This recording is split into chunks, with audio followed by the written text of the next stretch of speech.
Oh, looks like we're there.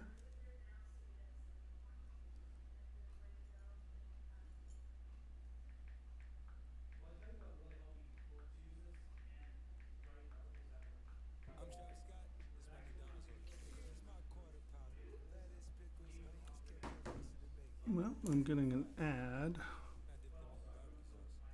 Am I live? There's OBS.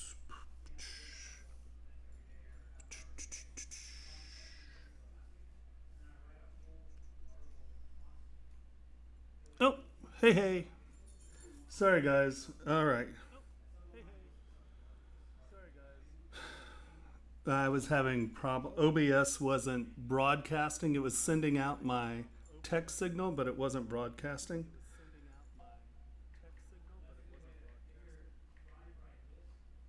I'm talking to Kyle. Give me one sec.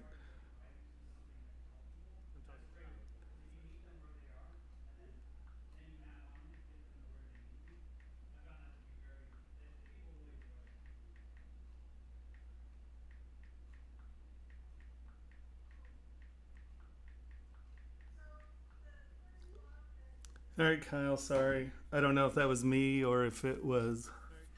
Oh, I might have sound on. Hold on. Yeah, need to mute that. All right. Good. We're there. Everything seems okay. Ugh, it's stressful. So Kyle, I just disconnected the thing and then I reconnected it, and it seemed to be fine. What it was doing is it was broadcasting my text out, right? You know, I sent it out and it was coming through, but it wasn't sending the graphics. I don't know. Every once in a while, I guess it's good to reboot on Reverb. Where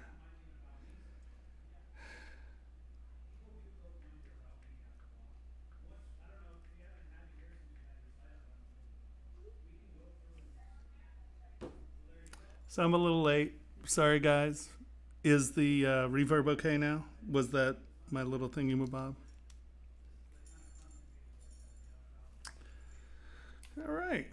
So tonight I'm starting out doing iterations of glasses, but you know we can shift to anything you all want. I'm pretty easy.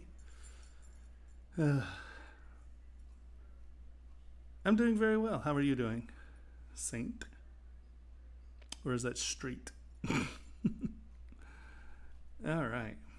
Wow. I show up and people leave. All right. Let me clip that back in there.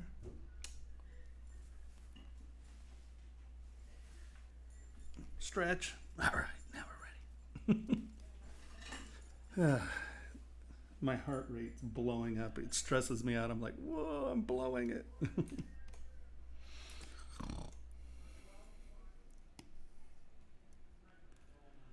So I've been told that this company wants multiple samples. Indeed, it can.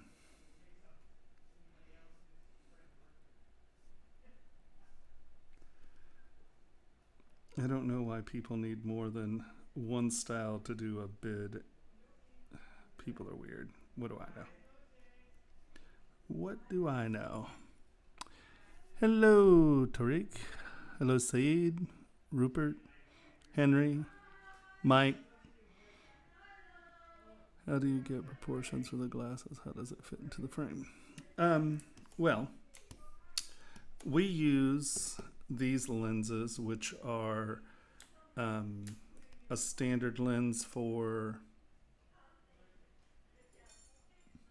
Oakley, so you can get replacement lenses. So that's how we get these. And then, you mean how do I get a scale for the part? I just sliders to subtool, and that's the part in millimeters. Is that what you're asking? Hi, Eric. Emmanuel, is that what you're, and how's it fit into the frame? Well, so these are very easy because these are just 2 points, right? There are 4 screws. 1, 2, 3, 4. Well, here, let's go to one that has screw holes. Where are you? There you are. Right, so you have 1, 2, and then 3, 4 screws. Hey, Columbia, how are you doing?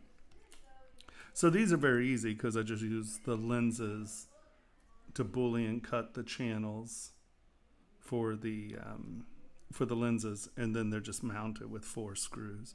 If you have full frames, it gets a little trickier, and then you have to talk to your manufacturer, or you have, let's say, one set screw here, so the whole frame can open up a little, and then it'll lock back down. Sometimes the plastics you can kind of snap in as long as one side is small, so it flexes. So there are quite a few ways to get that accomplished.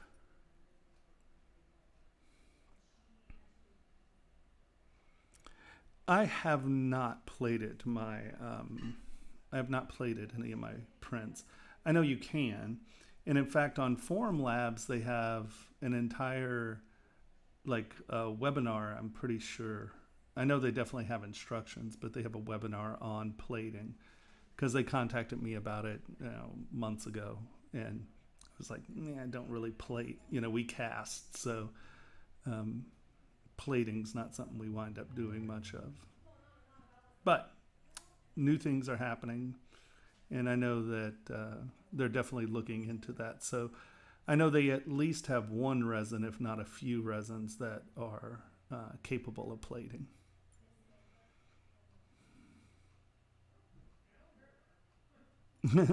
It would make a good table. Good morning, Raytheon. How's it going? Wow, you showed up early.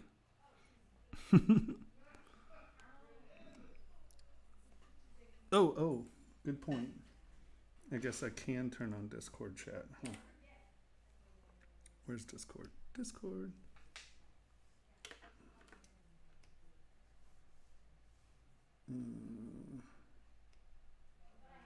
All right. Can you hear me? I can hear you. Can you hear me? I can hear you. Awesome sauce. Oh, you know what? These are directional earplugs. Jamming your left one into your right ear. Well, we do have. Does someone have the link to the Discord, Tariq, for Tariq there? I do. I can send it out if you want to talk to the peoples. Yeah, sure, that's fine. I don't care. All right. I'm easy. Okay. There we go. All right. So, yeah, they wanted different styles, so I came in and just trying to iterate some kind of different things. I don't know. What do y'all think? It's always a chore. It's a chore. I know. Poor me. My life. It's so hard. Did I even? No. Look at that. Nice design, Tomas. Oh yeah. I guess you got to think about where you put those screws, huh? There. Did I do it on a different version?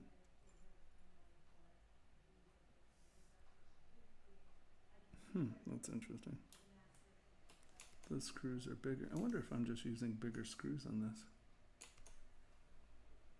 See, those are smaller.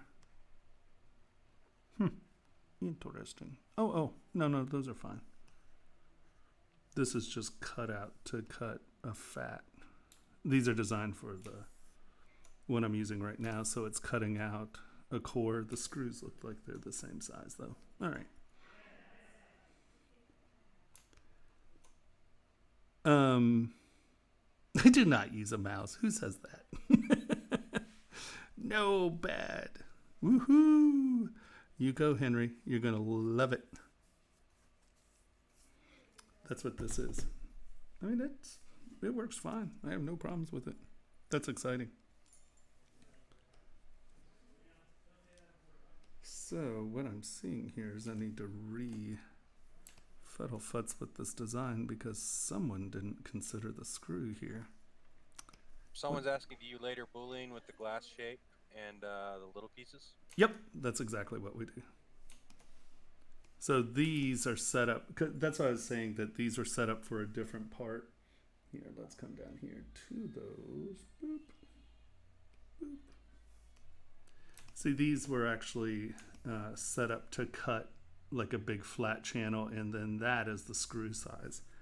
So this was to leave extra room for the bigger heads, but the heads are really tiny on these screws. So I redid those. These have those extra things, and that's why they don't quite line up with this pair. Right, it would cut. It's fine there, but I need to kind of futz with this to make sure that it fits there a little better. See how it's floating here. So that's why you do these things where you have your pins and your hard pieces in one place, because that way you're free to sculpt. And you can just move this down, and this isn't changing the sculpture any, because we have yet to cut the area for the lens yet. Oops.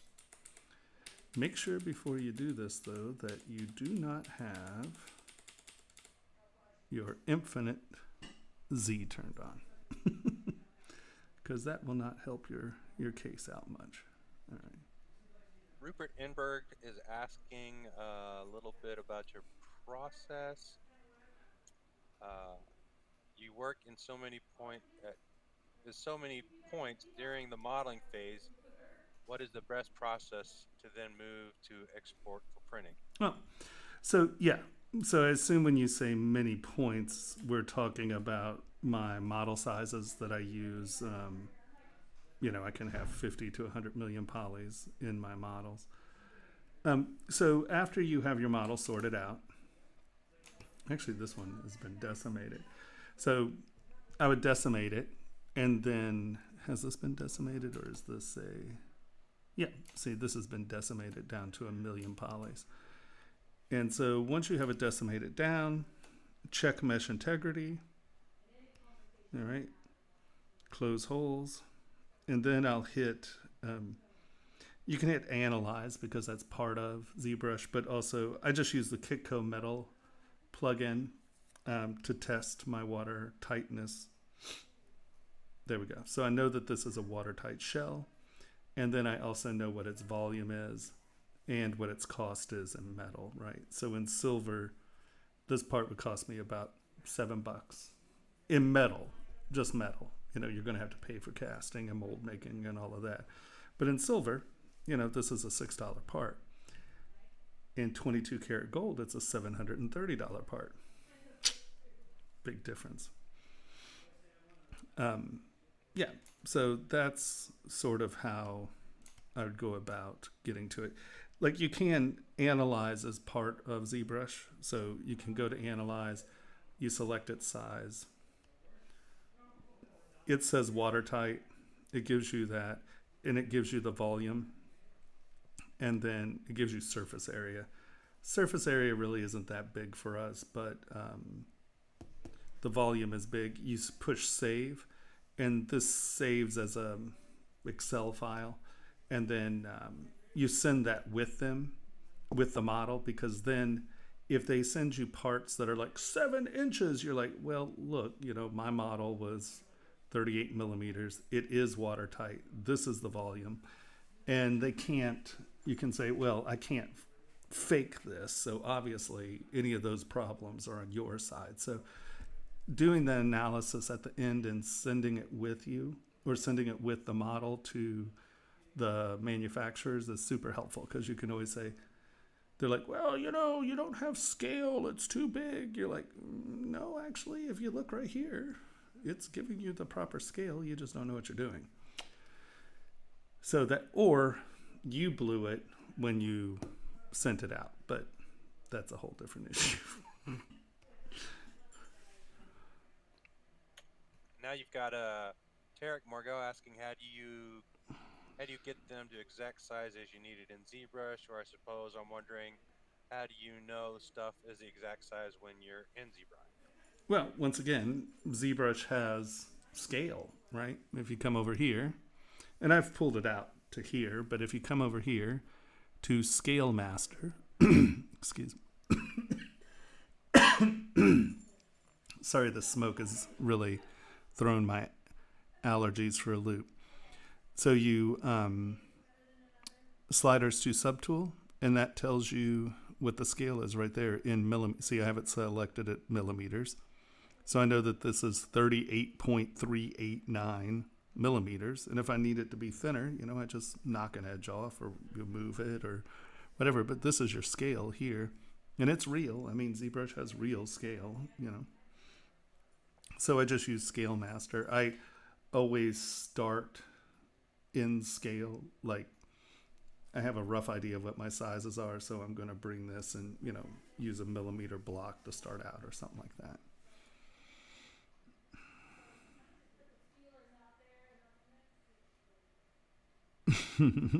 Right? Yeah. No problem at all. And, you know, if you don't understand it or need help with it, I'll gladly walk you through it again. Right? So if you have a sketch, you know what the size is, you can always bring that in and scale and work on it there. There are lots of different options on making sure things are in scale. Oops. That's, boop. Yeah, turn transparency off. And now I'm going to move this around so we have this appropriately sized. Make sure we have enough meat on it. And like, you know, this way we know what those lens thicknesses are. If you need to make it thicker or thinner, this is an easy way of going about doing it.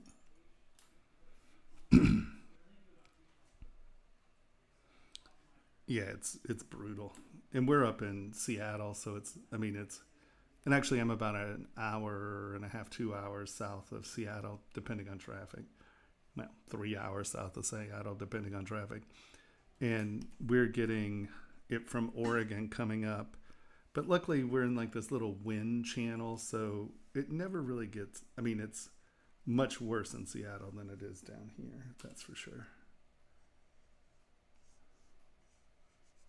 My friend's daughter has breathing issues. She left the state. She went to Las Vegas. I'm like, wait a minute, how do you get your parents to pay for your trip to Las Vegas?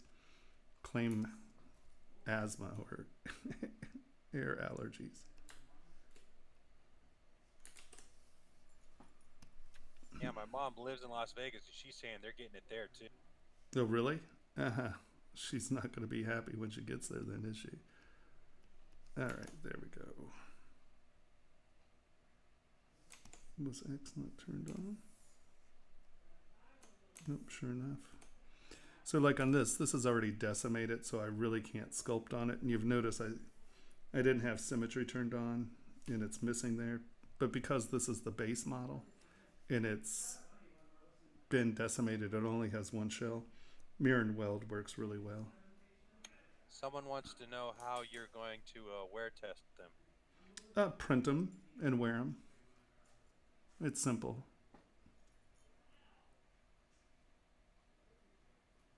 Yeah, no, you can't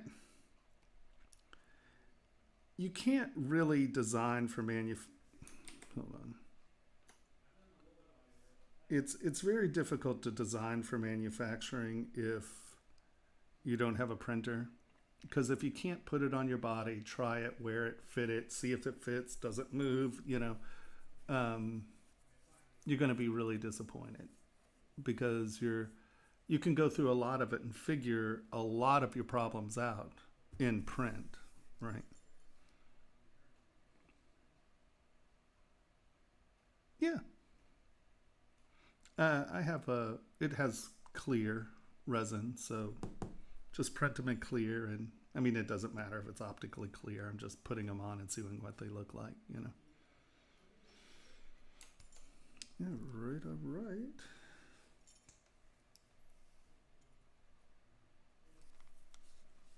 Yeah, no, it's super helpful. I mean, and now that Formlabs has some of the tough resins, you can actually prototype them, wear them around for a while, and they work really well.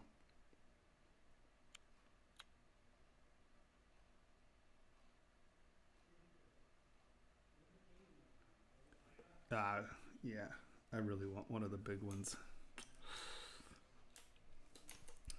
We'll see. If all of you sign up for my modular education platform, then I'll be able to buy a large printer. Oh, you were talking about the Wacom.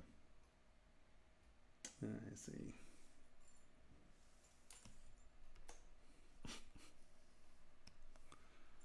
Let's move, turn my infinite Z depth back on. And the infinite's very nice when you're doing things like this, because then you don't have to worry about moving the front and the back. You can just move infinite Z, or whatever axis you're working on, obviously. And then you don't have to worry about, how you can leave stuff behind. Well, you don't wind up doing that with the infinite on.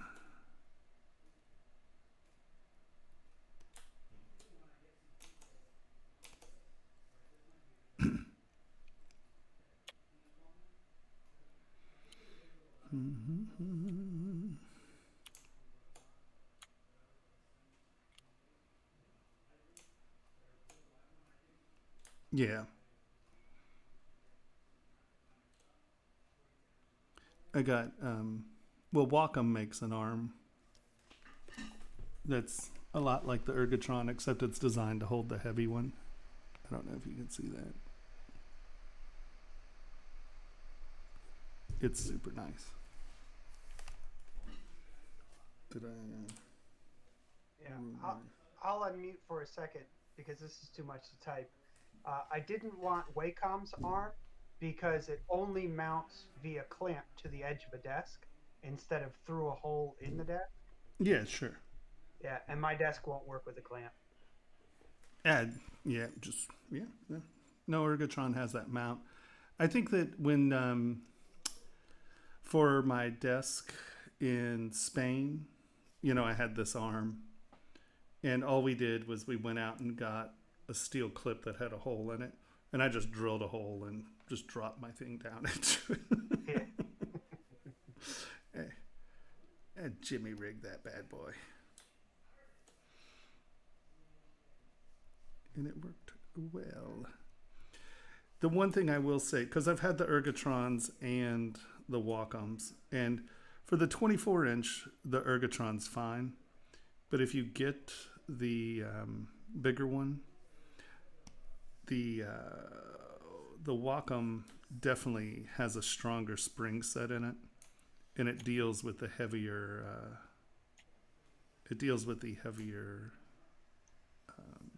Wacom better. Yeah. Someone's asking about if you've got any pricing yet on your modular. Well, the pricing is going to be about it might be $99.95, but it's going to be $1,000 for a lifetime membership. And I think we'll have some options. I have yet to.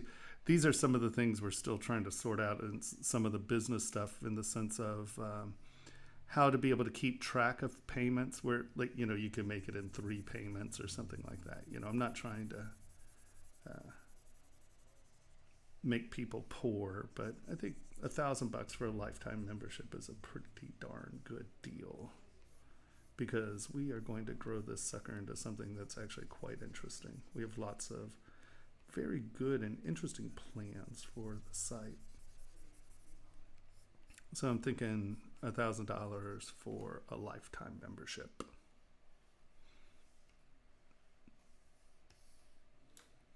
And once again, it's probably going to be $900, $999, $968.54. Who knows? I don't. I don't understand why that works, but people are more likely to buy something that's $999 as opposed to $1,000. I don't understand that psychology. I'm not one of those people that works on, so I'm sadly will listen to our marketing people. It makes it sound like I have marketing people.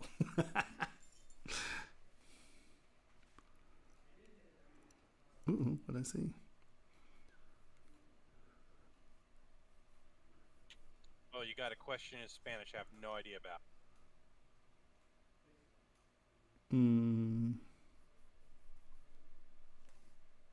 I'm sorry, Leah, I don't speak Spanish. Sadly.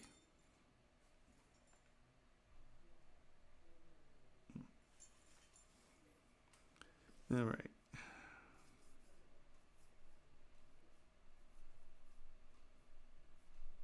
It's Portuguese. I don't understand that either, obviously. He said, what is he doing? I got here now. Oh, I'm making glasses. I'm iterating glasses parts. Sorry. I saw Kate and I was like, oh, Spanish.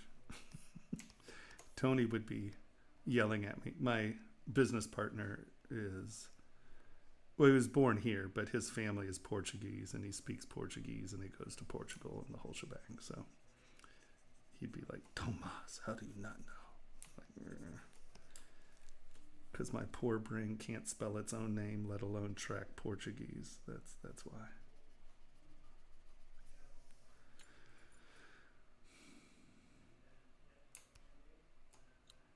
Why, thank you.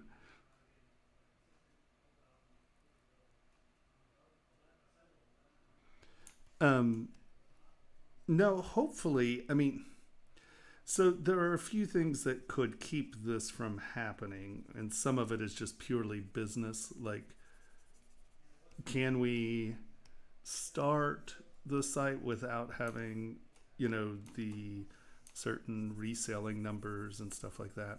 So we might get nailed with one of those things lagging a little because of Corona or COVID or whatever we're calling it this week. But we're going to try to launch by the end of the month.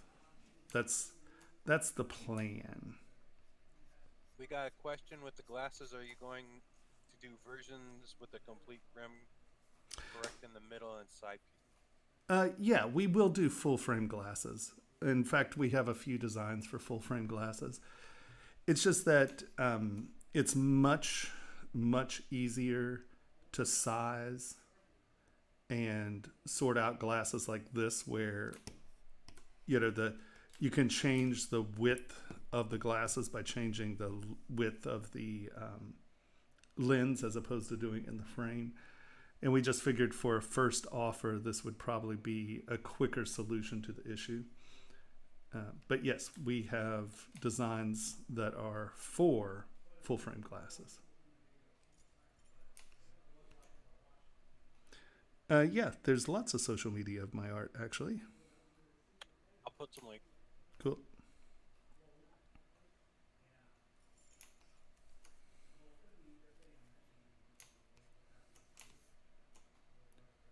Yeah, it's with manufacturing, it's tricky because, you have to be able to afford to generate the first round of manufacturing.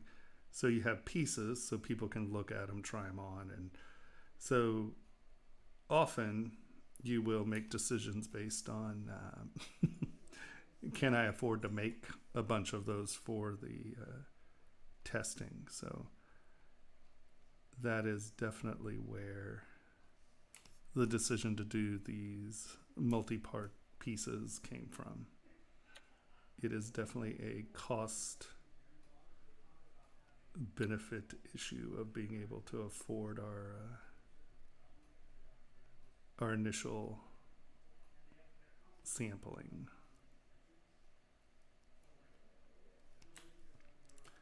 because the glass manufacturer or the glasses manufacturers, they can be tricky people to deal with.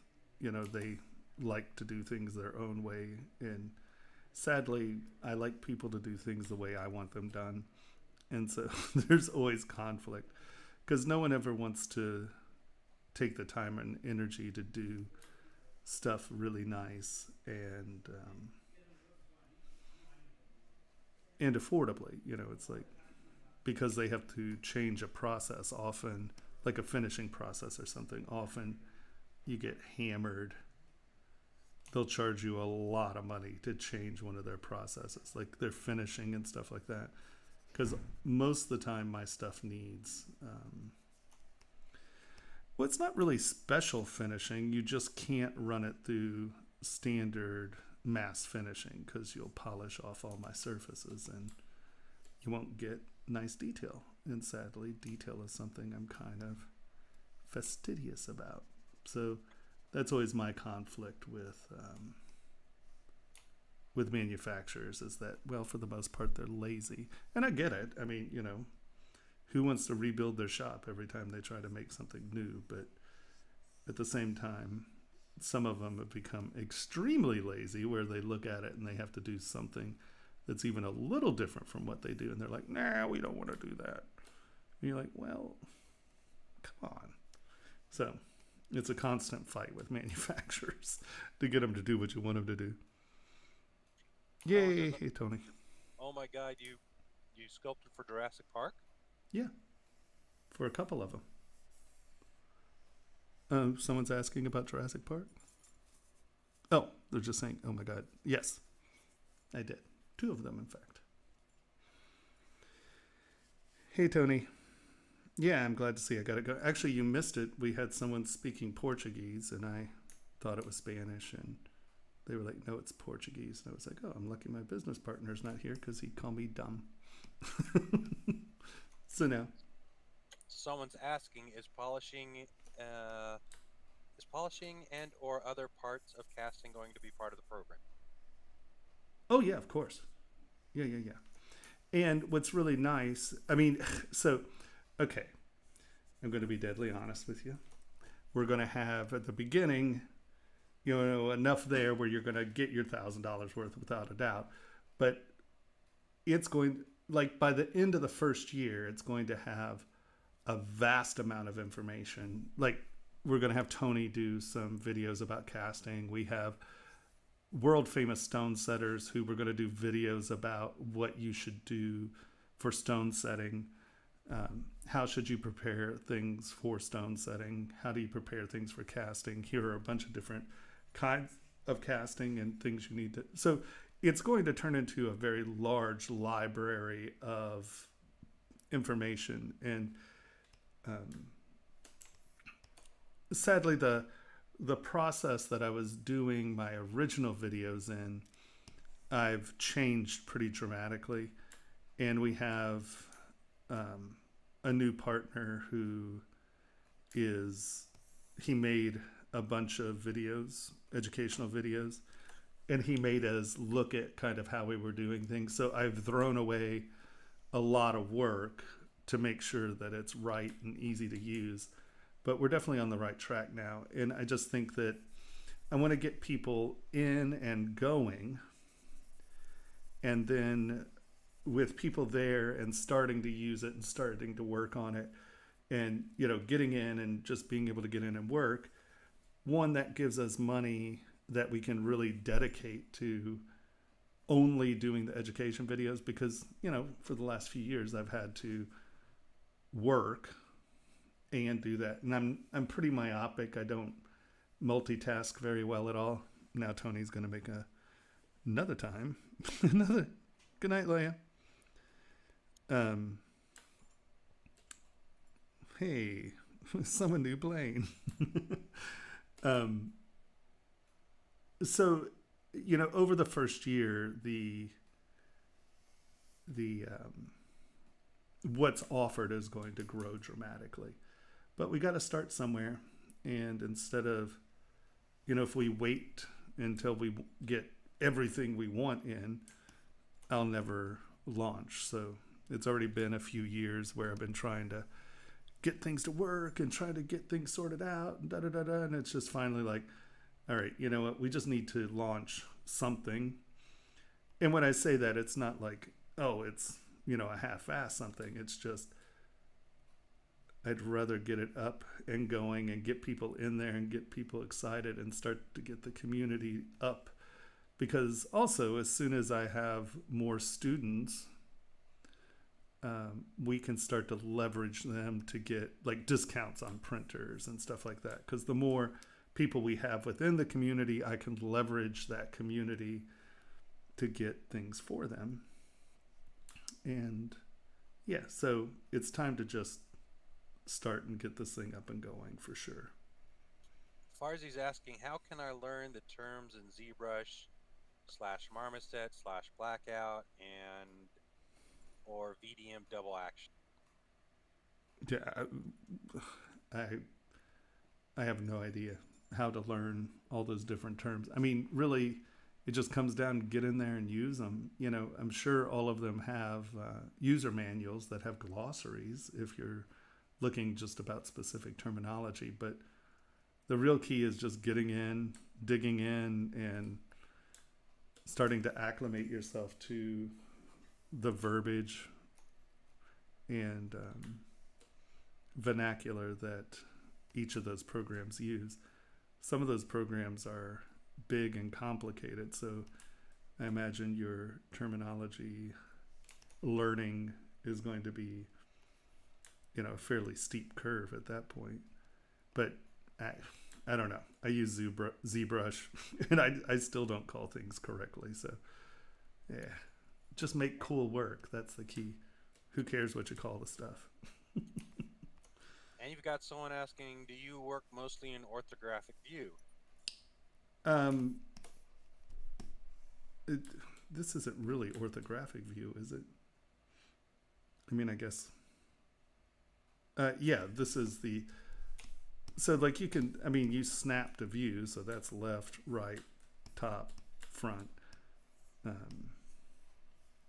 But yeah, this is the view that I work in at all times. But like I said, you can definitely use left, right, top, you know, within this. But normally orthographic is sort of locked to this view or something like that, right? That's your floor. It's usually something like that, and then it locks to that. But this is an open mobile view, so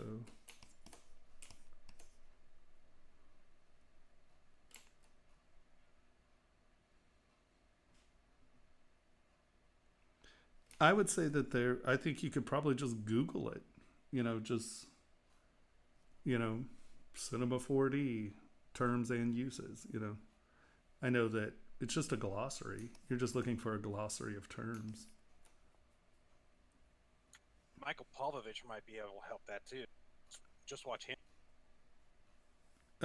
Oh yeah, Michael Pavlovich might be able to help you there as well. He might have a better idea of where those terms and stuff might be. But I mean, you know, if you're looking for, let's say, ZBrush terms, you know, you just go to the user's manual and go through the glossary.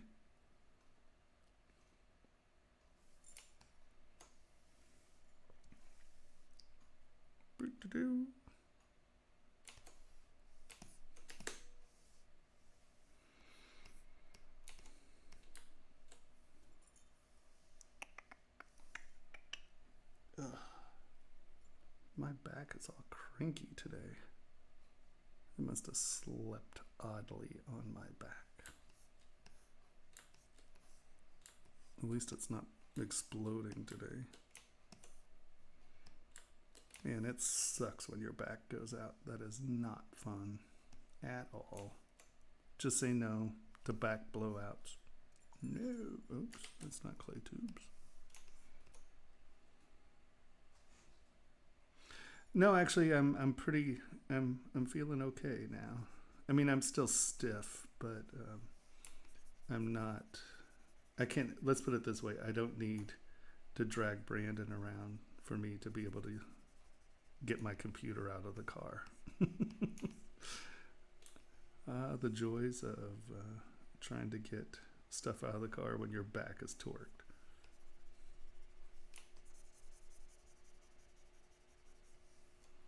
I used to pull my back all the time, and I got one of those inversion tables, and the moment it happens, I would go get in it and would pop it back in. Really? Yeah. I know people really like them, and supposedly the new inversion, like he has a new version of it, and it's supposed to be really good. Oh yeah, I since I've gotten one, rarely do I ever have my back throw out. And they're not that pricey. The inversion tables aren't. Yeah, they're pretty affordable. Yeah, I mean, for something that works well. I mean, geez Louise, that little brace was almost like $70. I almost choked out. I was like, what? Yeah, that's half a table right there. I know, right? That's half an inversion table. What's that wacky old guy's name who does them? You know, he's like 85, but he's like 4% body fat. You're like, but dude, you are not joking. And he's like, the version table did it. I'm like, I think some weightlifting did that, yo. Call me silly, but I think his name is Teeter. You're right. It is Teeter something, isn't it? Yeah, because the tables are called Teeter inversion tables or something like that. Yeah, you're right. It is Teeter. I was going to say, he has a funny name. But he did, I can't remember, a friend of mine was telling me about it, and he traded in his old one and got one of the new ones because it did something else. I don't know.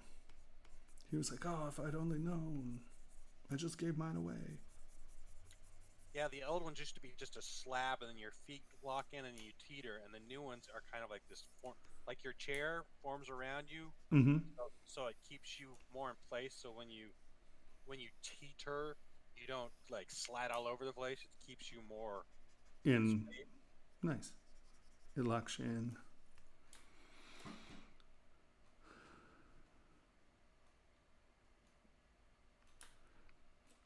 Yeah, I opened this program 16 years ago and never shut it. So it's funny. I mean, it's a weird interface, and if you're a CAD user, it's not intuitive. You have to definitely get used to its interface. But I'll tell you, this program's changed a whole lot since 10 years ago.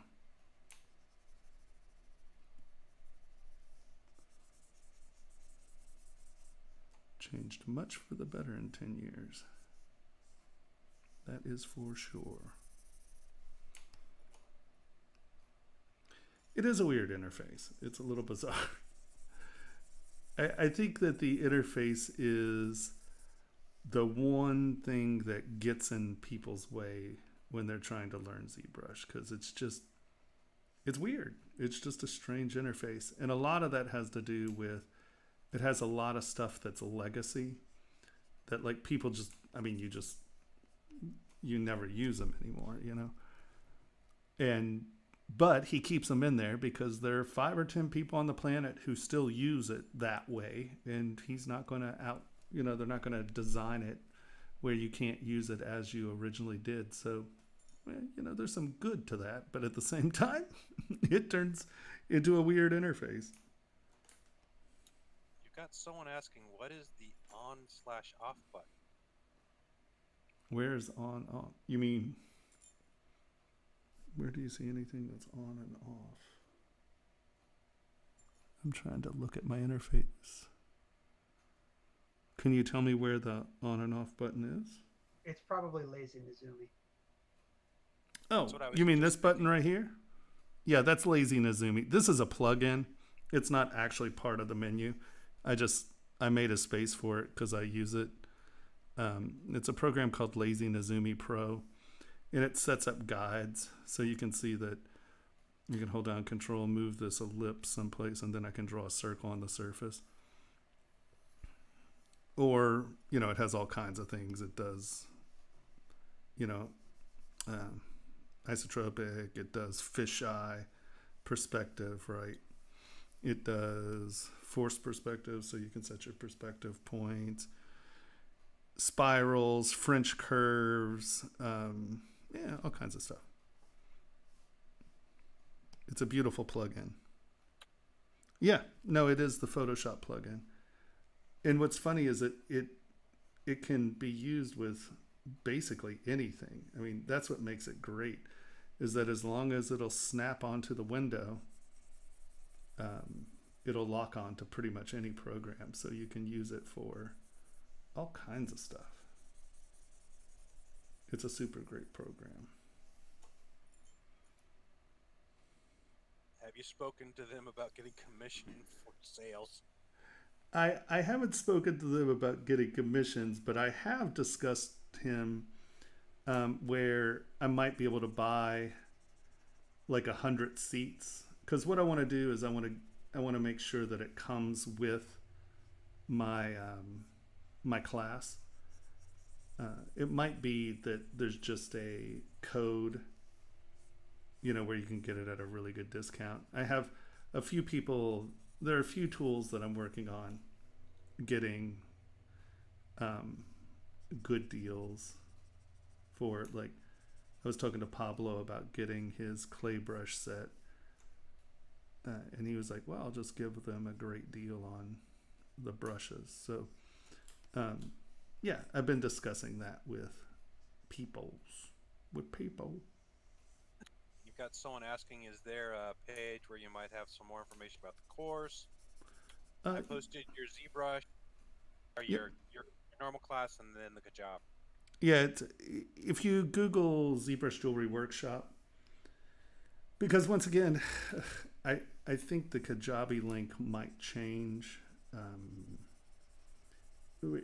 There's some technical issues with some of this stuff that we're still sorting out. That, well, you know, it's always a joy when you're trying to set up something where you're going to try to run money through and blah blah blah. It's just always a joy. So yes, and as I have real information, you know, as we get closer to launch, I'll definitely share a lot of that with you, and you know, maybe we'll have a launch special or something. We'll see. My business partners are like, you idiot, shut up. Stop promising people discounts. You need their money first.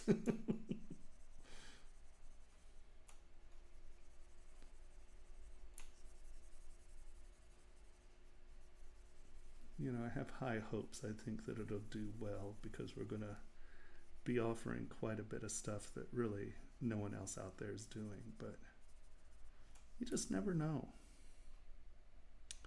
You never, ever know. I mean, look at Betamax. You know, Beta was just so much better than VCR, but yeah, people are funny.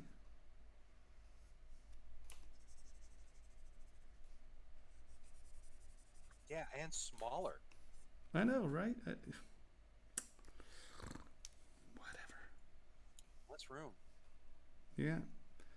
Well, it was like the mini discs.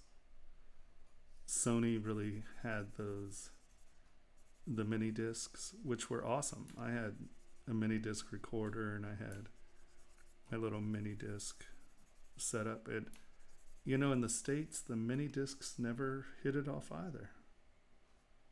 Once again, go ahead. Oh, I had the same thing. I had the first recorder out, and I've got like a ton of them still in my garage. Right.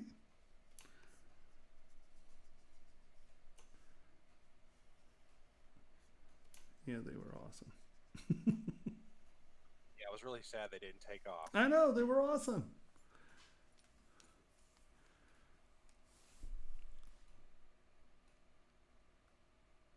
What about Parallax? my Huion drawing tablet has wicked parallax. No matter how many times I calibrate it, it's a good 3 millimeters off. Holy Hannah. It's awful. That's horrible. Wow. I think that's why they stopped making it, though. The particular one that I had was only on the market for maybe 6 months before they got rid of it and relaunched the line. Lucky you. Like, yeah. I got a Cintiq coming for a reason. Right? And you're going to love that Cintiq. It is amazing. It's sex. It's pretty awesome. I want a new one so bad. Yeah, I want, and it's sad, what do we call it? Quarantine has really kind of blew it. I was supposed to do some work with Wacom, and they were going to give me one of the big ones as well, because I really want the 24 as my second monitor here, and then my big one here, and then I can actually use the same stylus on both monitors. Yeah. Oh, yeah. So I have to wait until the Wacom Experience Center opens up again so I can try to get my dual Wacom workstation. Oh, man. You got Frozzy asking, is it possible to use H-Polish to create a prominent edge and then use Z-Modeler to improve? And use Z-Modeler to improve. So when you're talking about H-Polish, are you talking about the brush? Honestly, I don't think that it would be very easy to go back into Z-Modeler and improve edges.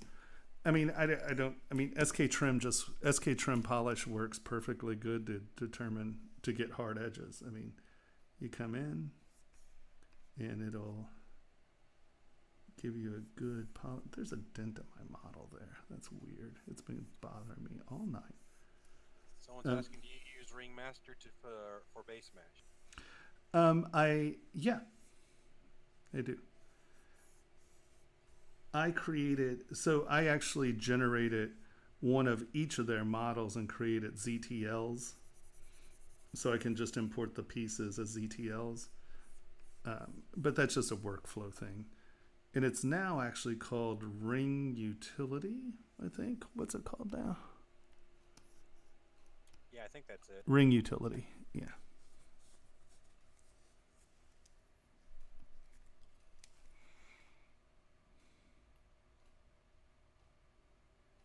Cool. That's awesome. Yeah, I've never had anything but a Cintiq. I can't use tablets. My dyslexia just makes it like, what do you call it? Etch-a-sketch, you know? I'm just like, and it goes that way. Then you go this and it goes that way. You're like, wait a minute, that's not going any of the directions I thought it was going to go.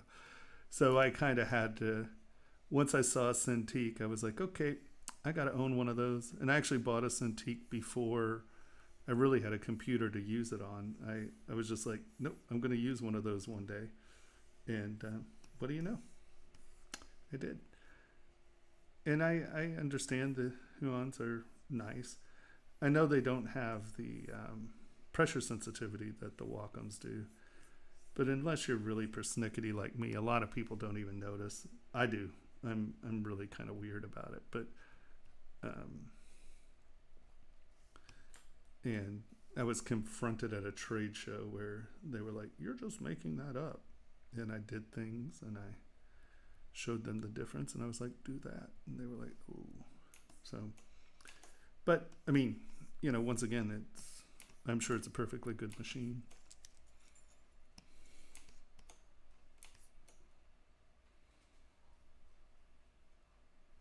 $8,000 per. Oh, good. I'm glad they've kicked that up. That's nice.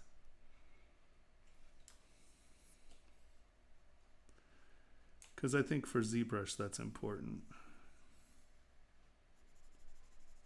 And a lot of people, it's always really kind of humorous with my students because students don't understand pressure sensitivity all the time. They're, it's always like all the way on, all the way off, all the way on, all the way off. Yeah. That's something you got to kind of horsewhip them. It's not that we don't understand it. We just can't do it. It's not the lack of understanding, it's the lack of capacity. Is that what you're telling me?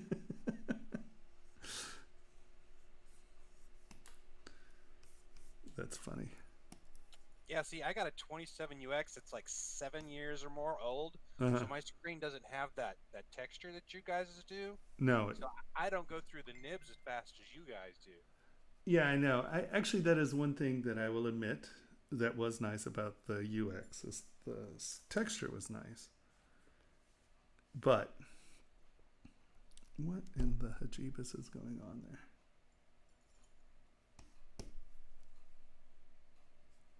Okay. Is it my resolution that slide doesn't like? No. Yeah, like a year or two ago, my power went out on it, and I sent it in, and they fixed it. I was like, Yeah. I was 3 months out of warranty, and they fixed it. They sent it to me. It didn't get to my doorstep. Someone stole it, and so they sent me another one, and then one of my neighbors saw who did it. They reported it, and I got the other UX back. Did you claim it? Do you have 2 UXs now? I have 2 UXs now because they were like, keep it. Yeah. It's old, we don't want it. They're like, I was going to say, they were probably like, we have absolutely no use for that thing. Thank you anyway. It's funny. So I think, did the power come on? Your screen just didn't start? No, it wasn't getting any power. The little plug, the plug-in on the back where the power goes into the unit, something about that was faulty, so they just replaced it. Yeah, I know that I had like a fuse blowout. Oh, no, not move topological. Stop. Now this is going to choke my machine out because it's trying to move topological 18 million poly model. It does not like to do that. Clay tubes is what we were looking for. I had the 21UX, and I guess that there was I'm going to say a fuse. I don't know what it was. Like a fuse on the board. And after X amount of hours of usage, I guess it would overheat, or it had the capacity to overheat. And if it overheated, it just sort of choked out and died. You know, it just stopped. It would take, it'd get power, but it just would never turn on. And I mean, there's no way in the world I was still in warranty. I mean, this was years and years afterwards. And I called them and said, hey, this happened. They were like, that's actually a fairly common problem. Send it in and we'll fix it. And I was like, well, okay. Sent it in. They charged me $25 in labor, and they didn't charge me for them to send it back. You know what I mean? I didn't pay for shipping. It cost me $25. I was just like, who does a $25 repair anymore? I mean, that just doesn't happen. Right? Yeah, they just charged me shipping. Yeah. I guess I had to buy the part. Well, you were probably still within warranty. Oh, no, this was like 2 years ago, and I bought it when it first came out. Oh, wow. I guess maybe my part cost something. I don't know. But, I mean, it was like, maybe that was the shipping, actually. Well, whatever. To ship it and get it back was, I got charged $25. So it was, I was very surprised. And after that, I was just like, you know what? I like Wacom as a company. And I have never had a bad experience with them. So I've never even bothered, trying to go anyplace else. And luckily, I fell into a place where, like, I was at a show called 3D Print World or something like that.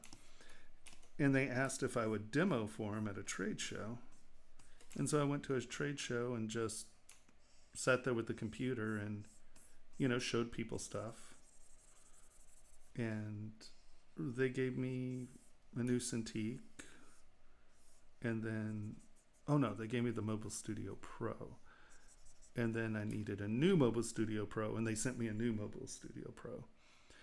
And then I did something with them, and I got the 24 UX with the computer, right? With what do they call it? The Pro Engine. And they gave me that. So how can I say, I do a little work with them and they give me equipment. I have no complaints ever about Wacom.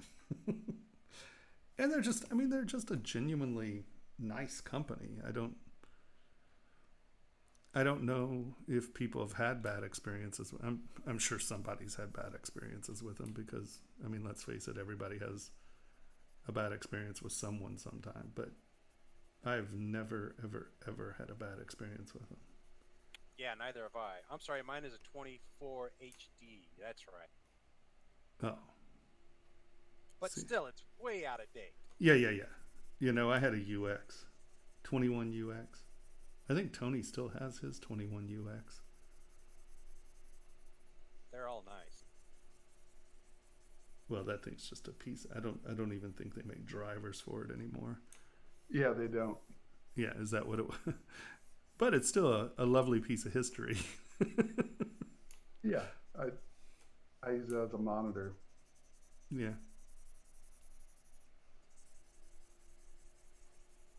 A very expensive monitor. Now I bet you could get it pretty affordably, though, since they don't support it anymore. It still works. It still runs beautiful, and it's been through hell. I've had it for I got it in 08, so. So, Said, I started ZBrush about 16 years ago, and then I used Matrix for a few years before that. So,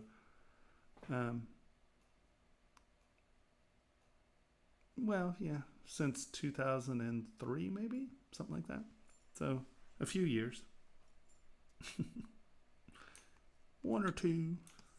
Someone's asking, is decimation necessary for 3D printing?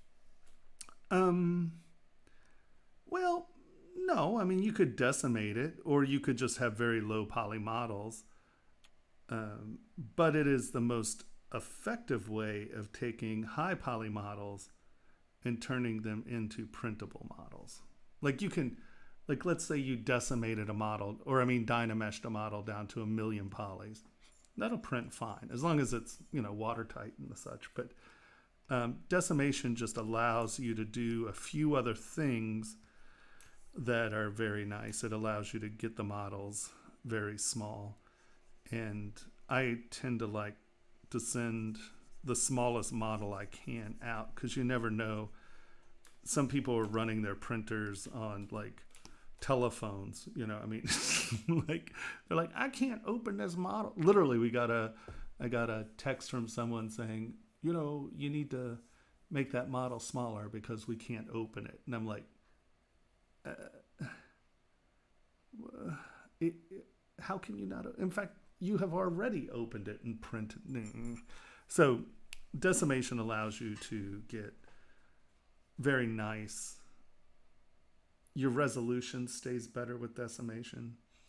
Dynameshing makes things a little softer than normal. So,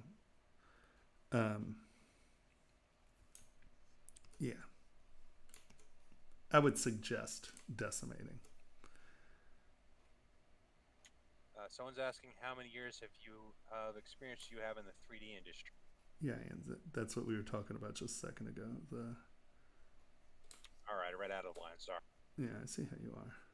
Not paying attention. You're like...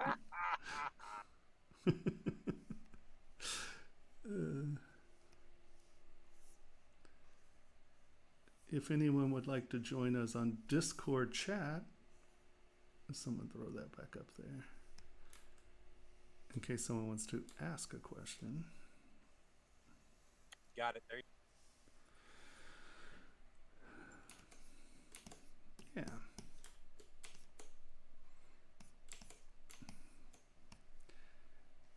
I never want to take these very far because these are just like, oh, give me a bunch of different options so I can pick one. Okay, we need to get this one to match.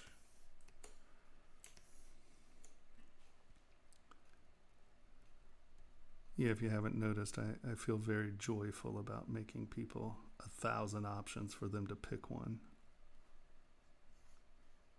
I find it to be an annoying and rather frustrating process.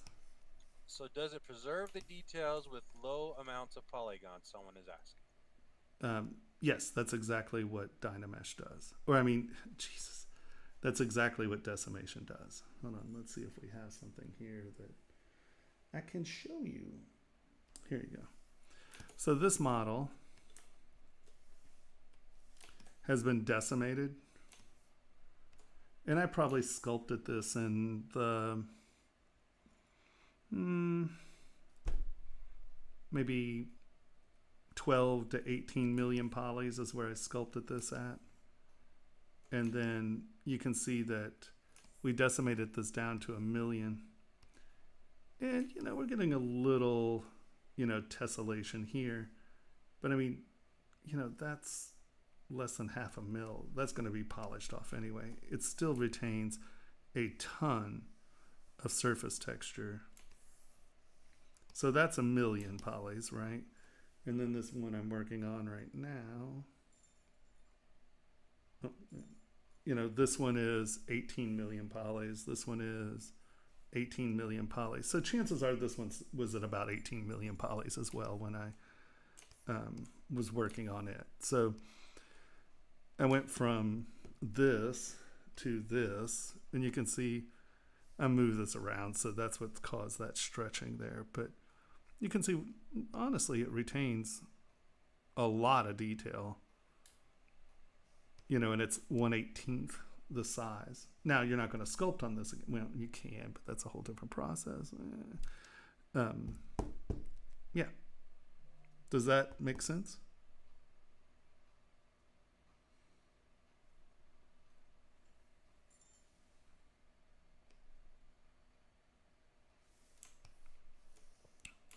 And that's what I mean, because you can really retain a lot more surface detail with decimation. Because dynameshing is homogenizing the mesh.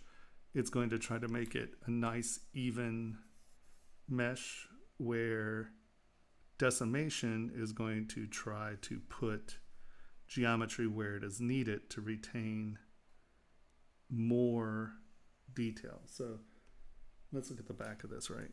This isn't just even, like back here. See how there's less geometry here? Because there's less geometry needed. Where when we get over here, and it has this little detail, you can see that it's providing geometry where it needs it to retain the surface detail. So Dynamesh is, or decimation is a much more effective process than dynameshing.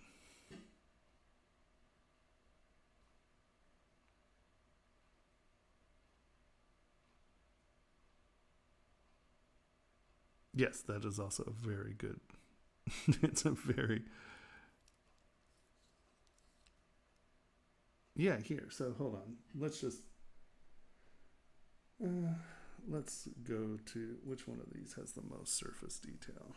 Just so we don't get one that's been stretched around. So yeah.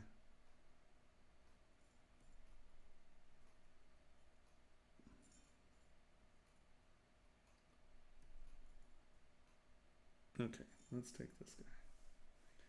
Duplicate. So this one is 18 million polys. I'm going to just lower res and delete higher. Just so we don't sit through. Wait a minute. No, that's not what I wanted to do. I didn't duplicate that one. I duplicated this one, right? Okay. 18 million polys. 18 million polys, lower res. Delete higher. And I'm going to take this, instead of to 1 million, let's take this to 250,000. So this is going to take a second. I can't cut this out of the video. You've also got a question: decimation plus Sculptors Pro is like never recommended. All right. No, I use decimation with Sculptress Pro a lot. And actually, hold on, let's escape this. Let me put something on here that's tiny that I'm just going to put little rake marks in here. Let's divide this up. Now I will have to go to 18 million polys now. All right, we're going to just, I'm not going to be real careful here. But I'm going to put little rakes in here. Put little rakes in here. And these are going to be super light. I'm not going to dig these in too much. And I'm going to show you something magic.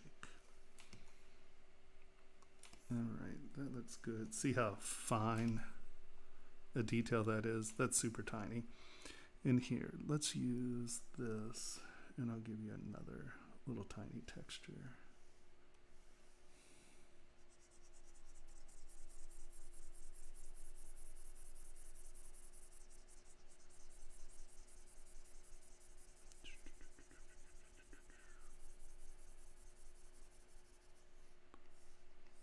Right, so we have very tiny surface details. Very tiny. Very tiny. Okay, this is the duplicated one, is it not? Oh, crappus. Okay, we're going to just duplicate that again then. Or did I put that on this one?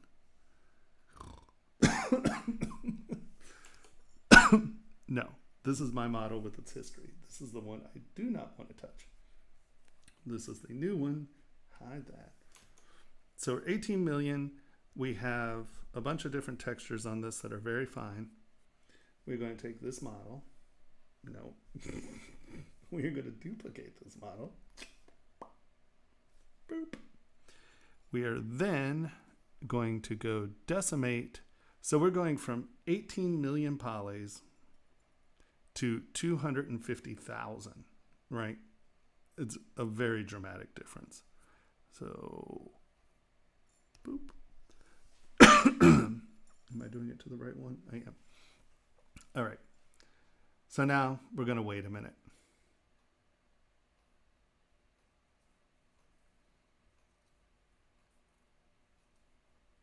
Thomas, while we're waiting, someone says he's doing an environmental art in a funhouse entrance. Okay, you read that one? Okay.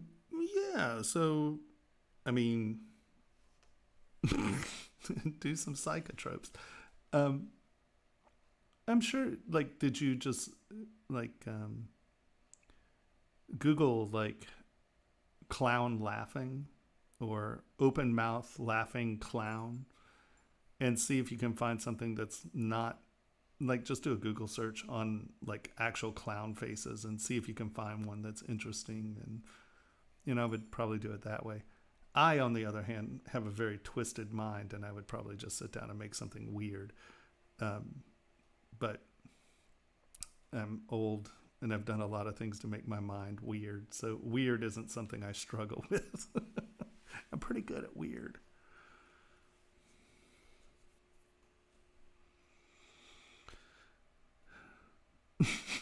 I know, right? Focus.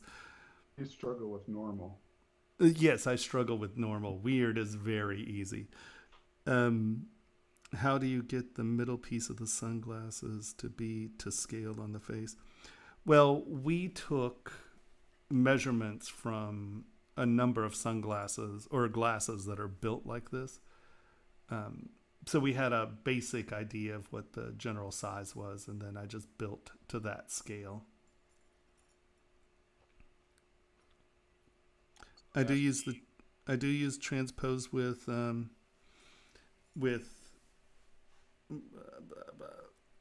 I do use transpose to measure, but sliders, the subtool, gives you a good bounding box, right? So that's an easy way to get it to shape. And then I will use transpose tool to get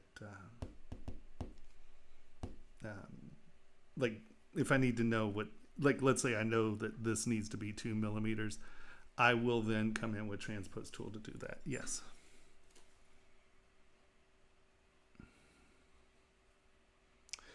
Mushrooms are well, send us a picture of it. I'd like to see it and I'll tell you what I think. Oh. Oh yes. Oh, I didn't start. Oh, if the camera lags a little bit, don't worry. It's because my machine is really chugging through this. I forgot when I opened. Normally, I'll open OBS in admin mode, and then that will make OBS the #1 priority. So it won't video lag. It'll just make this process take longer. But I was having problems logging on to Twitch earlier today, so I forgot to log in as administrator. So it's giving the priority to ZBrush. So if the video lags or even stops, don't stress out. It's just I'm losing bandwidth because my computer's like, yeah.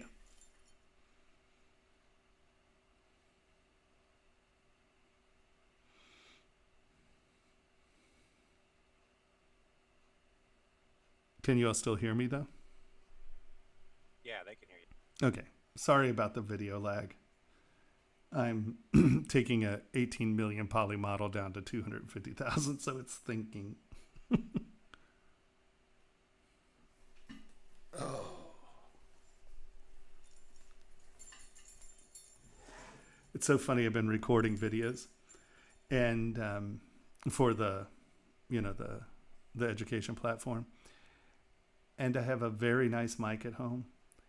And it's very humorous because I had to make the decision, or had to decide, it can hear the stroking on the screen. And when I move, we get a lot of chiming. And so I was like, well, do I try to make that really quiet while I'm working, or do I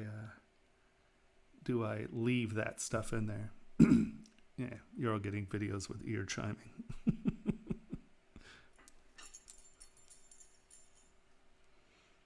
You're lucky I don't have both hanging rings on this one, on this side.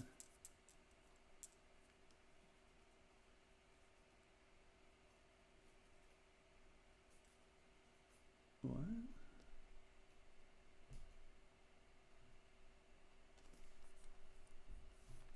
Okay.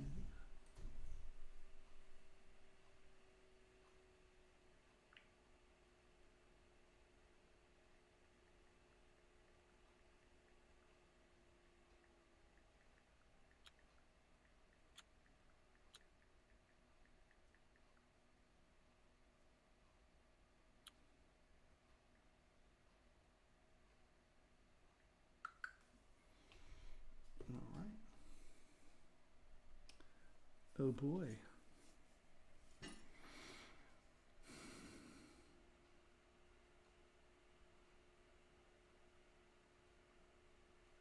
Oh, really? I read the little thing and it just said if I open it in admin, it pushes it up. Do I have to select? Was there another step in there?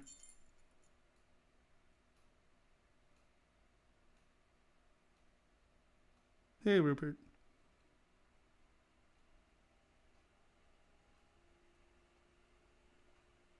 No. I mean, I don't know anything about UVs, man. But my business partner does. And hopefully we will be able to have, a lot of those answers. So here we go. Let's look at the 18 million one first. Right, so this is 18 million polys. And these are the subtle textures, right? Because these are very tiny and they're very subtle. This is decimated to 250,000. So seriously, 18 million, 250,000. Only when you get in here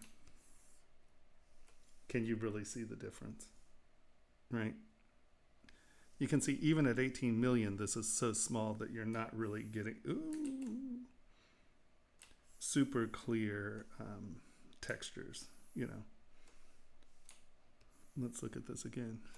18 million, 250,000. Now, when we're right up on this, obviously, you know, this is chattery, but I mean, this is a 28 mil P, you know, I mean, this is about this big. You're not going to see the difference of that. But let's say that it is big enough that it's a problem, right? One of the finishing techniques that I like to use, and why I would go down to 250,000, is we then go back to our 18 million poly model. I will then hold down Control and tap this little bugger right here and see how it goes white. That means that is our history state. I'm going to come back down to this guy. I am going to just pick clay buildup or whatever. I am going to hold down. No, that's not what I'm going to do. I'm going to push History Brush. I'm going to turn on Sculptress Pro. And now my History Brush functions as a Sculptress brush. And so what that means,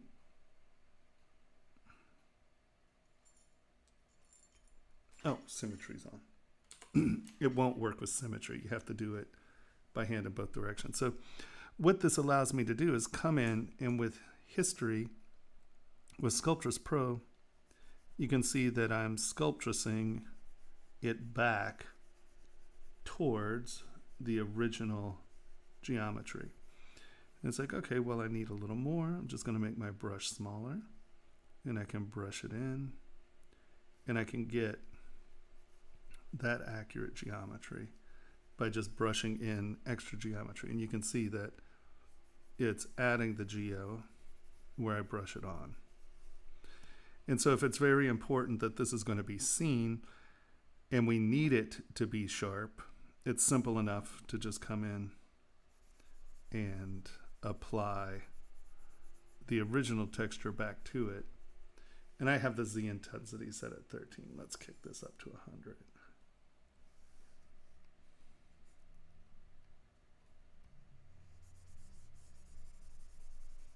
And you can see you can get it back to that original geometry pretty quick. And now we have detail that would take, hundreds of thousands of polygons to be able to do this if it were on a normal mesh and you were just trying to get this kind of detail. Let's go back up here. Right, you can see that you can get to it pretty quick. And you can get to this pretty quick. I'm just going to make it a little bigger and get it in roughly.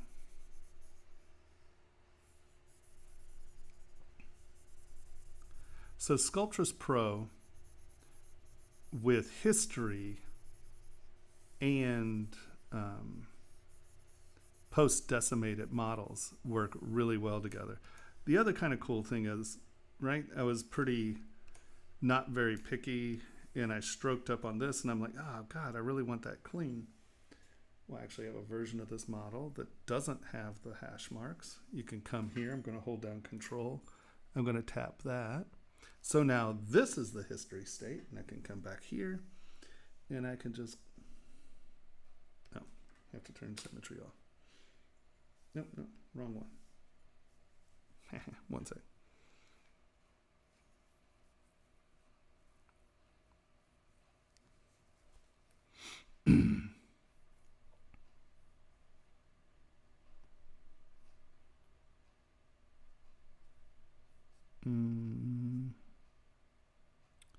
Well, Sculptress is only messy if you use a big brush. You could see that I'm using a very tiny brush here, and it's working fine, right?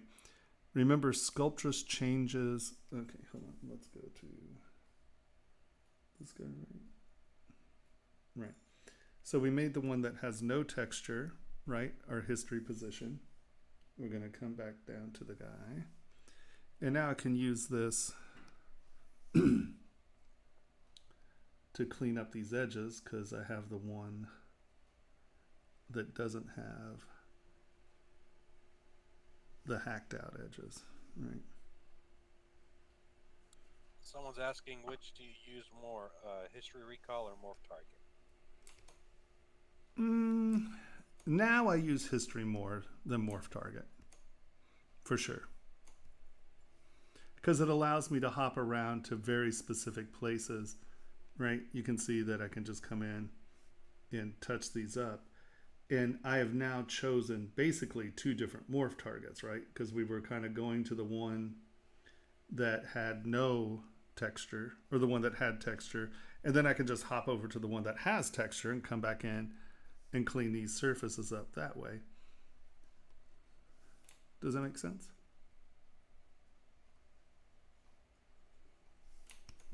So I find that that actually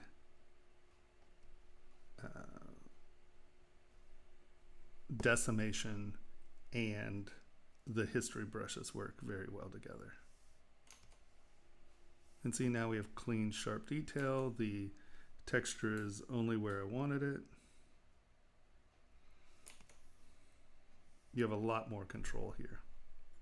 Locrev is asking, is there a way to make a shell and choose the exact millimeter size? For example, if you want to do a ring to save metal. Yes, of course there is. There is. It is within the plugin Dynamesh Master. And you can see create shell. And here's the thickness. And it creates shells with a thickness. Boop, boop, boop. But you do have to remember that it's projecting, right? So you can wind up with weird interiors. You do have to go back in and make sure it works well. Often I will just Boolean. I'll take the model, I'll shrink it. I might smooth some of the details out and use that plug as my Boolean or as my shell creator. The create a shell is just, because it gets all the topological stepping and stuff, and I just find smoothing a thing out and shrinking it in and just Boolean tends to work. I mean, they both work. Because often I'll just, since it happens that the shell is a different poly group, you can just make, tap it, the outside poly group disappears. You just come in, flip your shell, smooth it out so it's nice and clean, and then come back out. So it works really easy.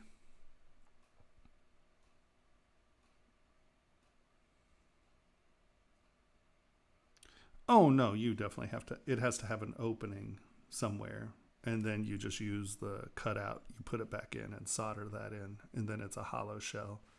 Right, often shells are done in two parts or a part with a plug that's cut in.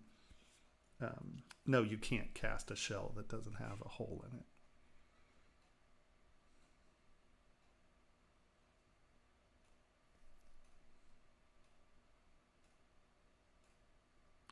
If you're making it a gold, about $1,000.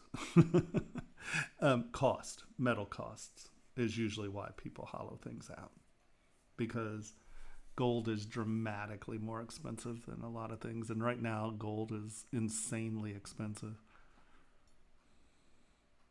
I know, don't get me started. I mean, silver is doubled over the last 6 months. It's really sad. Well, here, I'll give you an exact example. Hold on, let's see, check mesh.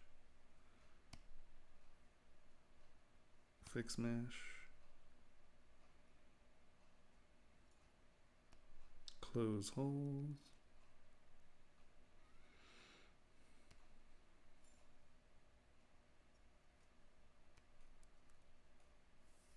Still closing holes. There we go. So you can see that this part in silver would cost $7.98, in 22 karat gold, it would cost $986. Oh. Did it come down? I thought gold was over 2,000. I mean, still 1955 isn't cheap, but Tony, have you seen these palladium prices? Ugh. They're not going to get to be the other white metal anymore.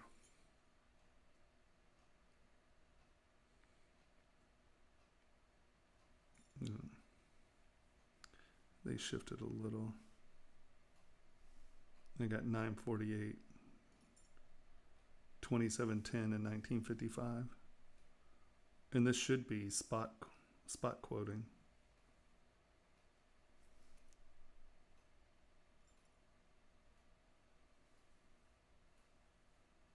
Yeah, this is the Kitco metal quotes. It is awesome. Can you show in that UI where it shows the weight in silver, the DWT? Oh yeah. So in silver, see it's 6.37 pennyweight. So this gives you grams and pennyweight. Now, when you save this, it comes here. Well, let's save it. Let's just put this on desktop. Where's my desktop? This PC. Windows C. Users. Also asking when hollowing outer ring does. Dang it, they jumped. When hollowing outer ring, do only hollow the top and not the shank? And what is spot quoting? Well, so some metal quotes, some services that metal quote will only quote at close of market, or it'll do it at open of market. This spot quoting is, it doesn't matter where in the day it is. It's not going to average it or find it at the end or the beginning. It's going to look at the market at the moment and tell you what it is at the moment.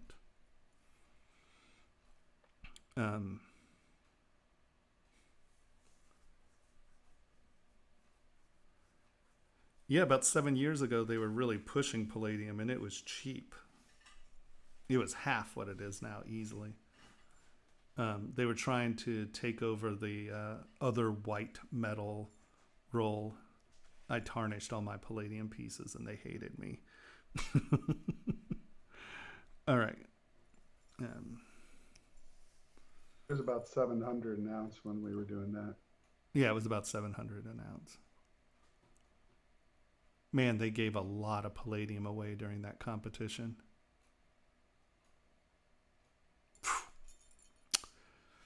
All right. Own laptop, and I want to do animation. As a freshman.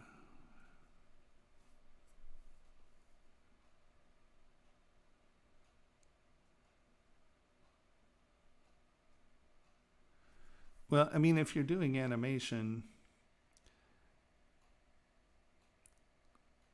so it depends on what kind of animation you're doing, like Maya, obviously.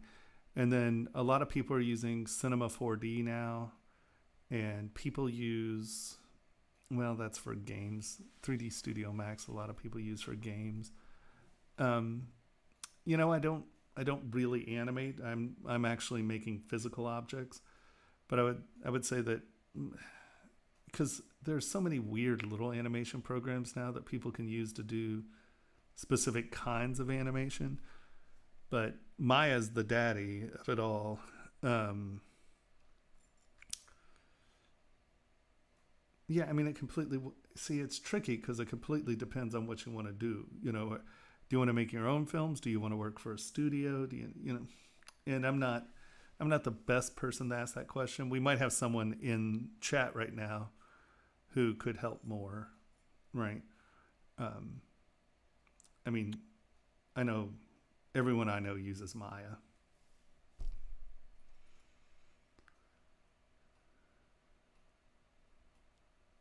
Yes, she does. I'm like, do you know where she lives? No. Oh, yeah, Cinema 4D, motion graphics. Yeah. Let's see. Oh, Life of Steph. Sorry, I missed that. Normally, you're not going to hollow out the shank because that takes a beating. Usually, you just hollow out the top, right, from half and just try to get out as much metal as you can.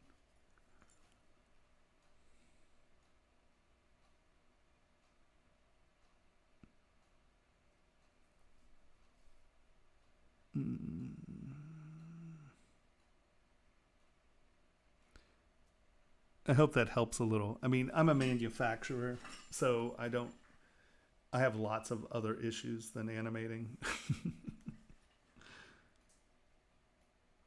Okay, so did this answer the question about decimation? And how awesome it is? Because I'm going to delete these out of my thing because I'm going to use the wrong one and I'm going to do something stupid. So let's delete that. And now we need to make sure that this is the correct one to delete. 18 million with texture. Okay, we're going to delete that one. So this is 18 mil, no texture. 18 mil, no texture. And we need to hold down Control, and I'm going to remove that history point because I do not want that being there. Yeah, for sure, Maya.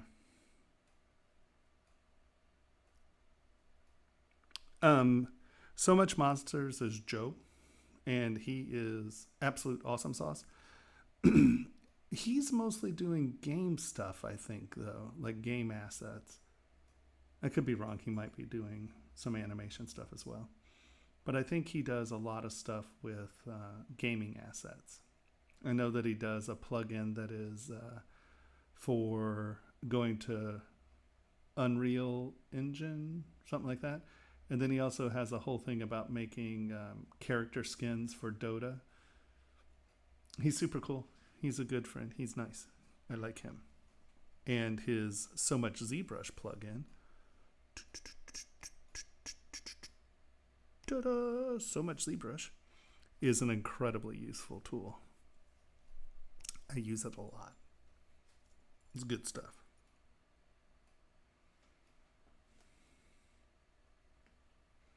Yeah, decimation is complete and absolute utter awesome sauce.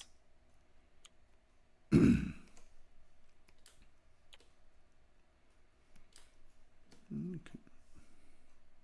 Oh. No, turn Sculptures Pro off. Okay.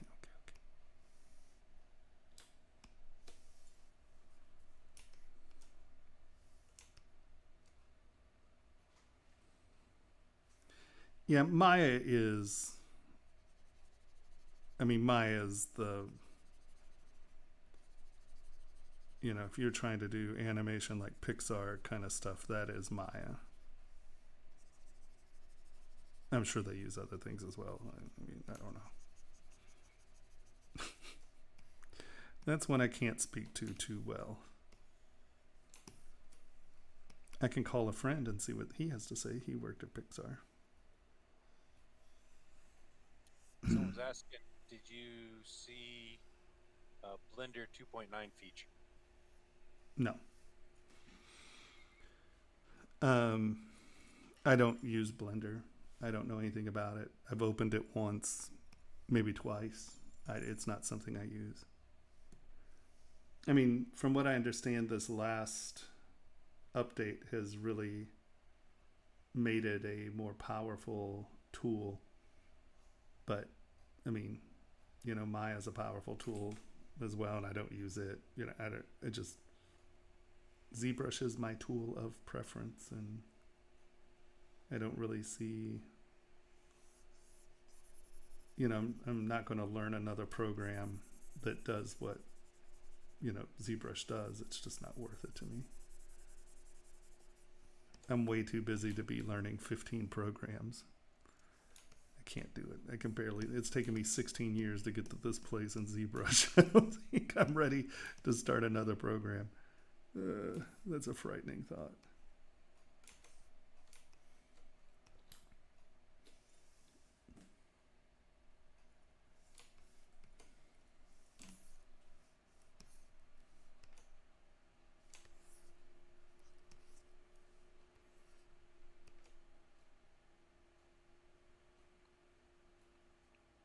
Oh, for 2D animation, yeah. No, Maya's not. I mean, if you're trying to make animation like Pixar or something like that, that's Maya. But there are tons of like weird little animation programs that I see out there. And I talked to some of my friends who are doing sort of like experimental film and stuff, and they use different stuff. But yeah, I don't know.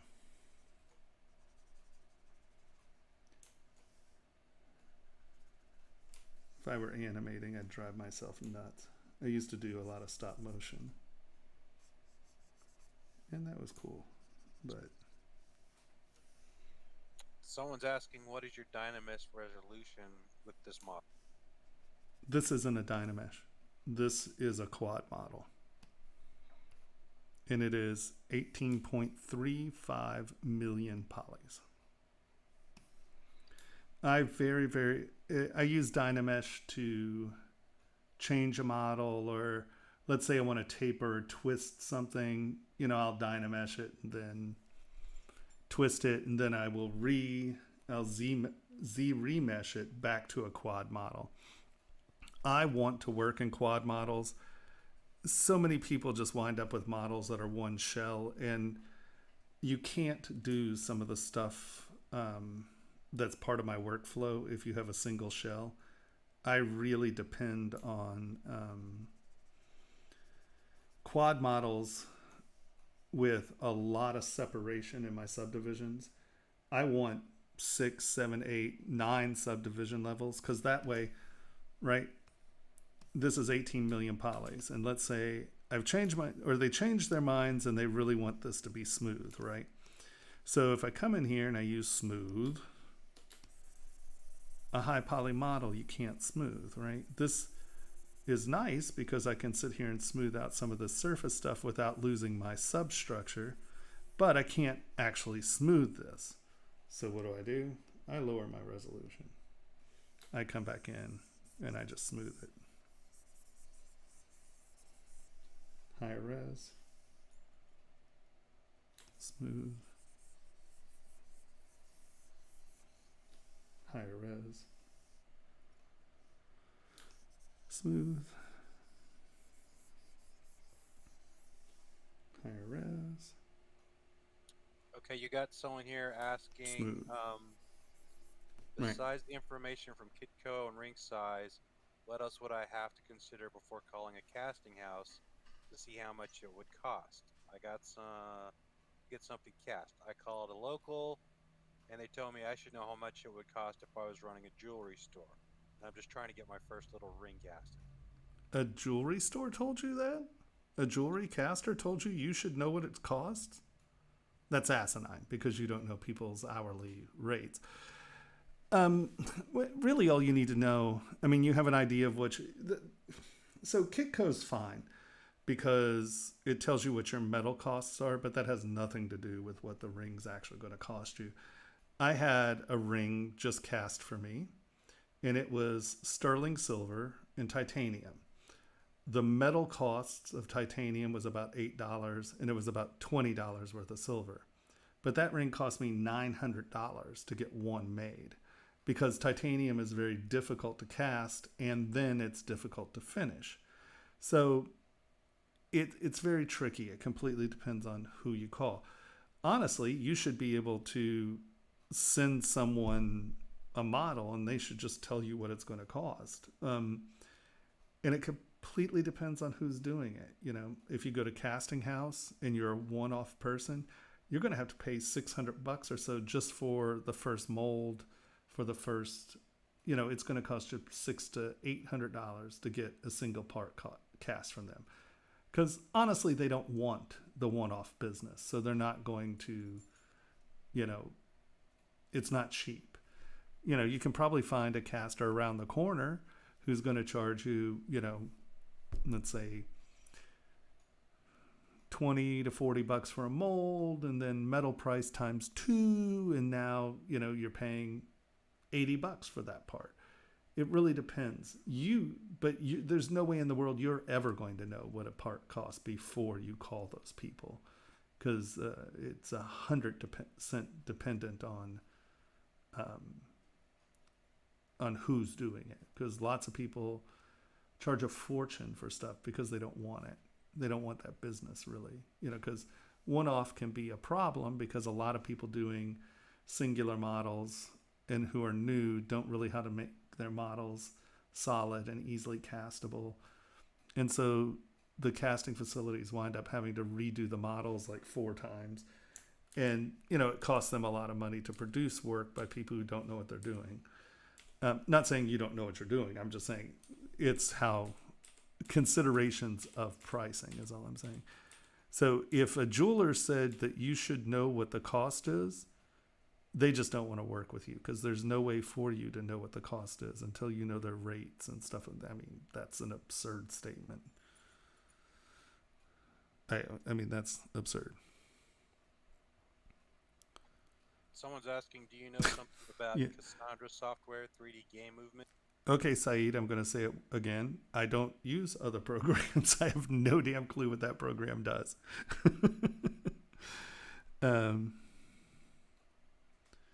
So oh, wow. You go, Mike. Look at you. The materials model dirty blue 1. Yep. Great, thanks. Man, everyone's on top of that one. That's what we do, baby. I know, that's awesome. They get the answer before I read the question. I like that. I'm just going to say, yay, team. Tony, are you still here? Yeah, what's up? I'm sorry, did you say that you did get an email, or was that just me being weird about Monday? No, I had gotten something from them, but it was in my junk mail. So okay, yeah, I'll straighten all that stuff out tomorrow. Awesome. Good. So I got the first 2 videos done in 15 minutes. The block up and sculptural block up, and those are ready to be put up. But I have an odd feeling my sculpting video is going to take more than 15 minutes. So, so the question is, do we speed it up, or do we look at it first and then we decide whether to speed it up or to segment it? Okay. And I don't know if you saw the thing. I got the notice, and that's why I signed in to Monday to look at it. But Eric sent a comment about the opening sequences. Okay. And Heather set up a few samples, but it would take, we have a few little changes for them. And I think that if we're okay with this first set right now, since we're, 30 something videos into it, it might be easier to wait until we launch, and then, that's something we do then. Because I think the opening sequence to this is just fine for now. Yeah, it's just what it needs to do. Yeah, exactly. And she posted some stuff if you want to look at it. It's in Dropbox. Okay, I'll check it out. Yeah. And if you think it's worth doing it, then we should make that decision soon, so we can do it to these videos now, and right. Absolutely. Doop-boop. Let's see which I can tell you, Shane had redone some things because he was getting complaints about people hating the sped up time lapse thing. Okay, so they would just rather it be a hour and a half, 2 hour video broken up into 4 parts. That would be my inclination too. Okay. Yeah. Yeah, just do sections of it. Yeah. Okay. No, that's yeah. This is the first time I thought about it, so or while I was doing it, I'm like, well, okay. And then just break it up into 30-minute sections or something like that. Probably 20-minute sections, huh? I would say. I wouldn't do any more than 20 minutes. Yeah. Well, I like where you're going with it. It's fun. See, it even says it right there. Fun. No, I think it's looking good. So you're sort of trying to make the sort of skull thing. Make sure, and I know you're early on in it, but take the time and actually make your teeth the shape of teeth. It's something that people notice. And it gives your model just a wee bit more finish. No, it's looking good. You guys aren't doing your own video editing, right? Kind of. I mean, Henry was asking, are you, Thomas, doing your own video editing? Right now, yeah. I just do the video, but you also have to remember we're only doing screenshot stuff. We're not doing, it's not like it's me or something like that. It's like what you're seeing here, except without the little camera at the bottom. So I just go through, work on it. Eric's doing stuff that's a little bit more, how we're breaking it up is there's going to be a skills library. So if someone wants to know, how do I do Dynamesh? There'll be a thing about Dynamesh. And then I did my brushes, and I'll do some of my philosophy videos where it's like, sculpting light, blah, blah, blah. And I'm just going to start generating a bunch of little videos like that. And then I'm doing project videos, right? I found, so like the tulip, right? Hold on, let me see if I have it here. There it is. Look up project 1 or not trumpet. What is it? Pitcher.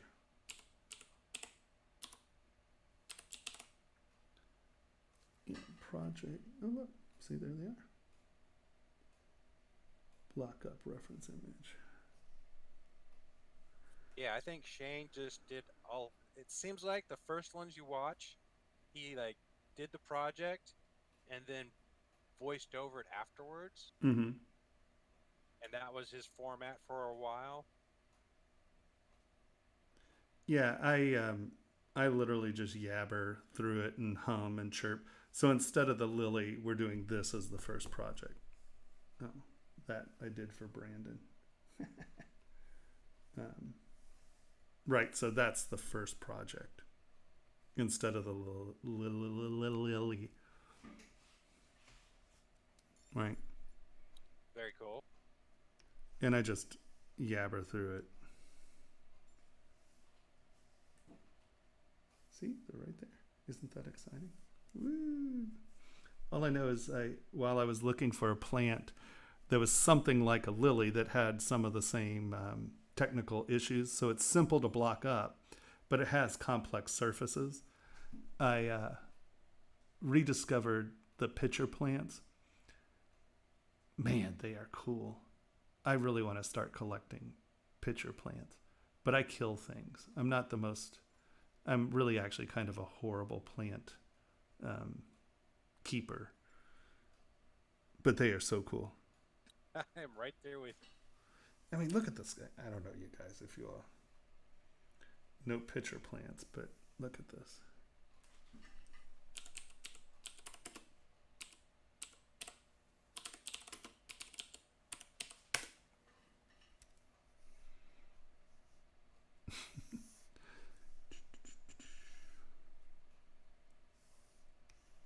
Hold on.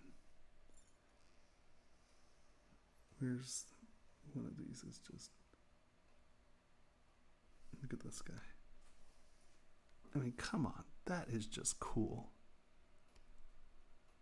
Right? I mean, look at that thing.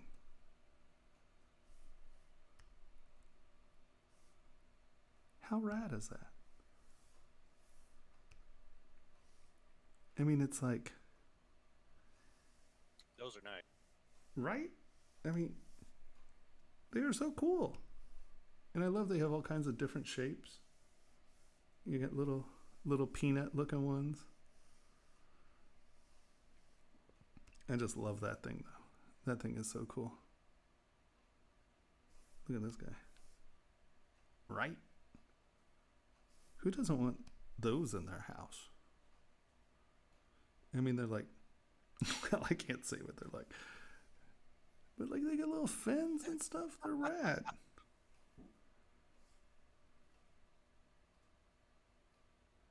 Oh, can you all hear the other people?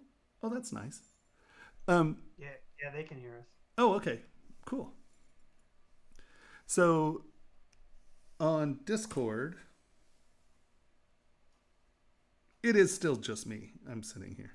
But on Discord, we have a chat room. And so you can join the Discord chat room if you have verbal questions. I'm trying to get Discord to kind of work with me here. So see, there's a restream brought. Now is that, oh yeah, so wait a minute.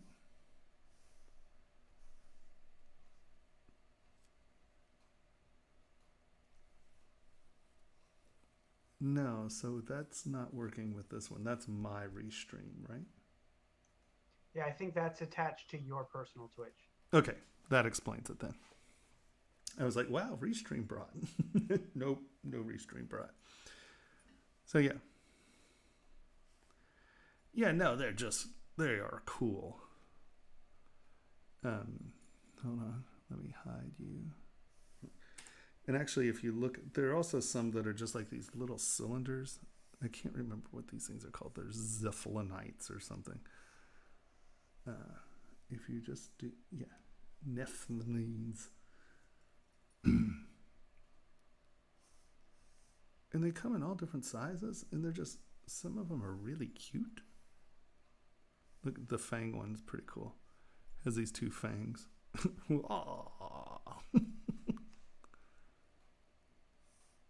And they come in all kinds of different colors. There are these gray ones. Oh, look at those. Those are cool.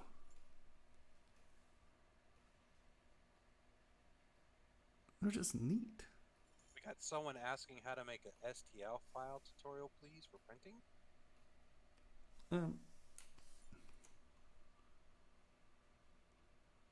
Yeah, sure. Okay, so let's go back to this guy really quick. So I now have this decimated, right? I decimated this down to 1,000,000 polys. I have come in, check mesh integrity. I'm going to close holes. And then if you don't have, I use the Kitco plugin to check my water tightness only because it's a one-step process. It comes up, as long as a square window comes up, I know that it's a watertight model and I can just go cancel. Where on the Analyze Selected Subtool, you have to select the measurement size it is, and then it tells you if it's watertight. So it's a 2-click process. Now when it works, or when it is closed, that's great. But if it's not, and you keep going back through it, hitting that button twice becomes annoying.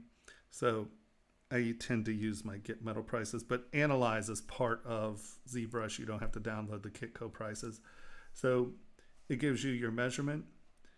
It tells you that it is watertight, and it gives you your volume, right? So this is nice if you're sending this to someone to get printed.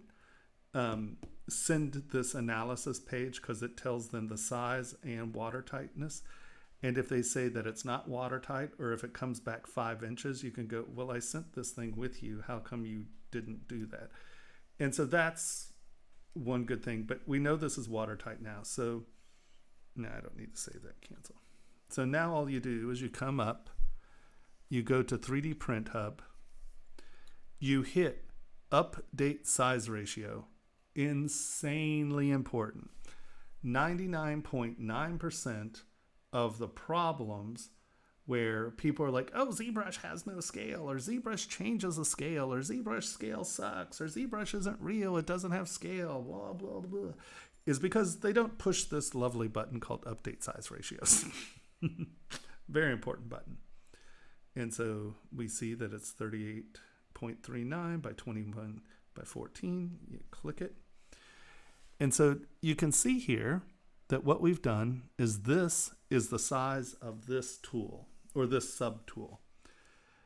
Now, if I'm exporting all these other subtools, they are automatically, you don't have to do this for every subtool.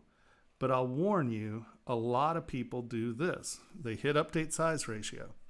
And then they're like, oh, well, you know, I have these screws. And you're like, okay, yeah, I did those. And then I hide the stuff that I don't want. And I'm like, do I need these? Yeah, we need these. So I'm going to turn this on. Okay. This, what just happened right here, is how most people completely pork the pooch when they're printing out of ZBrush. Because you have hit update size ratio, but you have changed subtools. So now ZBrush thinks that you want these little things to be 38 by 21 by 14. And you don't, right? That's not the size of those. That's the size of the bridge. But if you export these now, it's going to do its best to change the size of these to that scale. And then everything else that you're sending is going to be changed by whatever percentage it's decided that changes. So make sure you hit update size ratio all the time. Before you send a part out, make sure you hit it 3 times. So now we've changed subtools. So we're just going to go hit update size ratio. And we're going, great. And I'll tend to do it again, just to make sure. So now we know that the visible subtool is properly to scale. I will now go to Export STL. And there it is. And normally I'll name my subtools. So when you go here, you push save. I tend to choose number 2, use the subtool name. Otherwise, I would have just made these full glasses, and then it's going to make it 4 subtool 1, 4 subtool 2, 4 subtool 3, because that's the name of that subtool, right? So I tend to make sure that my articles are named over here, and then I choose number 2, use subtool name as file name, and you can make that always your choice. And there you go. Now you have exported STLs that are to scale and ready to print because you know they're watertight.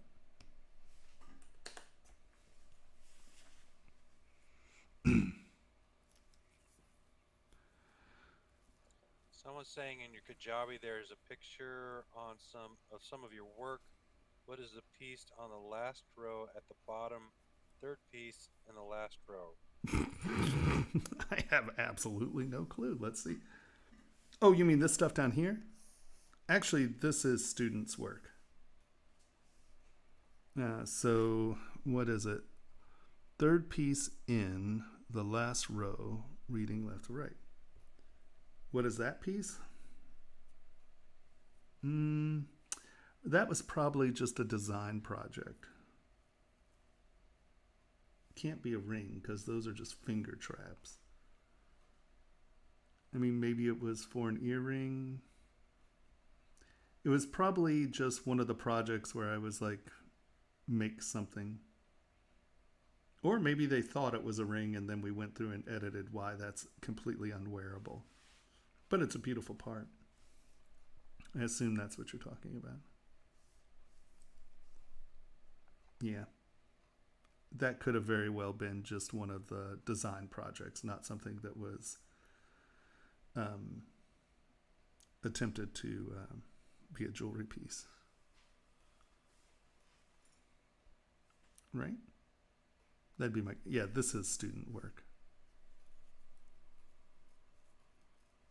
Oh no, you're good. You're completely good.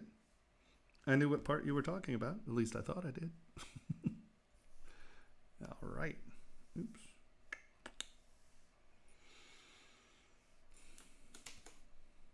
Okay. Yep.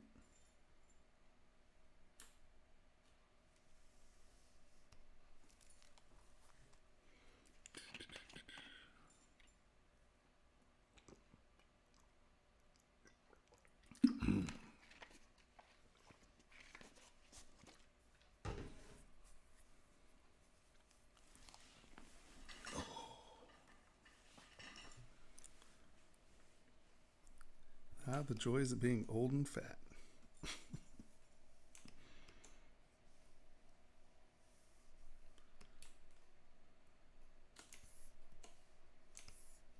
Yeah. Indubitably. Oops, that is not clay tubes. Did I call you?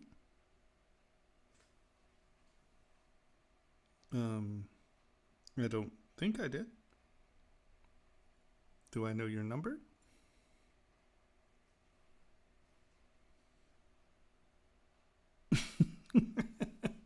No. That was self-referential. I'm like, I don't know. Did I call you? I might have. Stranger things have happened. Especially with Discord when you forget to remove yourself from the Discord cycle. Wah, wah.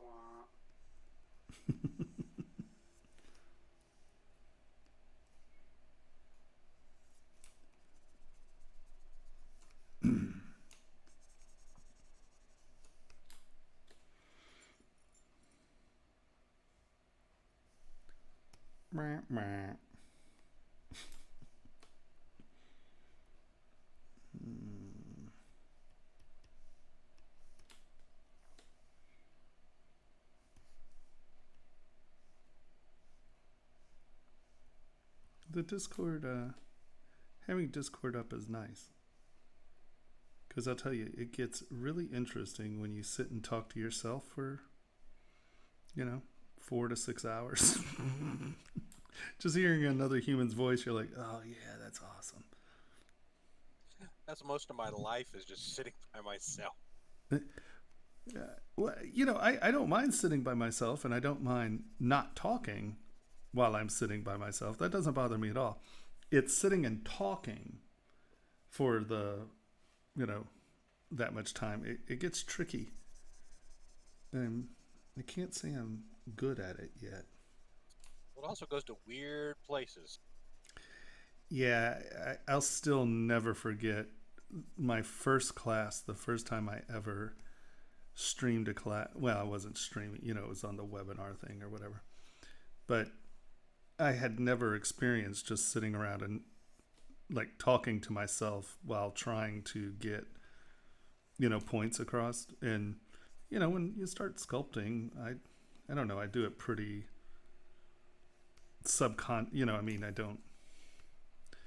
I don't always know what's going on. I'm usually just scraping the surface and seeing what it does. And at some point I kind of came to, where you realize the words that are coming out of your mouth. And we were talking about dolphins mating or something. And I have no idea. I'm just like, what am I talking about? It's like, how did I get here? What have I done to myself? Yeah, it gets weird. It gets weird. Someone wants to know, are you going to cast these in metal?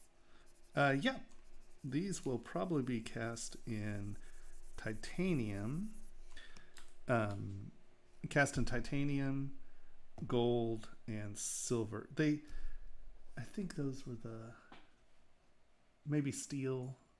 I can't remember. There were a bunch of options. So we're going to get pricing options and see what happens. I've never heard of a company that needs more than one example to give you pricing, though. I think they're lying to me.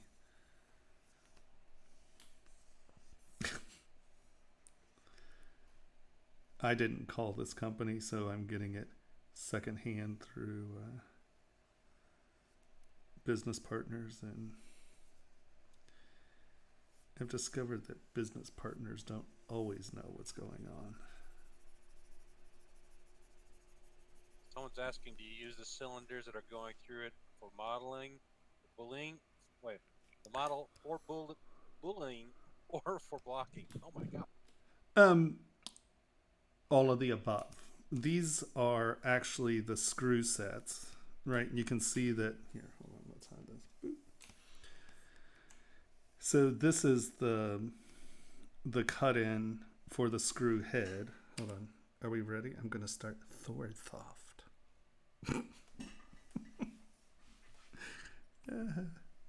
So this is, where are you? There you are. Burp. This is the size of the hole for the screw.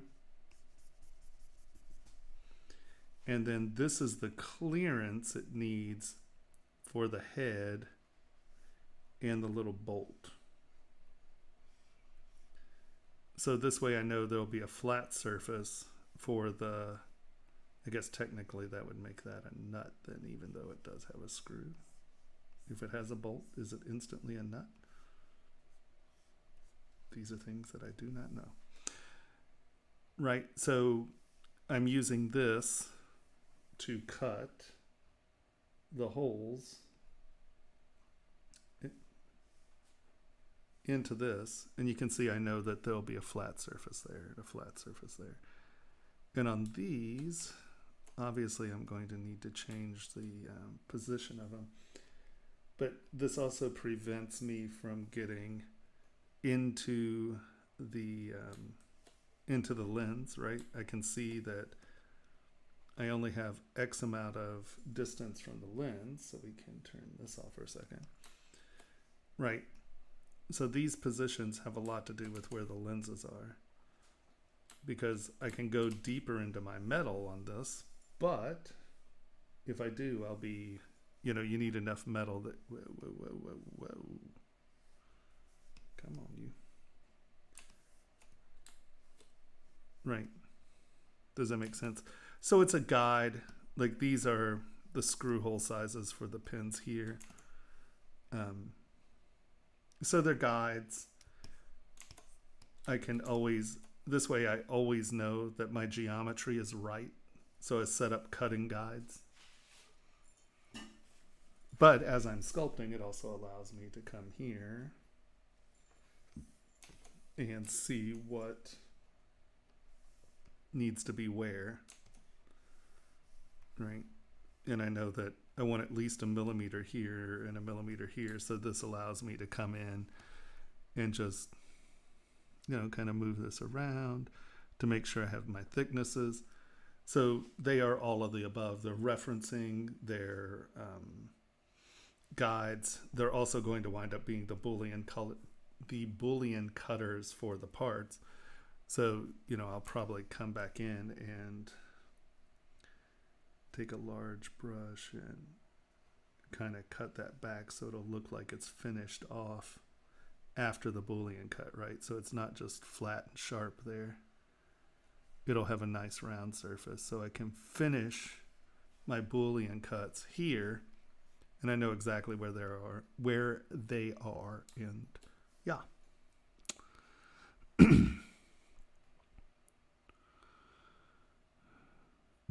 Wait. Yeah, he didn't want your business, dude. That's the only answer for that. He was just being a shitheel. Thorthoft. Who the hell would name their program Swordsoft? Goodness grace.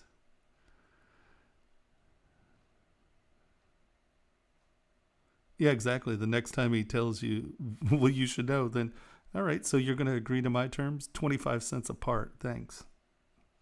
Jackass.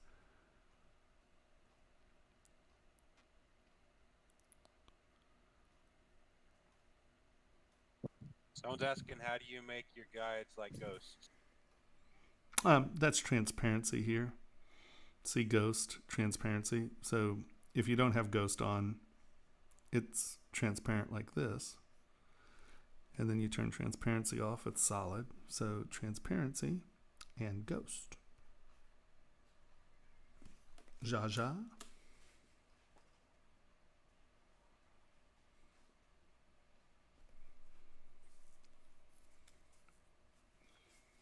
Oh no, there are plenty of casting places out there. Formlabs has a pretty good list, and then Tony and I are working on a list. It'll be ready at some point. The problem is some of the people that we had on the list like no longer exist because of Corona, so we have a list coming. But that one does okay. At least that'll get you started. And we are sending stuff to a new caster here soon. Right, Tony? Did we get that? Did we get that part off to him? Not yet. Okay. Rob will shoot me some waxes this week. Okay, cool. Not being. And you sent me that picture of those guys. No, that's a link. Yeah, but there was the link, and it had the picture of the dad and the son. Uh-huh. The dad looks so familiar, and then I was thinking he kind of looks like that guy, the guy from Pawn Stars, the old guy. The dead one? Oh yeah, probably the dead one. That would be great. He just abandoned them and actually went to his other I can't say illegitimate, or his other son who is a caster. Your relative, yeah. Yeah, that's funny. Yeah, I forgot he died. And I guess he didn't leave any of them anything. I guess he was a bit of a prick about it. I guess towards the end of their lives, he was a little disappointed in them or something. My stepdad used to be on the film crew for that show. Oh, really? Yeah, he was the generator guy. Oh, cool. Our friend was their gemologist for a while. Oh, that's cool.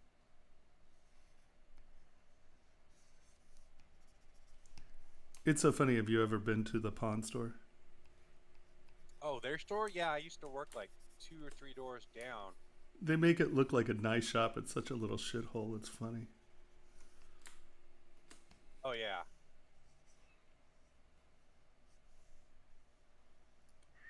Yeah, it's this narrow little thing, and the overnight deposit where you go, like if you're trying to trade in the middle of the night, is so shady looking. Yeah, it's really funny.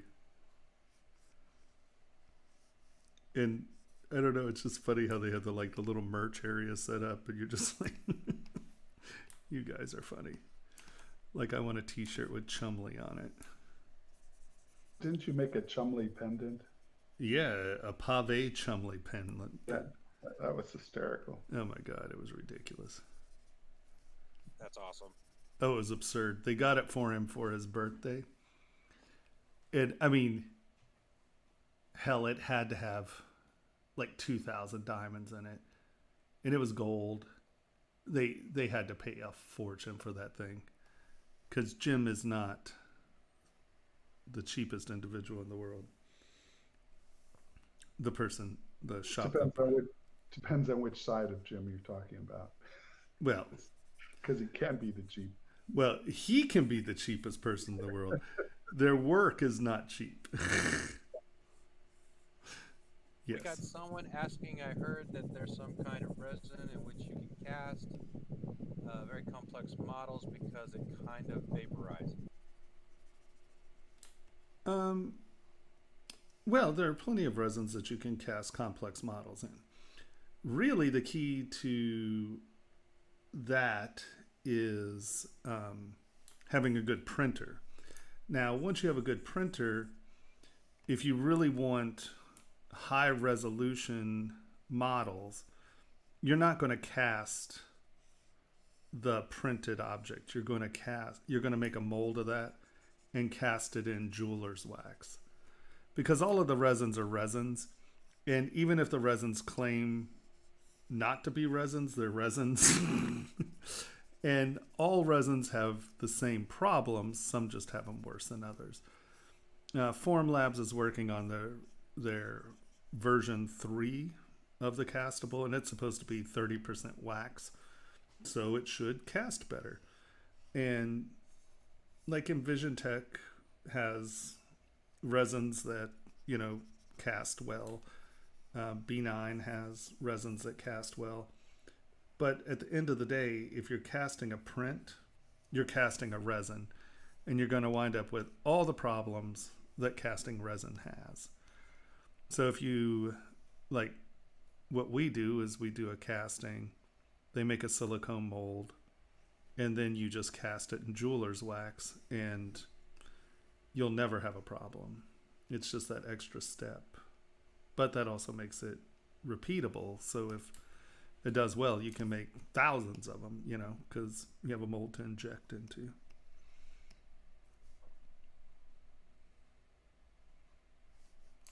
I think that, because there are a lot of people who claim their resin wax is good, but I mean, real jewelers casting wax, like injection wax, that burns out completely. There's no resin issues.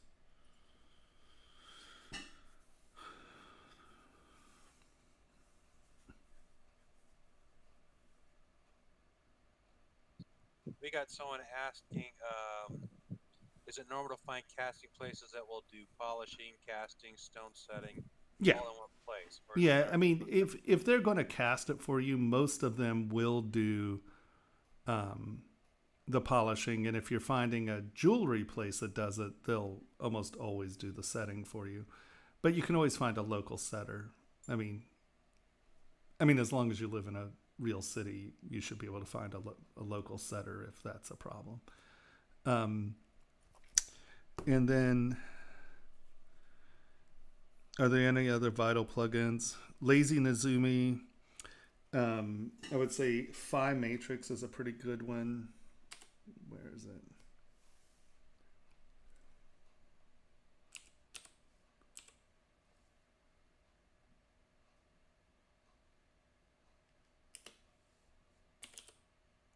I know. Hold on. I could swear I have it here.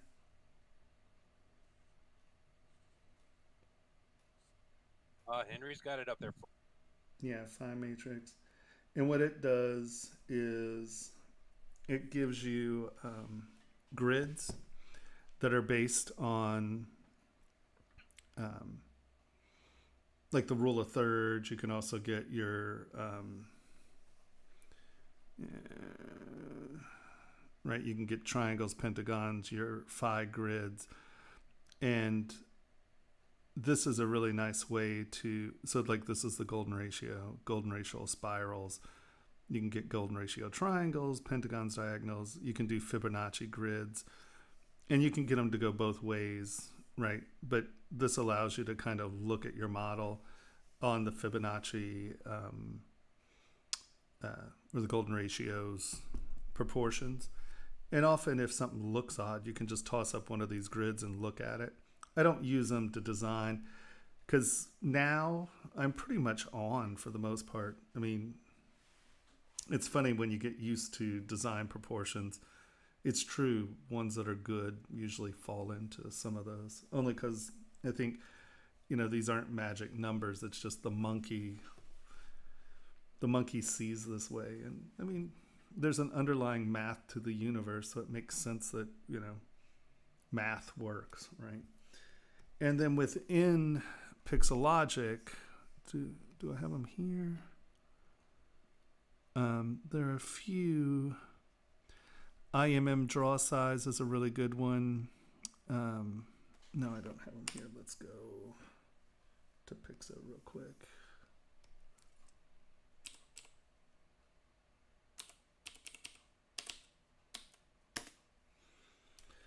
Go to resources. Hey, wait a minute. You got Look at someone that. asking once what? They used my rendering in Get ZBrush. Check that out. Woo! Sorry. They very rarely use my stuff, and I'm like, hey. Right? I was like, wow, look at you. You're back on the front page. I know, look at that. Shocking.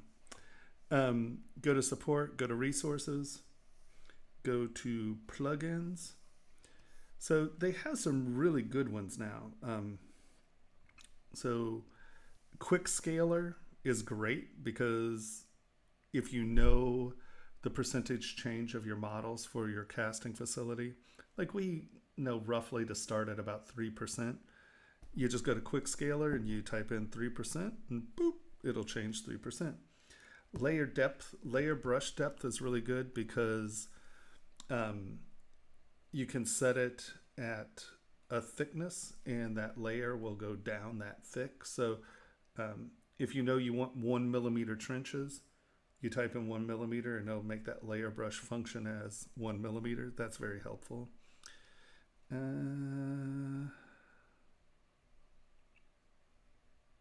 Obviously Dynamesh. IMM draw size.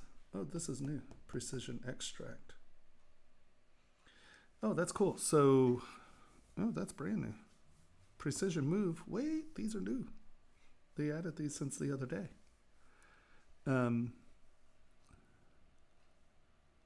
Actually, so another good way to make shells would be, hold on, let's download this. This is good. Hold on, precision move. IMM draw size is really nice. So if you have details, like let's say you want 2 millimeter rivets, right? You can type in 2 and then you hold down Control and drag it out. And every time you drag out that insert multi-mesh, it'll come out to scale.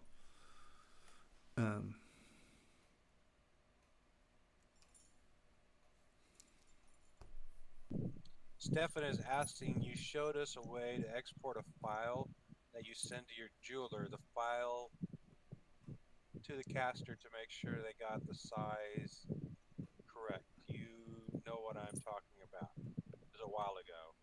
Yeah, you mean how do you get that? Is that what you're asking? Yeah, I think that's what they're asking. That is analyze selected subtool. And that gives the size, right? It says it's watertight. It gives you your size.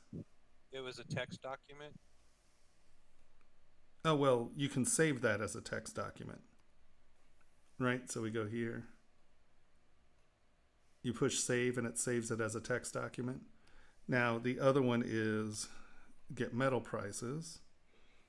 And these are your metal prices. And if you save this, that becomes a text document as well. Is that what we're talking? Yeah. It's the analyze that you want to send to your printer. She's asking, where do you find that button? I don't know.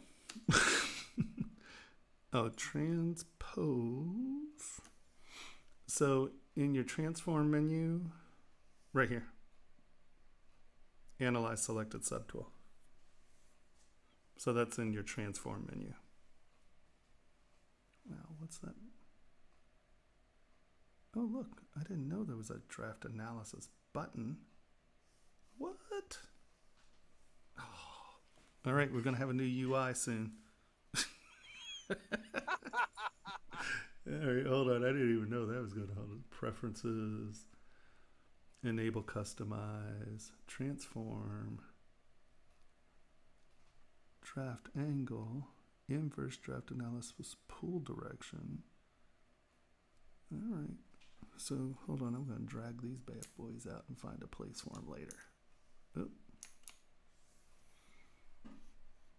Yeah, I haven't even installed your new UI because I figured I was going to give you a month or two. Yeah, give me a little time because we have a lot going on. Yeah, I figured new stuff would keep popping up, so I'm like, I'm just going to wait. Yeah. Set direction and inverse direction. That's interesting. See, because you can see I have them right here. Right, this is the draft angle stuff. Inverse direction, set direction from draft. But it's a button instead of the from draft button.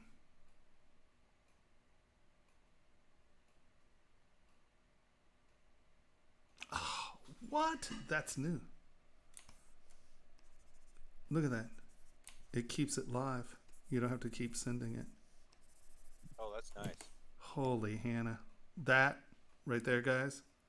Awesome sauce. Oh, wow. I like, see, they sneak that stuff in there on me, and I might not find out for years.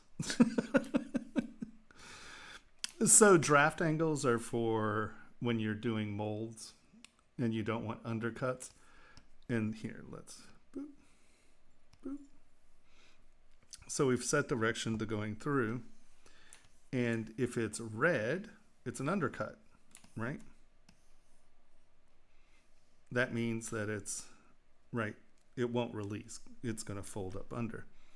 But this button allows it to do it in real time. So if I want to make this not an undercut, I can come back in here and fill this up. And you can see that it is making it not an undercut. So you just have to keep adding meat and see how that's now that angle. That is the draft angle, this angle right here, which I have to keep adding to. But you see how it's turning green? So let's turn this off. And now that is the draft angle for release. What do we have the draft angle set at? Yeah, 2 degrees, that's fine. But you can see from the front now, there's no undercut there, right? It's just, but that allows you to kind of creep up on it live. Ooh, so nice.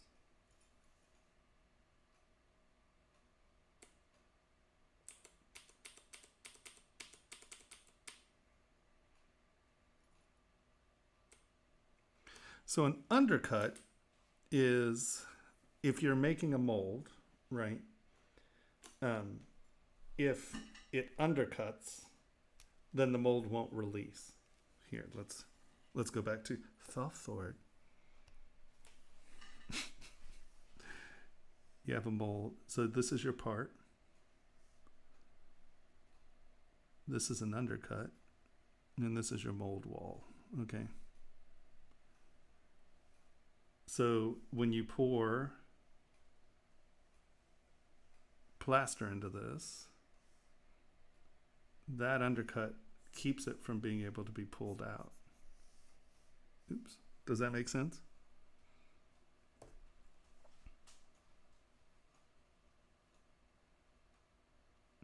Hey, Ginger Kitty Pig. So if you wanted to pull it, so like if you're doing metal molds or die stamping, you can't have anything that's going to have an undercut. You want this, right? Because that, when this is filled up, right, that'll just come right out. But if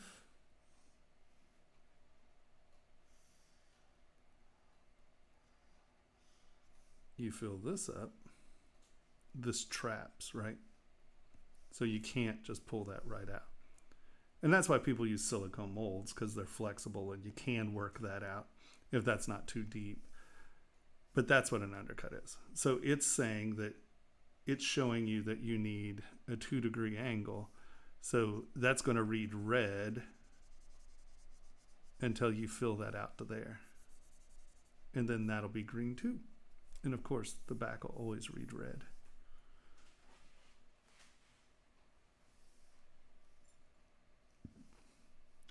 So cool. I love it. I learn something new every day.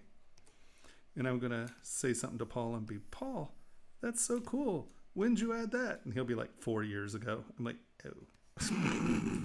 That happens to me a lot, actually.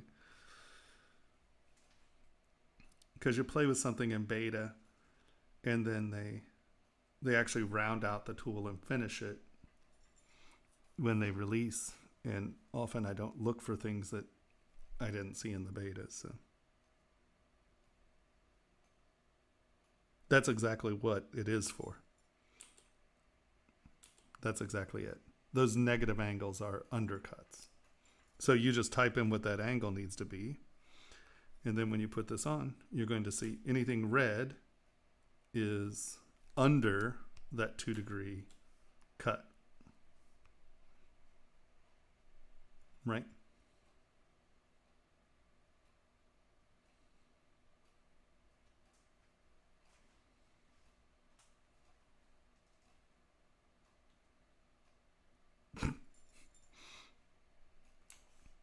No, he hasn't made any whoop, whoop, whoop, whoop, whoop, whoop, whoop, whoop, whoop noises, which Paul will always make.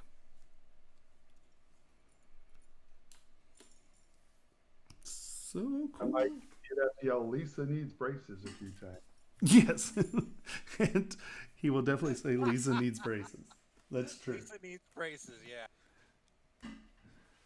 Papa needs a new pair of shoes. Nope, Lisa needs braces. Funny, my middle name is Paul. See?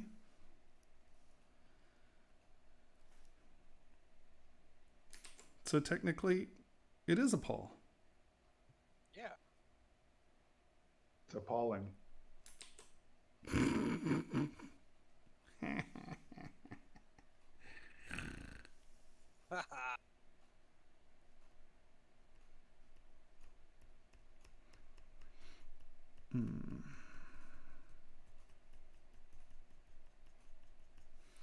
It's funny, Tony, when I'm doing that. I don't know. Can you all hear my brush? Like, do you all hear the thup, thup, thup, thup, thup when I'm doing something like this? Not really. I'll tell you what, my microphone at home is really sensitive. It's a really good mic. You definitely hear that. It's like thap, thap, thap, thap, thap. It might be Twitch compression because I can hear it really well during class. Oh, okay. Yeah, that's what I was just about to say. It must be that then. Yeah, your stroking at home is definitely more sensitive, I hear. Definitely louder. Definitely louder.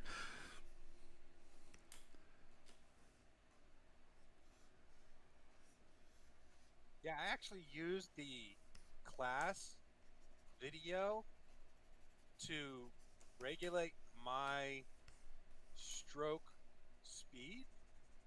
Wow. If I that don't makes know if I'd sense. admit to that publicly. Yeah, I'm just Now, like, wow. Okay, you know, is it depending on what angle I'm standing at?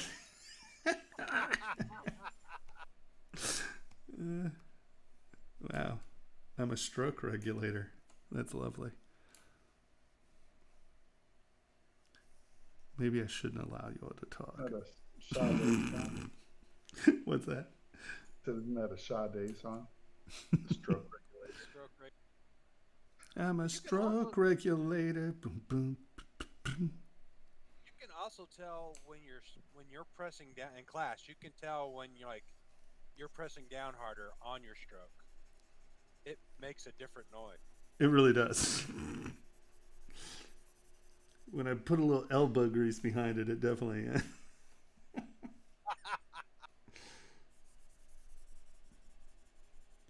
Yeah, I figure I'm not going to try to remove all that from my videos. I'm like, you know what? Welcome to my, you know. And you know, when you're sculpting, if this is just dead quiet, I do remove some of it. I tone it down. Like in the audio editing I've been doing, I tone it down a little so it's not. But yeah. I leave quite a bit of that sound in there. Because it's just creepy when it's like perfectly quiet. I'm just like, eh. What's going on over there?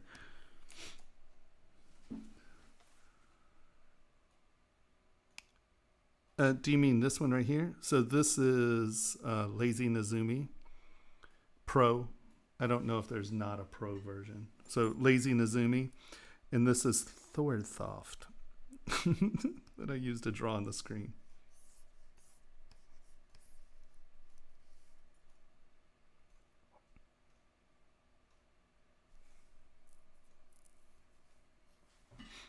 At home, how do I cut it out? I use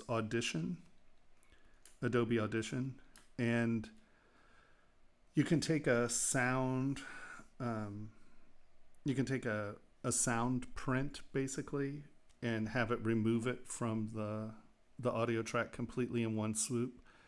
And then I just go back in and erase some of it because it's an Adobe product, you can get a screen that's almost like Photoshop. It's like these heat maps.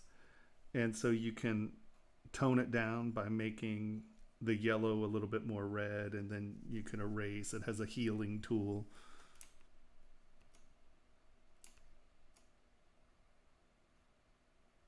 Oh no, that's part of ZBrush. See? Boop. It's just a selection within ZBrush. It's called Draft Angle. You've also got someone saying you never showed them how you're going to shell out a model using a Precision Move plugin. Using Precision Move plugin? Oh, not Precision Move, Precision Shell. Hold on. I'd have to reboot. Can we do that next week? Will you come back next Monday? And I'll have it set up. I have to load those plugins and stuff, and I don't know if everyone wants to see me sit here and watch me load plugins while we're...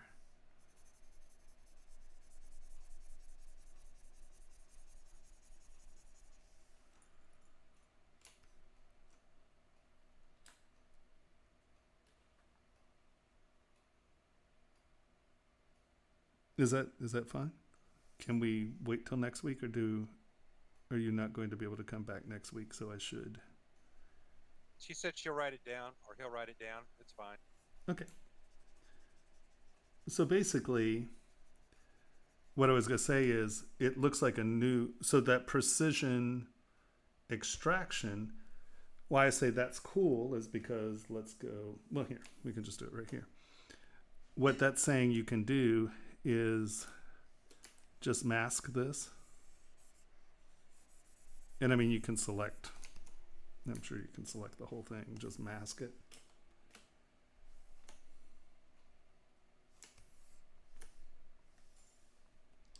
And then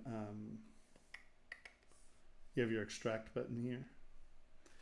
If you were to say, let's say that's 2 millimeters, okay, in the plugin, because this isn't calibrated that way. But if you go negative 0.02,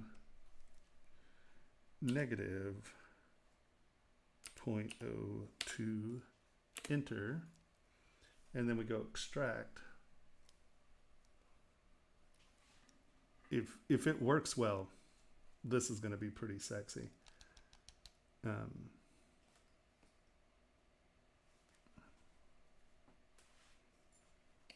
Do I have...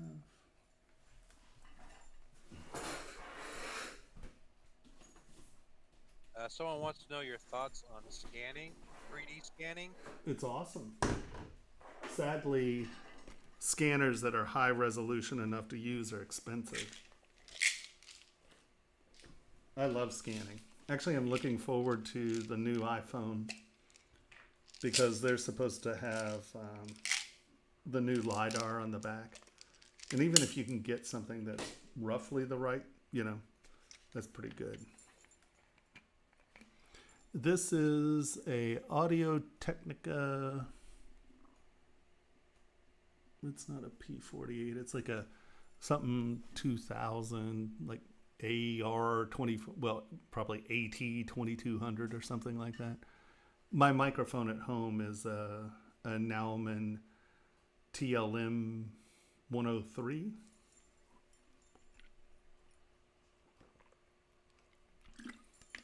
There's a huge difference. But, I mean, there better be. This is like a $250 microphone, and that one's a $1,300 microphone with a 700, well, technically a 1200, but I got it cheaper. So for a $1,200 preamp, a $250 digital converter, and a $1,300 microphone. So it damn well better. It damn well better sound better.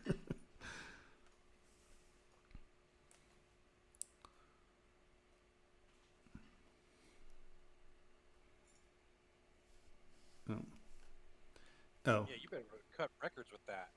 Oh yeah. Oh well, that's what people do. I mean, the TLM 103 is an incredibly popular microphone.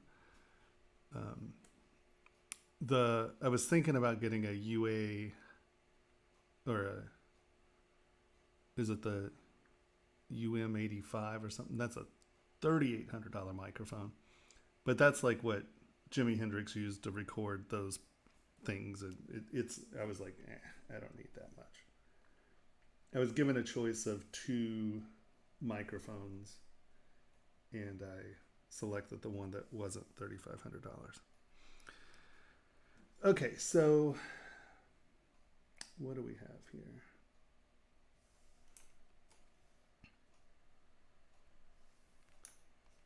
Well, first of all, why does this have balls in it? Okay, so I think that 0.02 to the scale is too big. All right, we're saving. Yeah, no, the Yetis, a lot of people like them. It's just for audio stuff. Like for streaming, it's fine. But if you're actually doing recording, it's incredible the difference. Because this is a very, very good streaming mic. Even though it's pointing in some weird direction. There we go. This is a really good streaming mic. Shure makes a really good streaming mic that's in the same price range.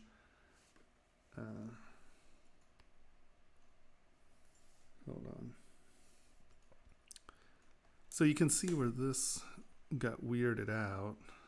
See these folds? That's because this is way too big. Hold on. Let's try this again.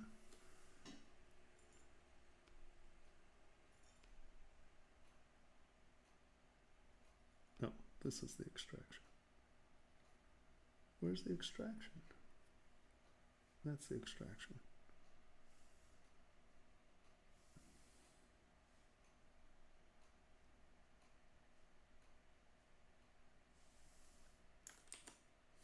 That's weird.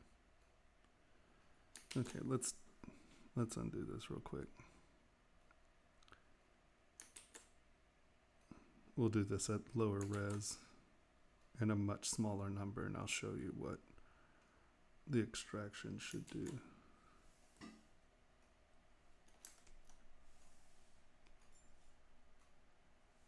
Okay, extraction. We're going to delete this. See how this blew out? Because 0.02 is twice this thickness, so it kind of bowed out. You know, it's going past the parameters because it's trying to project in both directions. Why you need to know a thickness. Okay, so we're going to delete this, right? We are on extraction. Yes. Delete. Okay.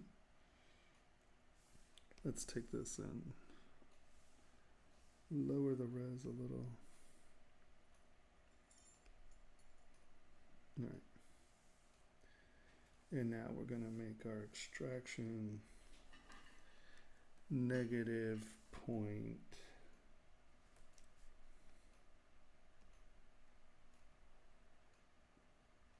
We'll do 0.002 and see what it does. Extract.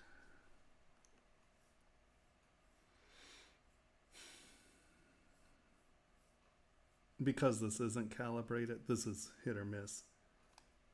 Accept. Come to our extraction.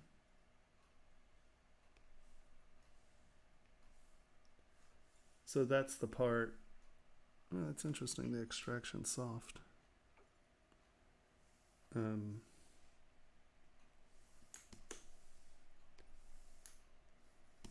So that's the part.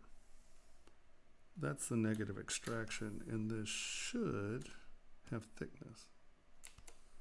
Yeah, you can see that there is thickness here, right? So that is the way that extract would work, except you're telling it here. You can see this better if I put on double. There you go. So you can see that it's extracting and creating a shell, right? But it's interesting that it got softer. That's odd. Let's turn this on. Let's tap that. Are they both purple? They are. Let's do auto group. Okay, now they're separate colors. So now we can tap that. Let's mask this. Hide part. There we go. So now that is that. So let us actually take this one. Now the interior is gone. And then I would project all. And that should get it sharper.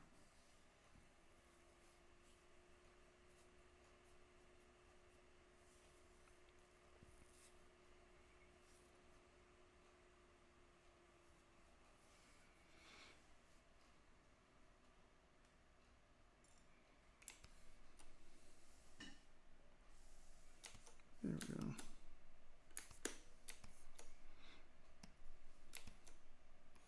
Right, and let's make sure everybody's in there. They're in there. Well, you would have to, you obviously have to cut a hole in this. Otherwise, you're not going to be able to get the investment out, right? So what I would probably do is now come in here.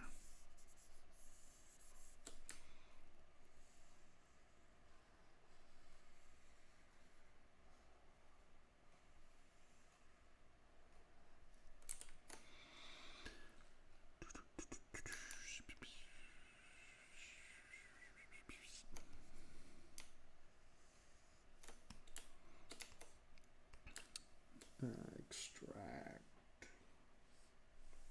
Where are you? Double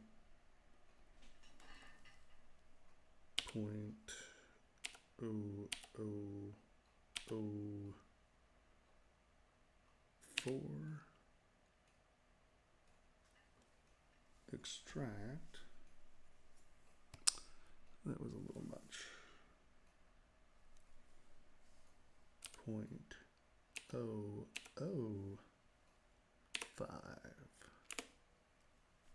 extract. We want it a little thicker than that. 0.008.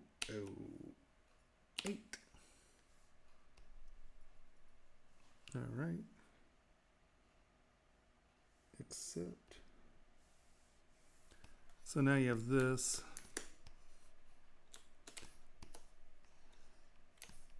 I would come in and make sure that you had a little bit of a taper here.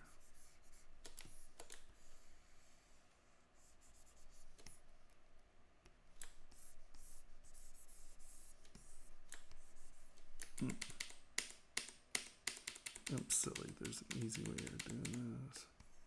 You can see there's this little fold over. That's all I'm trying to get a hold of. But I think that these should be, yeah.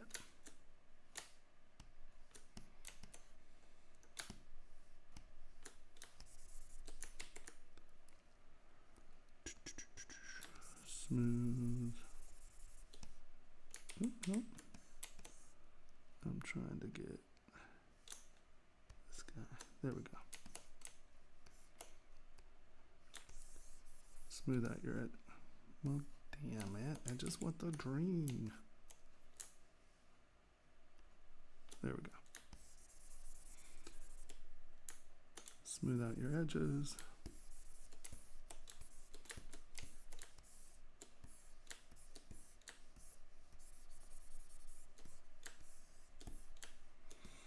And then I would just come back in and quickly SK trim and taper them towards the inside a little. So I'm just taking a little bit off the inside or the bottom edge, so you can release them, or so they won't be undercuts. And now extract.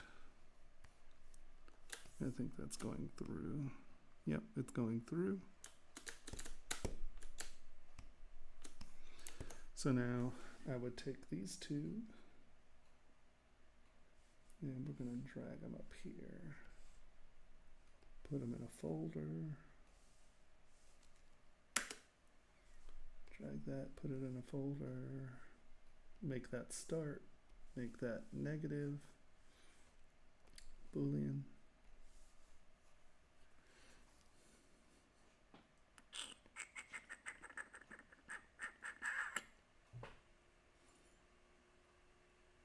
Hey Art, how's it going? Okay, so now you can see that this now has an open spot, right? And then we come back up here and we change this to intersection, Boolean folder.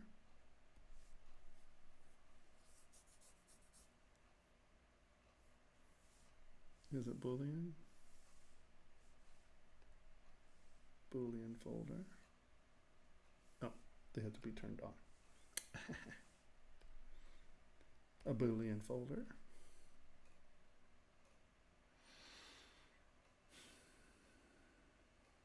And now, through the intersection, you created the exact piece. It has a taper, right? So that way you can push it in and it won't push into the part. And so now you've made hollow, and the part you're going to plug in, and just solder that or laser it and, you know, polish it down. And now you have a hollow part. You've created your hollow. You've created your plug. And they fit perfectly together. And that's how you would make a hollow part. If you wanted it to be hollow in the sense of it's hollow, but you don't know it's hollow, you have to have a hole, a plug. Well, thank you, sir.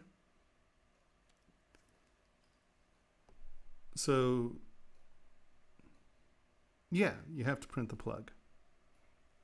Then you have to cast the plug, right? Because you're going to put the plug in, solder it or weld it, and polish it so you can't see it. Because you can't have a hollow shell and cast it, right? Because, well, one, you can't have this floating thing in space. Okay, so let's look at a mold. Right? So let's say you want to make a hollow ball. So you want something like this, right? So you just want to cast this. Well, the problem is, you know, your mold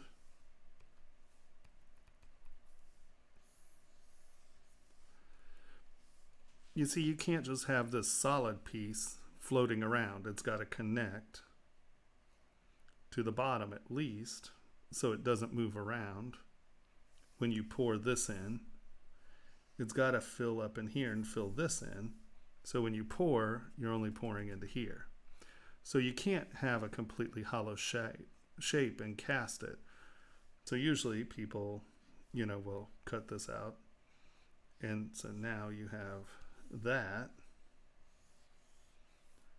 And that fills in easily. And then you just cast that plug so it sits into your solid. Does that make sense? You can print something hollow, but you can't cast it hollow. I mean, fully hollow. You do it in steps, right? You have to have the you have to have the hollow part. So that's all that investment's going to go up in there. So the other thing that even if you're doing this, you got to remember that you're going to have to pick, you know, you're probably going to want to put a plug here as well, because you're going to have to pick all that investment out of the hollow part. Well, yeah, there's no difference in rings than this. Here, let's go to a ring.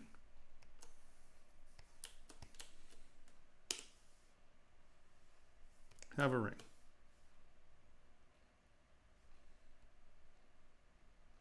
Right? So we're going to take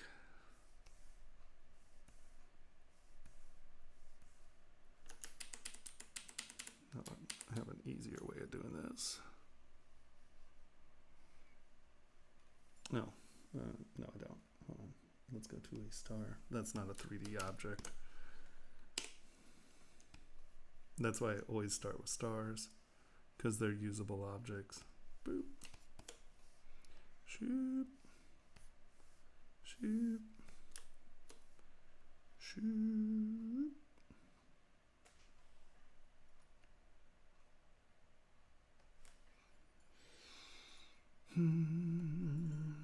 That's fine. All right. So now we're going to make this a ring.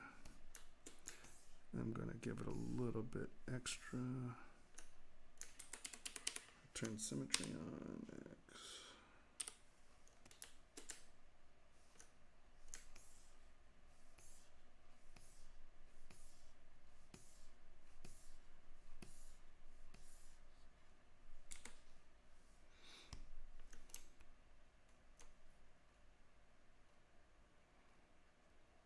Right, so this is usually why people are hollowing things, right? Because you have more metal than you need. Turn symmetry off.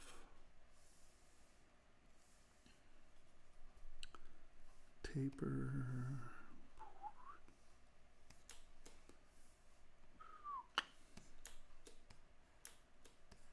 Right, so obviously, if you were casting this in gold, this would weigh a lot, right?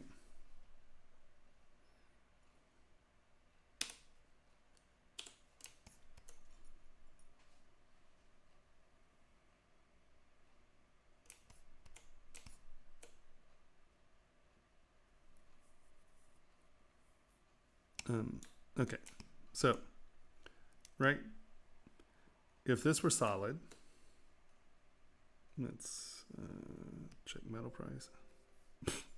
I love that the primitive's not solid. Oh no, it's just really tiny. Okay. Hold on, let's make this cancel. Sliders and subtools. Well, that'll do it. I need this to be X. Let's go 27. Turn all off. Hey, Thomas, I got to crash out, but Henry's going to read the questions for you. Wonderful. I will see you Friday. Friday it is, sir. Right Good night, on. everybody. Type in 27. Push enter. Resize subtool. Frame. All right, sliders to subtool. That makes a little bit more sense. All right, so now if we were going to do this in gold, this would be $3,440 of just metal. Okay. So this is why people hollow things, right? So we're going to take this. Now, you don't want the bottom to be hollow, because one tap and it's going to collapse. So I would say you're probably going to hollow this up here, right? Because you don't want this to collapse. So let us -0.008. Enter. extract. And you can see that we have a, let's just accept and see how thick that is.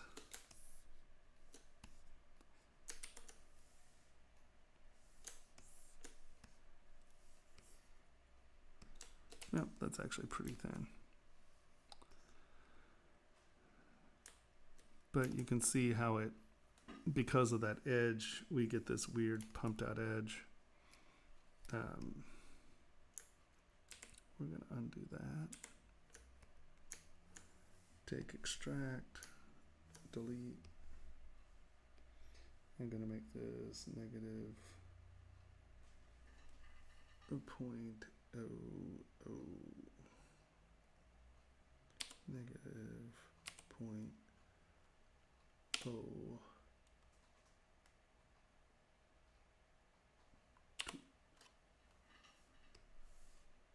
Yep.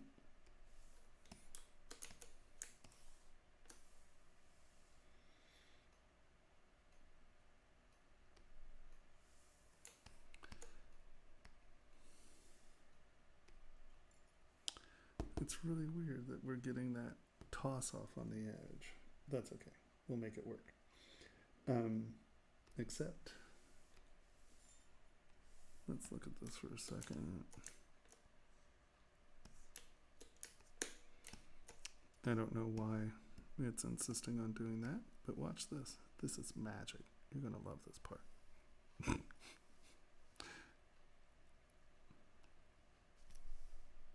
What's going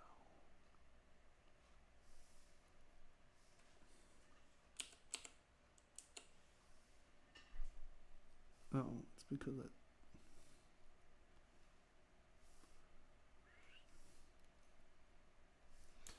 We're just going to smooth this out.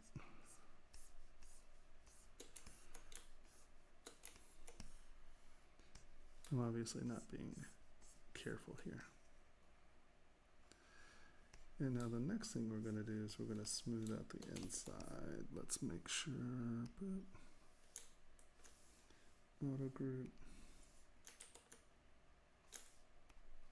Oh, good. Never mind. And we're going to smooth this out so it's not poking out.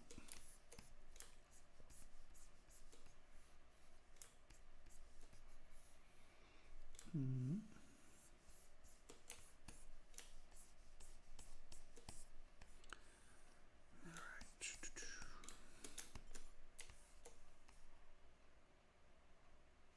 right. Okay. So now we're making that hollow.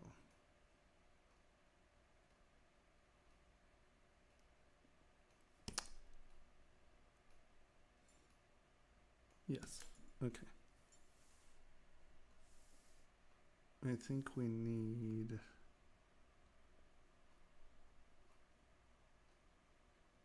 because that's going to be hollow, but we're going to have that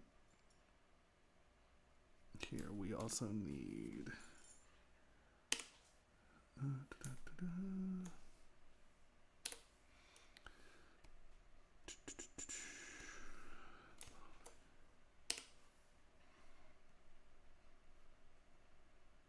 I think we have to close this hole if I'm not mistaken.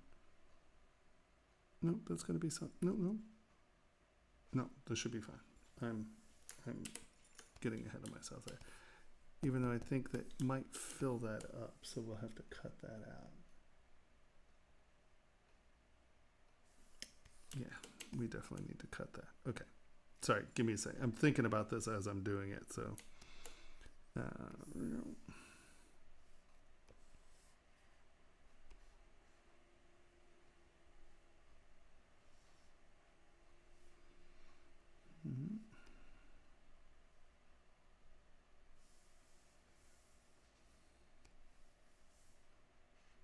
right, so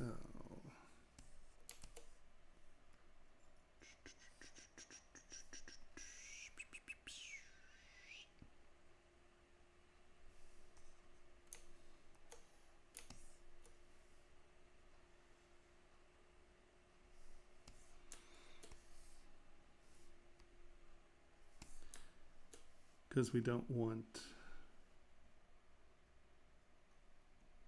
that to right, because it'll make the inside of that hollow solid, and that is not what we are looking for.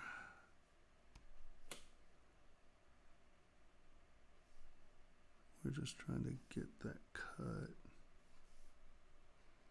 so we can just take it as a separate part and just leave it. All right. We actually need to slide this up.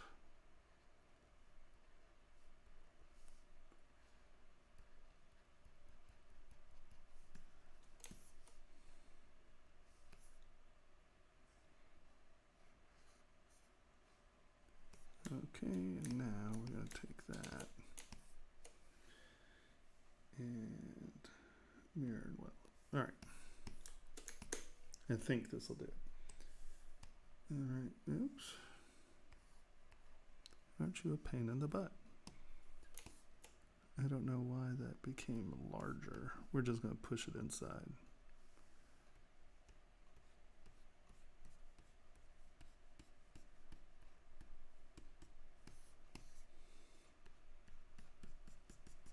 Because the other one's going to calibrate better, so it's not. I'm just trying to show you what's going on here.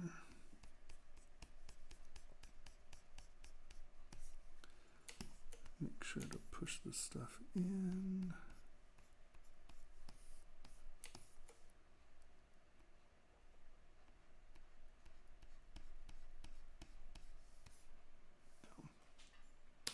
If you turn symmetry on, this works much better.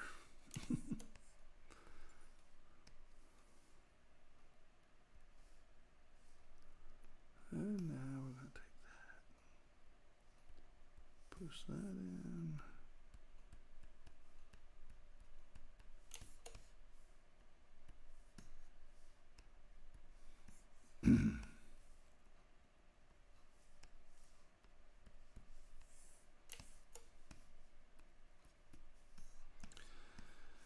All right, close enough spit on. So now we're going to put these in a folder. Drop that in. Make that negative, make that start. Boolean folder. So now if we auto group this, tap on that, split hidden. Now you can see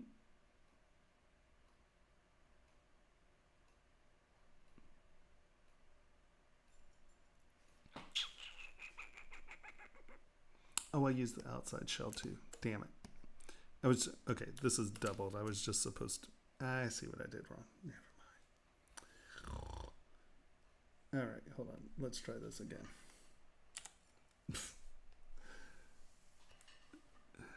I used the outside and inside, so I just made a lip here.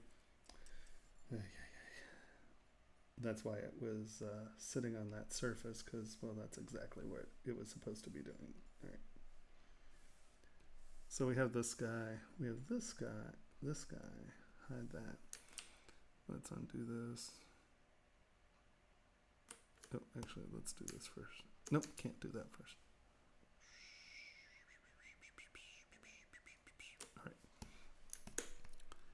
All right. Okay. So really what we need to do is take this, delete hidden, flip this. All right. And then close holes. Now we come here.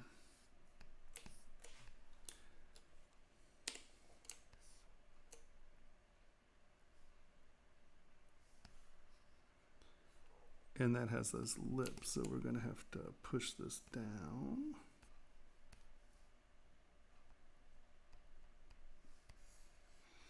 And once again, the calibration, you're not going to run into this problem. Okay. Push that in. I'm just gonna be dramatic here. All right. Make that negative. Boolean folder. There you go. And so now you have your hollow channel, but you still have to cut a hole in this, right? Because there's no way to, I'm going to split these to parts real quick. Split groups. Okay. So this is your solid. This is the plug, right? We're going to flip this. So there's no way to get this into this unless you are cutting a hole here. Does that make sense? Right? There's no way to get your investment in there. There's no way to get the investment out of there. So what most people will do, right, if you're hollowing rings, and how I usually hollow rings is I'm going to delete. I'm going to take this. I'm just going to cut this off. I'm going to close holes. I'm going to turn, delete hidden, close holes, trim front.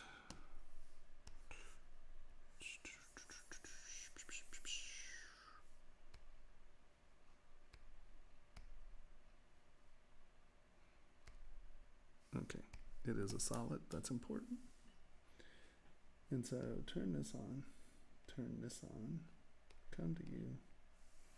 We're gonna go to transparency, right? And now I'm just gonna take this, I'm gonna shrink it a little, bring it up here. Now, problem is, this isn't gonna work because that's an undercut, right? So we're gonna take trim front. Start here, just cut this up,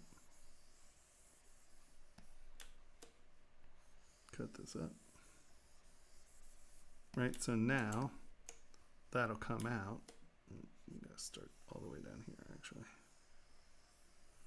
because this is a taper. Take that. Now those are straight. I'm gonna come in here. Move elastic, infinite Z, and I'm going to make this, is infinite Z on? Okay, let's just go to move, infinite Z.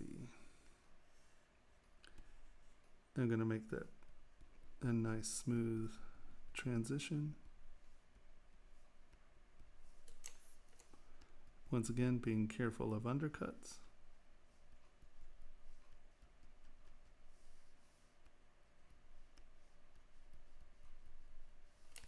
Damn it, I didn't have symmetry turned on.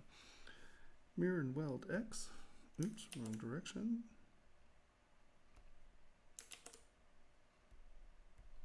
Okay. So now we have this part. Once again, we need to turn symmetry on. We need to just make sure that's coming out of your model. Boolean folder.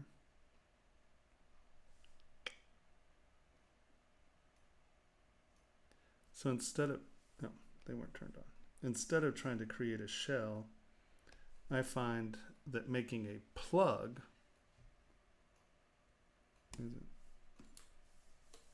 oh, we have transparency turned on.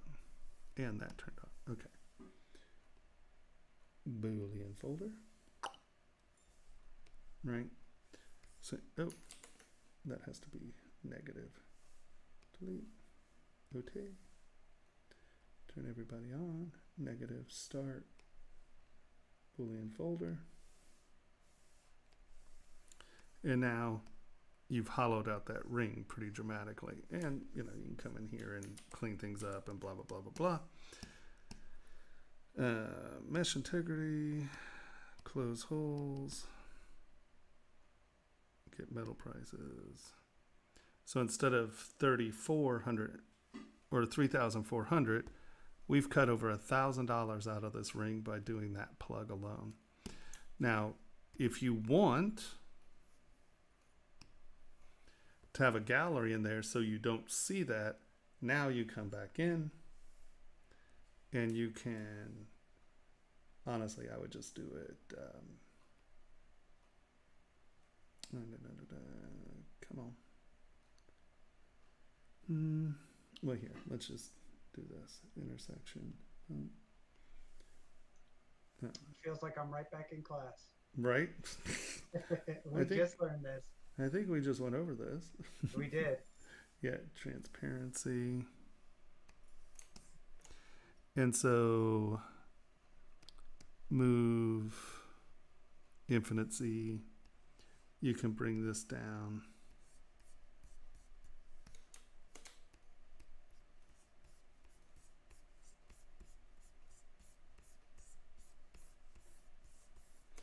And depending on how trim dynamic, let's just get this off. Depending on how thick you want this, you can determine it here.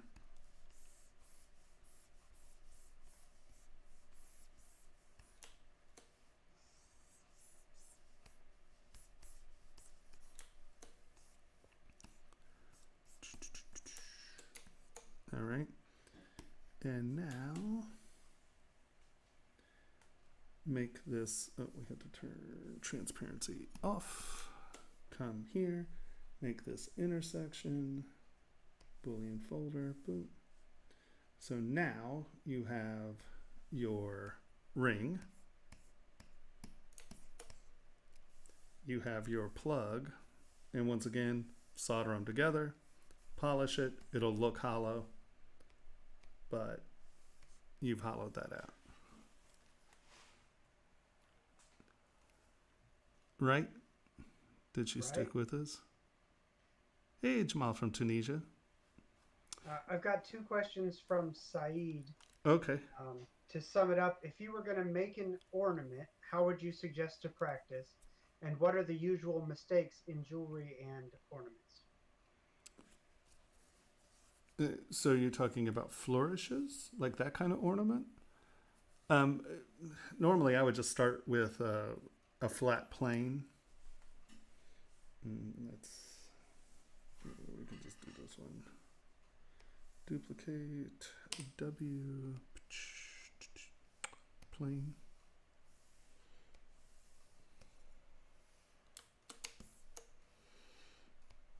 Make it roughly the size you want it. Let's go 10 mil.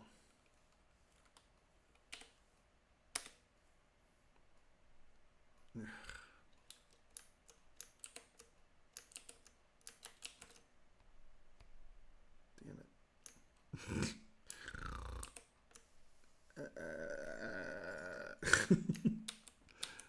I hate it. Why isn't undo working? Okay. Turn on ratio. We want that. We want this to be 10. That is not right. Undo. Oh my God. You're making me crazy. Okay. Make plane. Sliders to subtool. I don't know why ratio turns off. We want that to be 10 now.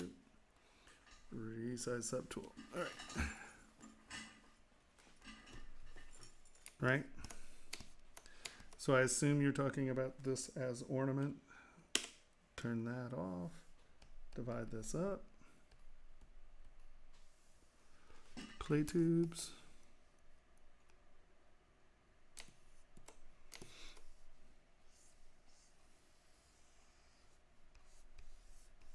Is this what you're talking about, ornament?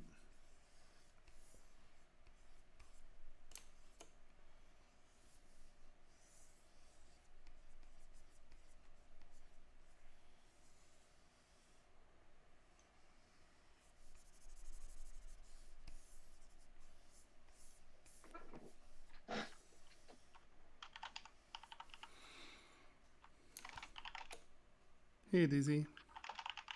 So, Saeed, is this what we're talking about?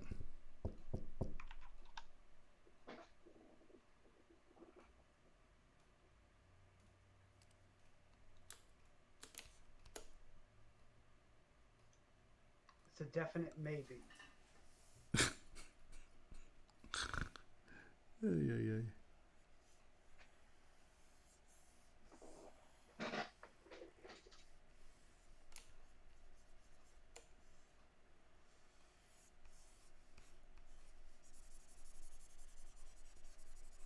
Do I have a big lag? No more than usual. But yeah, so I think the question is really for anything, what's the best way to practice something that you know you want to create and you just know you need to practice it? Get a photo reference and try to copy it. Because, like, I can sit here and make this up all day, right? But what if someone goes, yeah, but the flourish isn't going to the, you don't have a side flourish on it.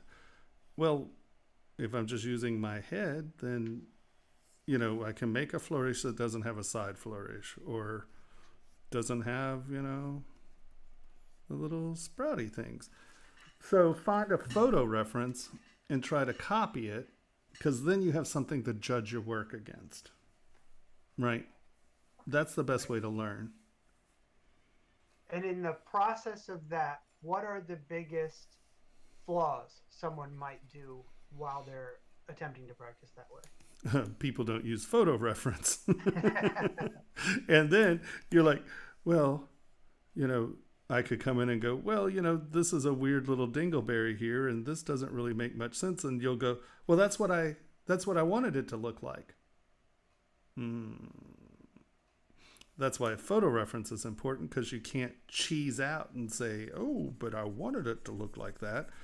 If you're doing a dog and it has 6 legs, you're doing something wrong.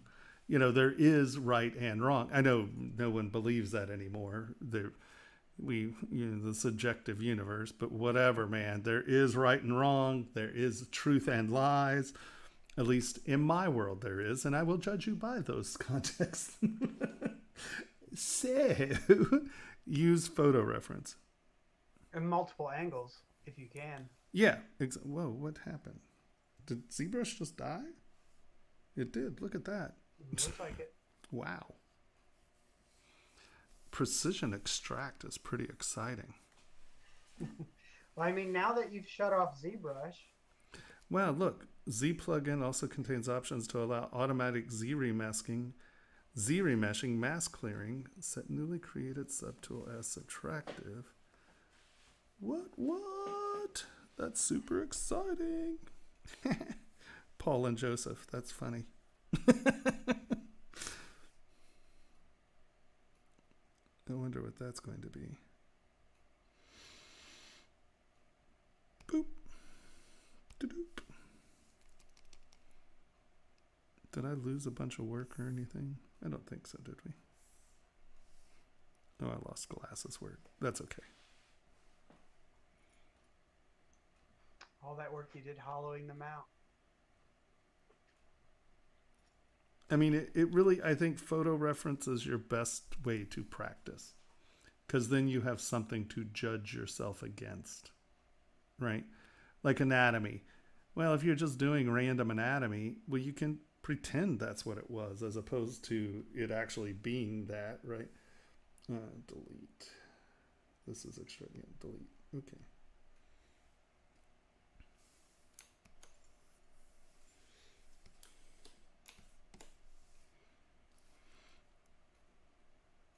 Just like kind of with this, right? I can say I want it to be whatever I want it to be, but at the end of the day, it has to fit these things in. These whole, wow. Oh no, I was working on the other one. I was like, I thought I did more than that on that. There it is. These are out of order. It's scaring me. Getting all scarred. So, in this case, I'm using reference, because if these pins are over here, well, guess what? It doesn't work. No matter how many times I'm going to say, oh, but that's how I wanted it. Well, so what? Put one hand reality in the other. See which one gets full first. That's not how I usually say that phrase, but this isn't my stream necessarily. This is Pixologic stream.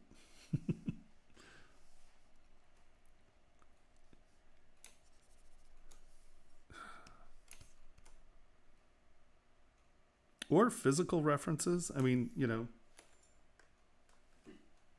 sculpt this, right? And then you can physically look at it if you want. Just whatever it is. It can be photos. It can be, you know, physical. If you're doing photo referencing, yeah, get it from a bunch of different angles if you can. And there are photo research websites that have things from a bunch of different angles, so you can do it. Take someone else's model, you know, download scans, right, and sculpt it from.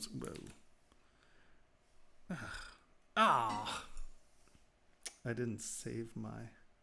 Sorry, I have to do this before I forget it, because this. Whoop. Didn't save the new draft stuff. Well, I think all I need to do is save that button. Config, enable, customize, transform. Grab you and just drag you. I want you to be right there.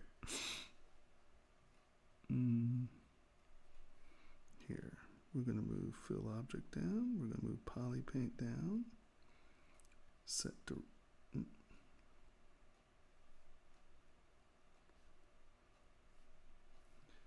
We're going to put you there. We're going to put you there. We're going to put draft angle up here.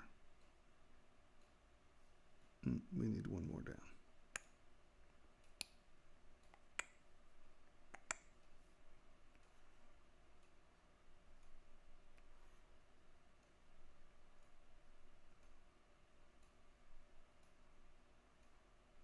All right, right? No, here, let's just put those there. Right.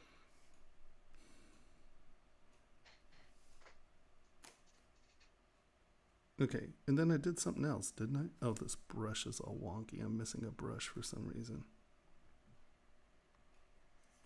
That's really annoying, because that brush is there.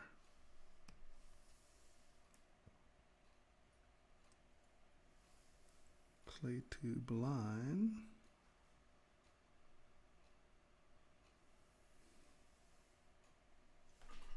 Do you drag brushes out the same way you drag other tools out of the menus? Well, you can't drag it out of the menu. What you have to do is, let's just go up here. I know it's up here. Bump. Go to brushes.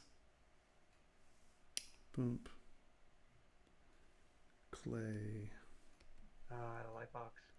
Clay tube line. If it's in there, you can use that. But for some reason, it's giving me grief.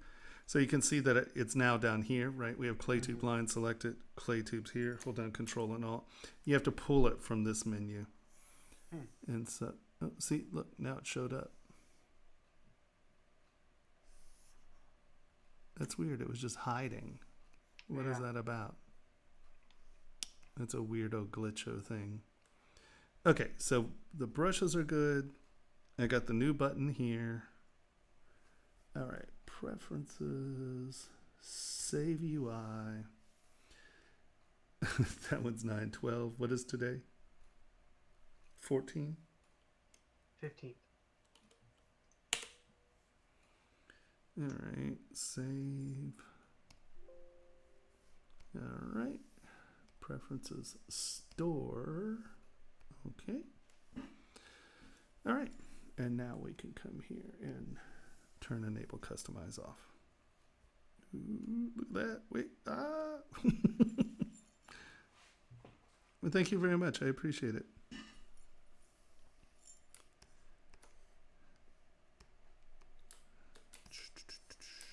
Where in Tunisia are you from?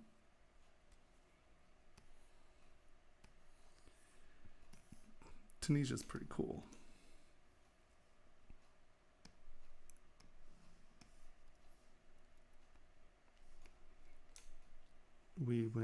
We had a little bit of time one summer, and I wanted to go visit the place where they did the fake city to fool the bombers and to fool the German bombers, and where Rommel was hanging out and that whole shebang. I love the stories from that era. There's some really funny, cool people tied to like Rommel's group and that whole Montgomery and the whole shebang down there in Tunis. Oh, cool. Yeah, and so we decided that we were going to go to Tunisia and see some of that stuff.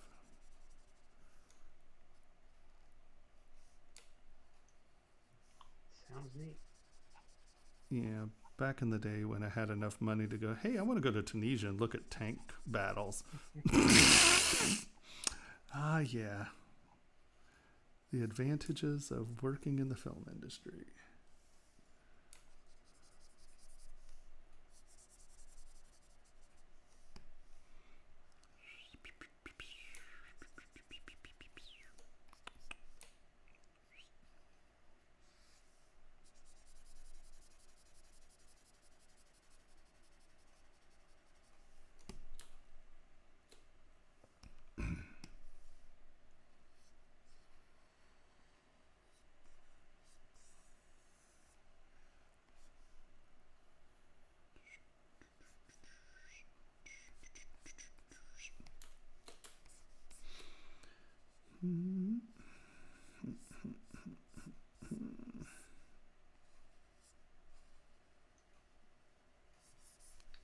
You've got a question I don't think anyone could answer.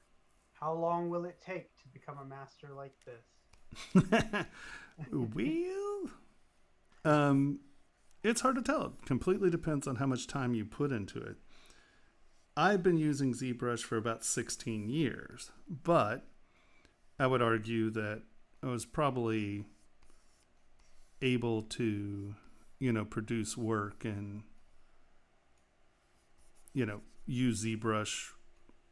I mean, like the Sugar Skull was done in 2005. So that was like about a year. But it's all I did. I mean, I did 18 to 20 hours a day, 7 days a week for a year, and so it's just really how much time you put into things, how well do you learn, how quick do you pick stuff up. I would just say, work as many hours a day as you can, and you will get better. So much of this is time. There aren't tricks to it. It's just spending enough time and energy on it so you get better, right? There's definitely tricks to it. Well, yes. I mean, okay, fair enough. I had ZBrush for a month before I started your class, and I already know in the 3 sessions of your class more than I figured out on my own in that month. Fair enough. I spent probably 2 months trying to figure stuff out before I bought Meet Myers videos on ZBrush. And it was like a 3 DVD set. It like went through everything, right? And I went through that once, and then I went back and looked at a few things a few other times. And just from that video, that gave me enough to really start to develop my workflow. Because, there are certain tools I just had no exposure to. And, how would I ever find them? It's just, I have no clue. You're right. The one video helped greatly. And then I sat down and tried to figure, because back then there was no export, there was no ZTL, there was none of that crap. You weren't getting models out of the computer for printing. So I really had to figure, and there were no videos on how to do it because no one was doing it. It was mostly a film and animation program. And it took me a few months to kind of wrap my head around it and figure it out.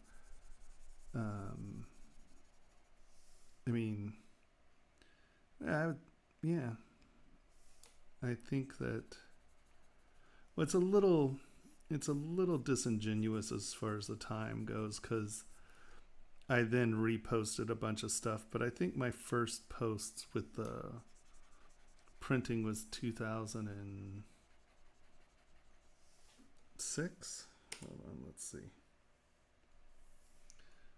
Where's my ZBrush Central?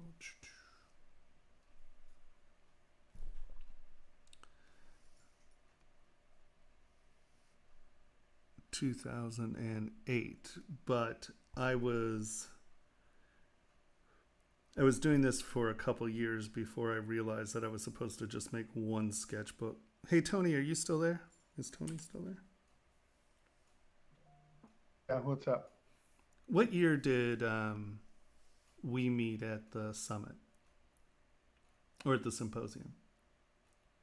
2006, 7 or 8. 7 or 8. Yeah. So probably 2007 was when I first got models out, because I know it was over a year because I lost a year's worth of work. Oh, astronaut. Hold on. Got to look at astronauts. No, not an astronaut. Never mind. And so these were my first models that I started posting. And yeah, these 2007, 2008. But it's funny because come on.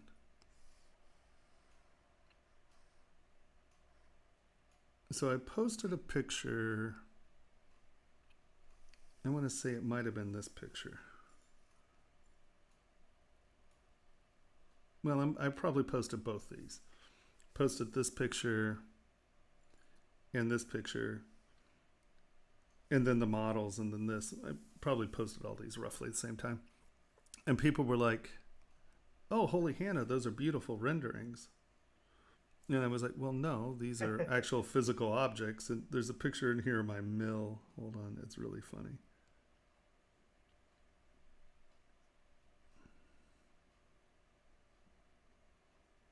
Yeah. I was like, "No, this is my mill." And we milled them out and we made them. And people were just like, "What?" And ZBrush called me, Gentle Giant called me, all these people called me. We're like, "All right, how'd you do it?" So it was like, yeah. But it was about a year before these because I was going full tilt, and then I was just posting individually. You know, I wasn't doing it on one forum thing. But now,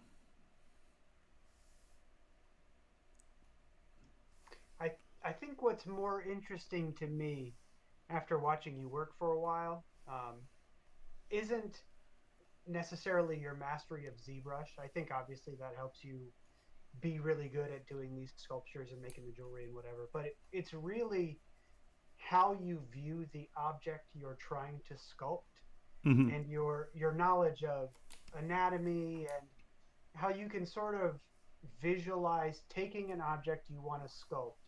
Imagine it as a piece of construction paper folding in on and around itself to make the form you're trying to make. Yeah. I think that's the mastery that people have a hard time getting. It's not, I'm super good at ZBrush and I know how all these tools work. It's, I know what the world looks like. Yeah. And I'm being kind of disingenuous when I say that I've been doing this for 16 years. I've been working digitally for 16, 17 years. I was a sculptor for almost 30 years before I picked up digital work. I mean, I made my first money off of sculpture in 2008. I mean, 1978. Wasn't that the year Star Wars came out? 78, right? Well before I was born. I have no idea. So, I mean, I've been doing this for a long time. It's really kind of the only thing I've ever done. So, I trained to be a politician for a little while, but that was a whole different story. Oh no. No. Yeah, no, I would have been a good politician. I'm sure, but the world isn't ready. Yeah, no, that was my thought too. I was like, you know what? No, I don't think this is going to play out well for me.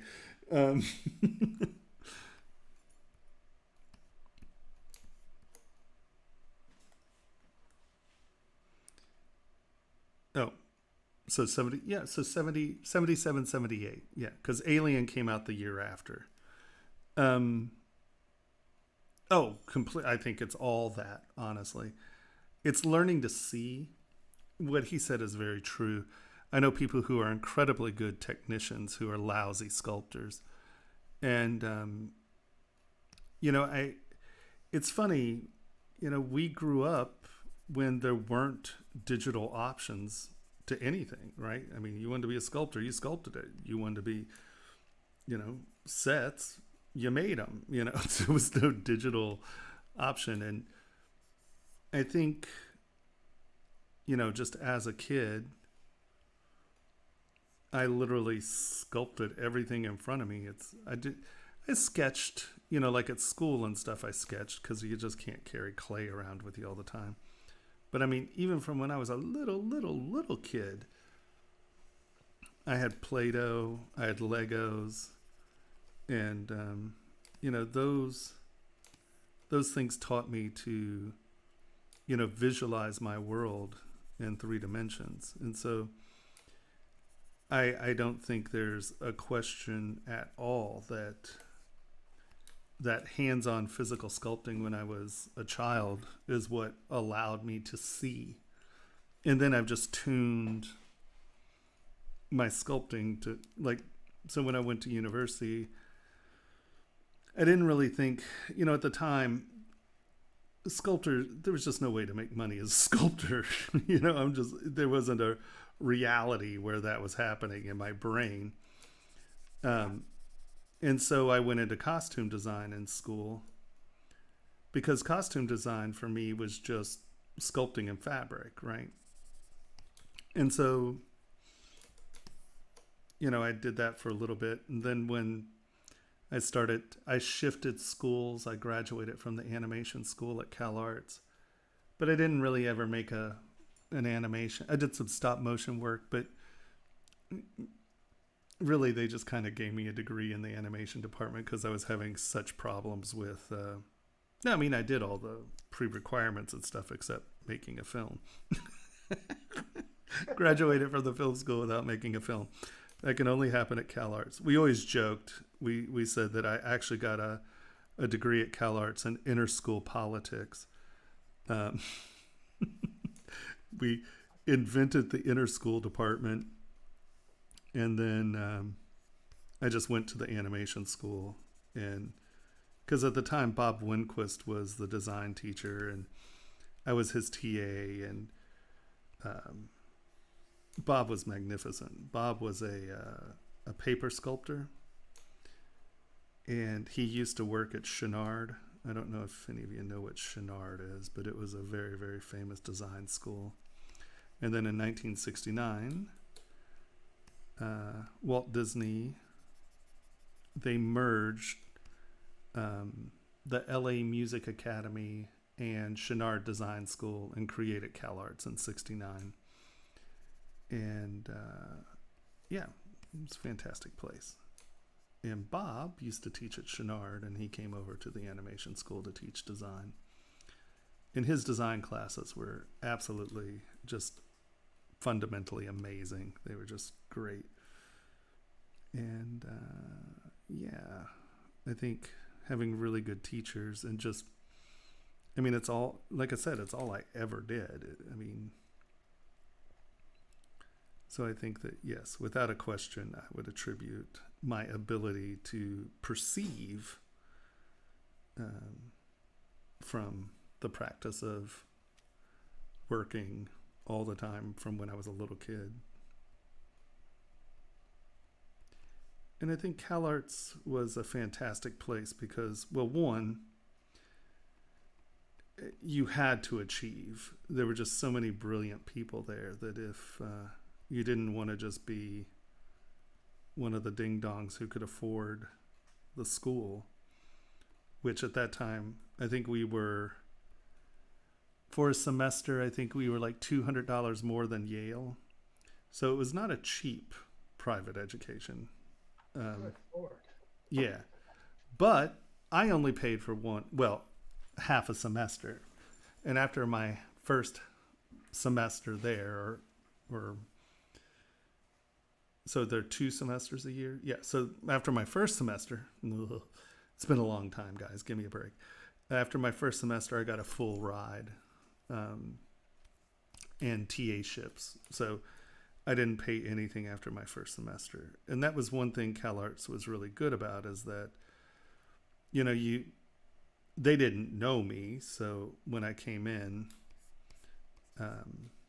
you know, they didn't know how I work. They didn't know how. So they did get, my first semester, they did give me TA ships where I got, whoa, that's not pinch, where I got paid to work in the costume shop and, you know, some of that stuff. But my first semester I paid for. Second semester, well, and all the semesters thereafter, I got a free ride. So if they wanted you there, it didn't matter if you could afford it. They would, like Roy Disney actually paid for my education. Bob took me down to meet Roy, and Roy paid for my schooling. Yay, Roy. Walt was a wackadoodle, but Roy was pretty cool. Hey, Blue Skies.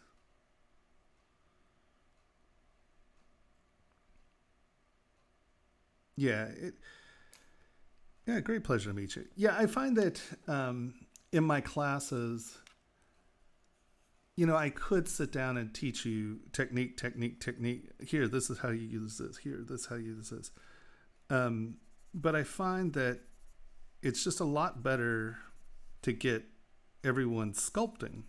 It's like there is no one answer to anything, especially in ZBrush of all programs. There's really not one answer. There's a million ways to skin a cat in ZBrush. There really are. It's just getting a new mesh, Z-Remesher, Dynamesh. Yeah.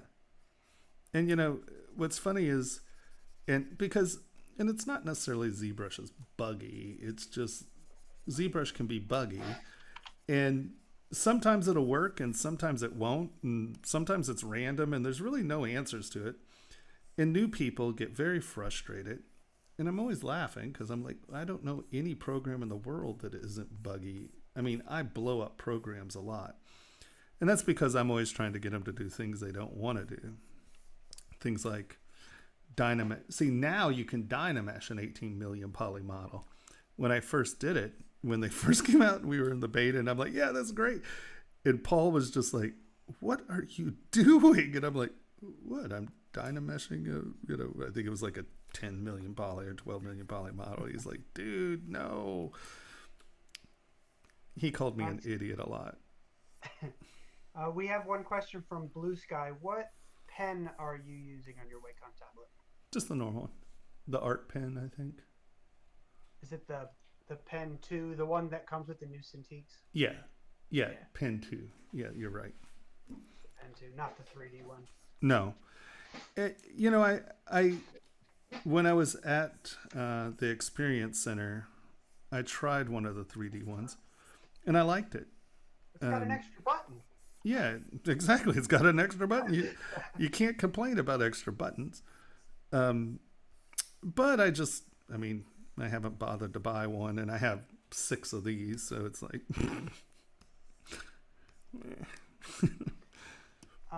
So we've got a question from, I'm not going to try and pronounce that. We'll just go with Raw. Let's go with Leia. I think we answered earlier, why when you move the camera, does it change to a lower poly model?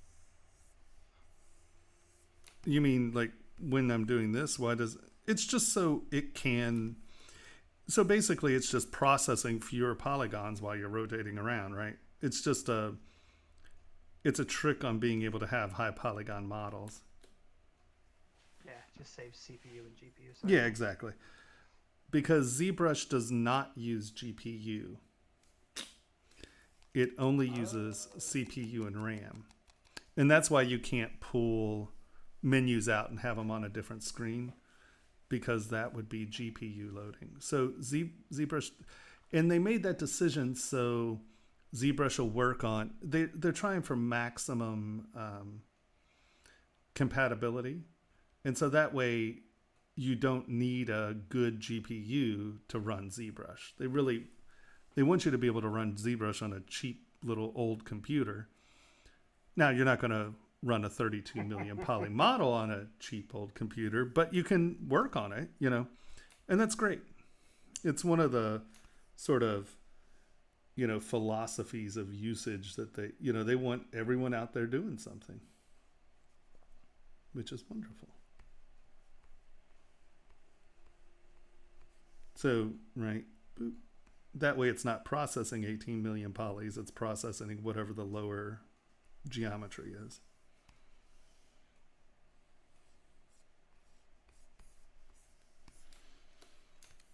Efficiency.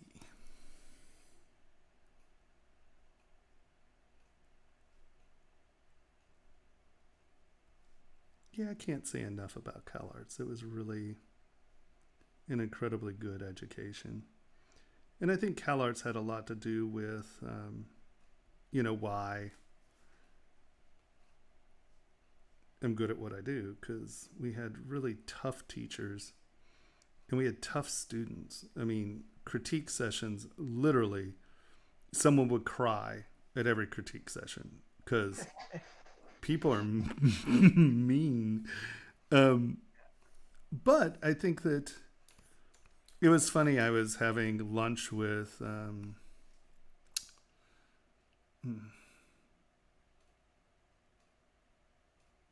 San Miguel de Allende is where we were going. Oh, this is ridiculous. Coco Fusco was his partner. Oh, whatever. I'm not going to sit here and embarrass myself anymore. But he won the MacArthur Genius Grant, and he was at CalArts, and he came back and did a project with Year of the White Bear. I can't believe I'm blanking on his name. Yeah, I can. I can't remember my own name, let alone someone else's. But he came back, and we were having lunch on this picnic table in between shooting, and I was just about to graduate, and he was like, you know, what do you think? What's the most important thing you took away from CalArts, you know?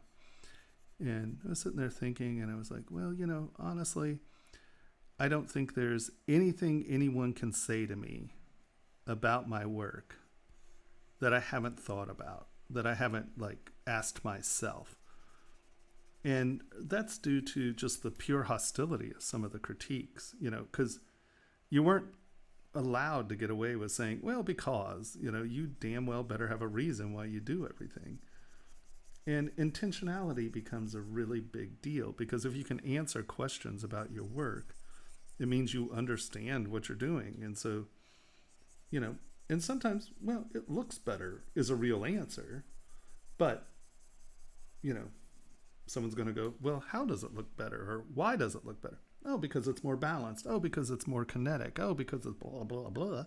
But, and the thing is, you know, there's this whole culture in the late 80s and early 90s where art speak, where people would just yabber ass about anything and just, well, the metaphysical differentialities of the universe counterbalancing in my left and right juxtaposition of space. And you're like, okay, so it's blue? Is that what you're saying? It's blue? Was that what we were talking about? You know, and CalArts did a very, very good job of hammering the BS out of it, because you had very talented, very intelligent students and teachers. And, you know, if you had any talent at all, they would beat you. You know, I mean, it was hostile. It was like, it was not necessarily the most friendly place to get critiques. And, yeah, it was rough. Yeah. And I it had was a very similar experience in college. Yeah, and it's funny because Bob Lindquist, he was like one of the most supportive, wonderful guys, and he had these big glasses with this weird little gold thing right here, and he sort of looked like Colonel Sanders, and he would, like, in critiques, he's like, that's marvelous, it's wonderful, it's marvelous. He's like, you know, and he had a way of like being able to be positive through everything.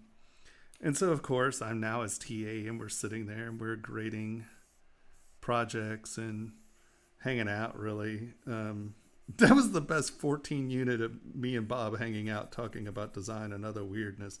Was awesome.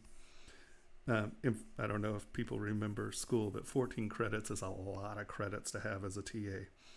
Yeah. And then that year I also got a 14 credit TA ship to have. I went to Thailand, Bali. We went to Thailand first to study with a guy who did puppets for the Balinese puppet marionette stuff. And he was like a national treasure of that. So I spent like 4 weeks in Bali learning how to make puppets. 14 credits. Yeah. Needless to say, I graduated in 3 years. I think they were just sick of paying my bills, so they were like, fine, get out. You're done. It's awesome. Have a great one. We'll talk to you later. Oh, God.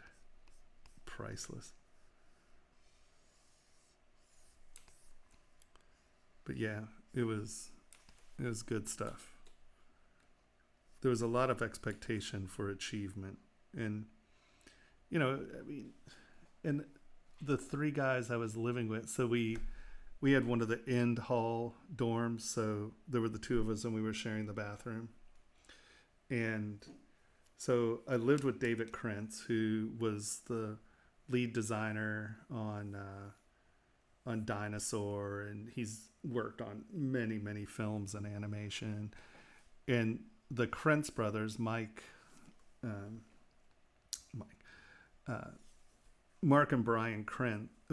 Brian Andrews, were our suite mates, and Brian's worked on every damn animation you can think of, and Mark actually won an Oscar for Brave. Brave was his film.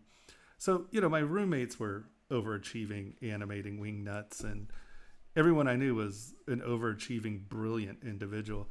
So, you know, you had to get in there and dig, because, man, there were some brilliant people at CalArts. Brilliant. And I think when you surround yourself with people who do things that are similar that what you do and are awesome at it, I don't know, I would prefer to be the dumbest person in the room than the smartest, you know. That's the one who learns the most. Yeah, it's just awesome. If you think you're the smartest one in the room, you're probably not. You're probably not. Yeah. You're probably not. All right, Sparky. That's you. You go, Daddy. No, I mean, Gandhi Tartovsky was one of our suite mates, and so he did Powerpuff Girls and, you know, Hotel Transylvania and Primal. And then we had Tom McGrath, who did Megamind. And Tom was one of the most brilliant people I ever knew. Thank God there was pot, because he would have taken over the world if he wasn't a stoner. You know, Paul Rudish works a lot on Cartoon Network. It's just more and more and more. And then you jump into the film school and stuff, and, you know, Tim Burton left a few years before we did, and, you know, they really laid out the sort of the CalArts mafia, so we transitioned into the film industry really quickly. And yeah, no, it was great. It was an incredibly supportive, wonderful Mike Bell. Yeah, I mean, it was a wonderful place. I assume it still is, but it was funny when I went, there were under 1,000 people at the school the first year that I went. And by the time I graduated, I think the school was 1,200 people. Wow. And so it grew a little, and then, yeah, it was so funny. I tried for years to get them to get a puppet person in, because I was doing, you know, being in the animation school, my only outlet really was stop motion. You know, you just don't sculpt your way through many animated films because there weren't computers then. I mean, obviously there were computers, but you know, I think the year we graduated was the first year that Disney used. Was the first year that Disney made a computer colored film, right? People weren't using computers to animate. You were using it to color. I mean, everyone was still taught flipping and, you know, drawing. There was no computer doing anything for you. In fact, we had the first pre-releases of Photoshop because Photoshop, they gave it to us in 89, 90, and I think Photoshop launched in 91, or it might have been 89, and Photoshop launched in 90. I can't remember. It's been more than a couple years. And so they actually, CalArts actually had pre-releases of Photoshop. And Photoshop might as well have been, you know, MS Paint. yeah, exactly. That's exactly what I was looking at. I mean, you know, it had like 3 tools. It just did it better than MS Paint. You know, it was like ridiculous. Especially now when I open Photoshop, I'm just like, what the hell? So we have a question here, and how do you pronounce the name of the person who made the SK brushes? Sakaki Karu. Do you know him? Well, yeah, I do. Wow. He's one of my favorite people in the world. So the question is, you and Sakaki Karu are my favorite ZBrush sculptors. Slow, deliberate, detailed. Helps me a lot. And I noticed that you use SK brushes a lot. How did you come to use them? Honestly, I saw Sakaki sculpting and his cloth brush. I was like, oh, that's a great cloth brush. And then he used to have a blog that was in Japanese.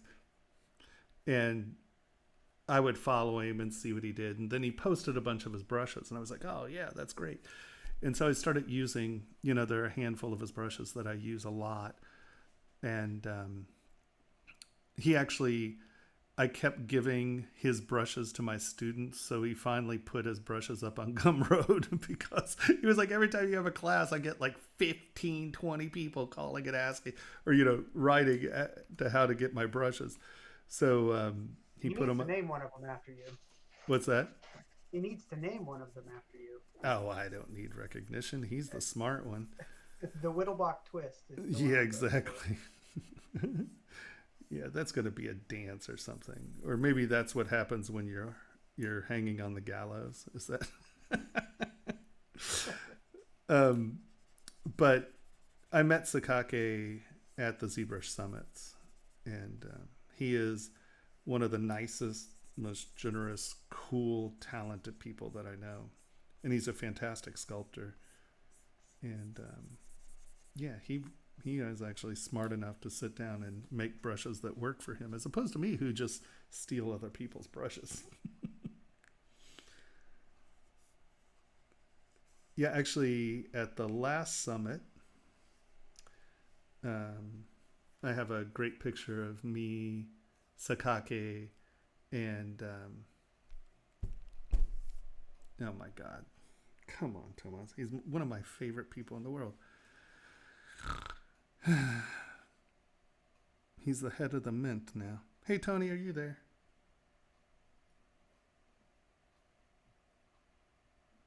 Tony, you there? Oh, Mina. Oh, thank you. Jesus. Jomina. Just both of them are some of the nicest, most humble, friendly, just wonderful people in the world. I can't believe I forget.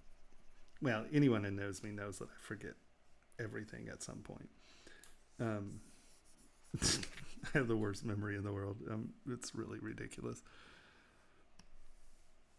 But Joe is also, if you all don't know Joe Mina, definitely look him up. He's wonderful. He actually does these adorably wonderful, he like rants on YouTube, and they're some of the most spectacular rants ever. You're just like, Yeah, Joe, you're right. What was his name? Joe Menon.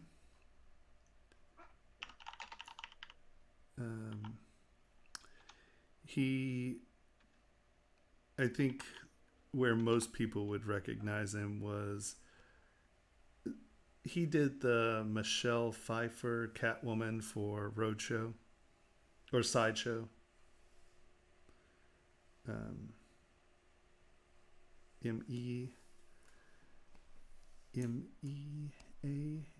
I think. Meana. But the coolest thing is that he is the 41st. Is it 41st or 19th? It's 19th, I think. Head. Maybe less than that. It's like 14th. It was so low I couldn't believe it. Head of, what is it? Sculpting of the, what's the title? Head engraver. Head engraver for the Mint. And so he brought ZBrush to the Mint, and he was like, "Yeah, you know, I thought meetings at Sideshow and stuff were pretty rough." He goes, "Yeah, it's really hard when you have to go to Congress to sell your new idea." You're like, "Yeah, no, it's incredible." He is an absolute badass, and like I said, just one of the nicest people you'll ever meet. Yeah. He's one of my heroes. I wish I could be that nice. I mean, it's really kind of creepy how nice he is. You're just like, how can you be that nice? You're just like, damn, dude, you're brilliant. And just, he's humble and sweet and just, he's a joy to be around. I mean, that's so cool. That's what everybody says about you too. You almost made me spit on myself. Yeah. Don't lie to the people we know better. Why do I have these weird lumps in this mesh? That's really frustrating.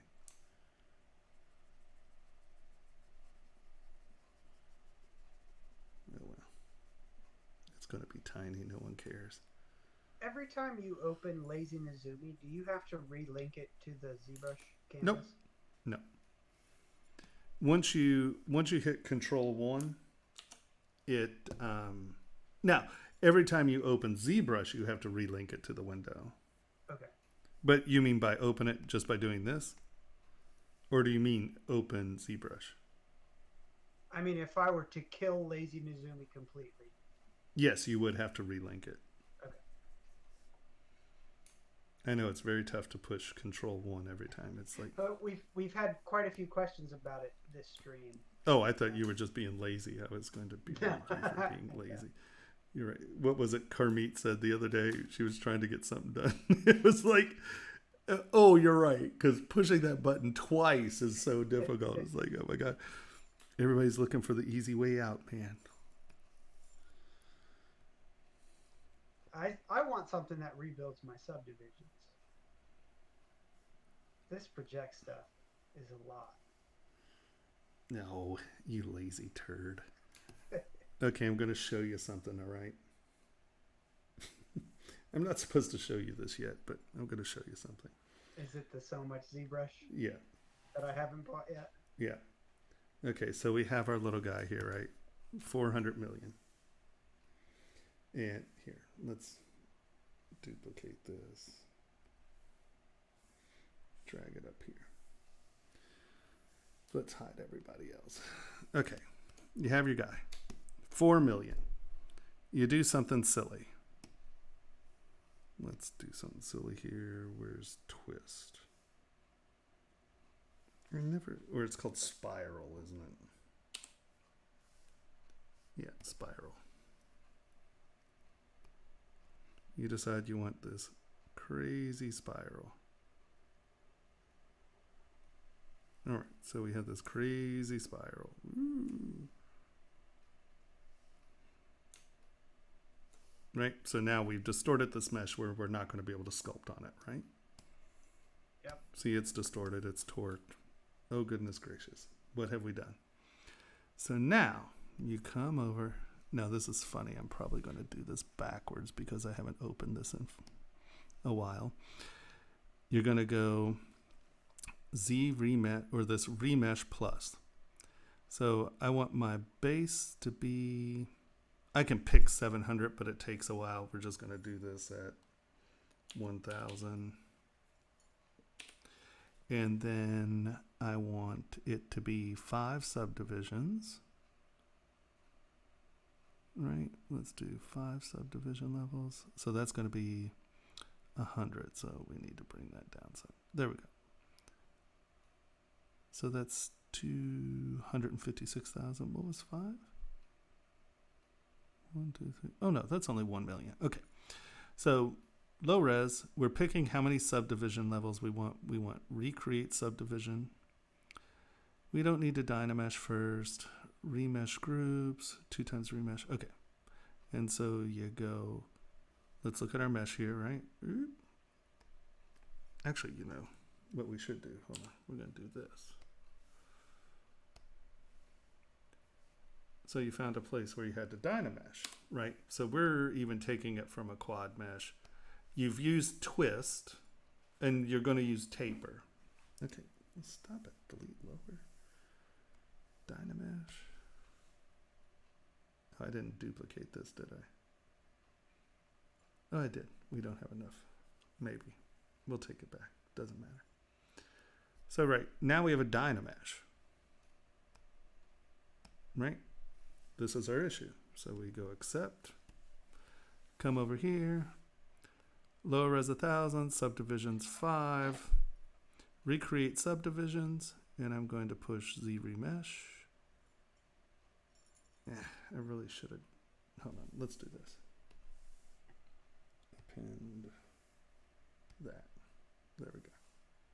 We're going to delete that star. All right. This way you can see what's happening as opposed to dumping all this garbage into my subtools. Okay, we did. We're going to delete that too. All right, so here we go. We've dynameshed this because we had to. Boom. Go to Z remesh. Okay. See, it's creating a duplicate because it reproject. It's doing exactly what I'm telling you to do, right? It's dynameshing. It's Z remeshing. It's going to take it back down.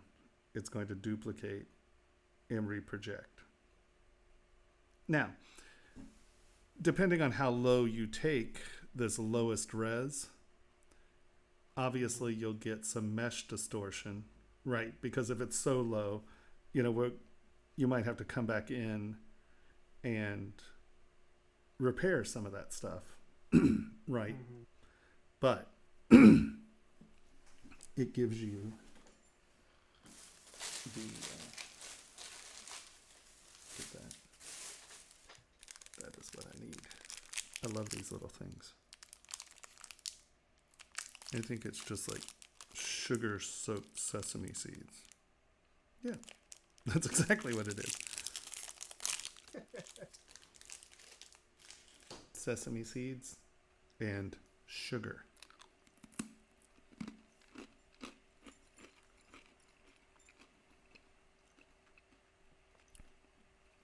Sorry, it's thinking.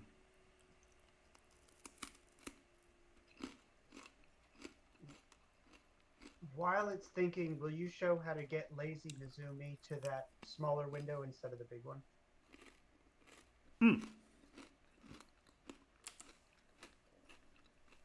This is for S7.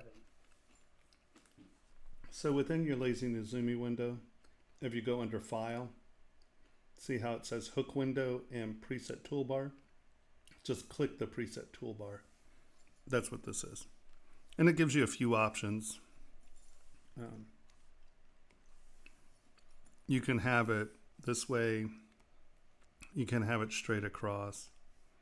You can have it across double thick, down, and down double thick. And changing the orientation of that second window is the like cluster of tiny dots in the top left corner of it. Mm-hmm. Right there.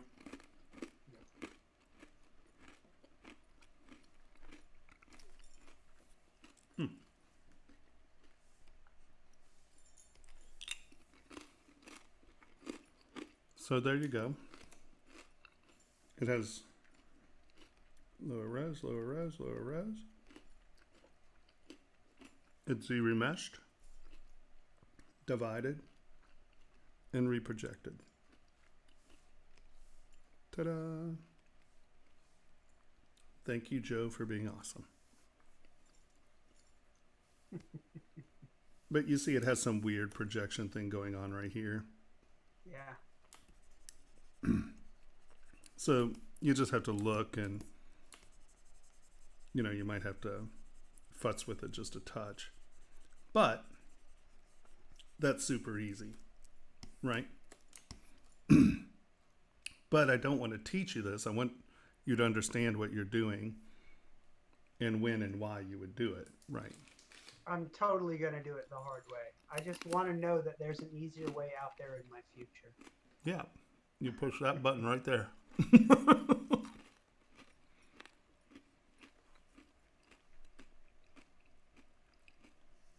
This does a lot of wonderful things. He's so impressive.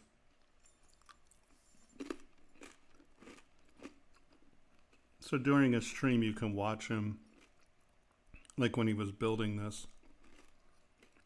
You can watch him do his coding and stuff. It's fascinating to watch.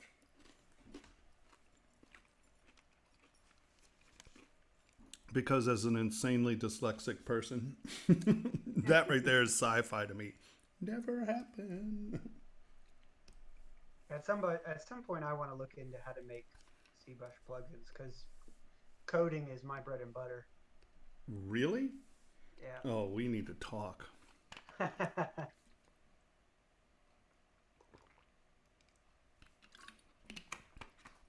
what I went to school for: cybersecurity and software engineering. Oh, man. Hey, JV. Oh, yeah.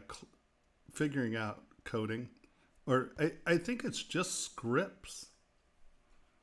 I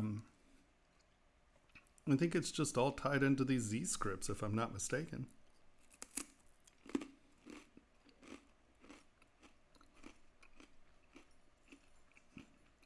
I'll find someone you can talk to.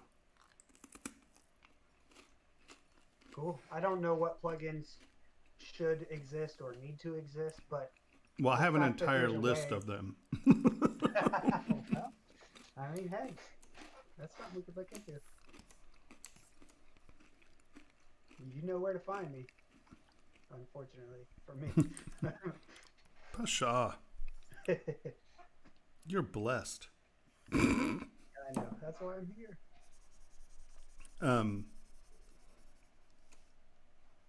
Yeah, because sadly I have to, it would be nice if I could, like, you know, the Kitco stuff, it'd be nice if I could have just gotten,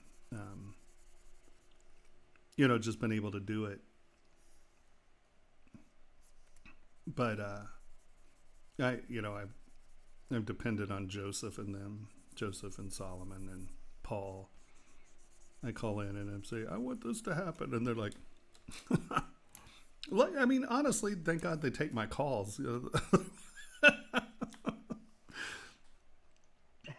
Yeah, that's better than the alternative. Right? We And have a forum for stuff like this, Tomas. Right? They're like, dude, if you call me at 3 a.m. again, ask him for something. Hey, Henry, where are you located? I'm in Northern California right now, Bay Area. He lives in the land of orange. I do. Everything is on fire. My white truck is black. Yeah. Tony's in Oregon where the fires, he was saying that they forgot to bring in the pillows and they look like they've been smoking for decades on them. Yep. It's getting pretty bad up there. Drizzle today. Yeah, my watch told me that rain had stopped in Windlock, so I guess it Rain? was raining at some point today. No, it rained on the coast.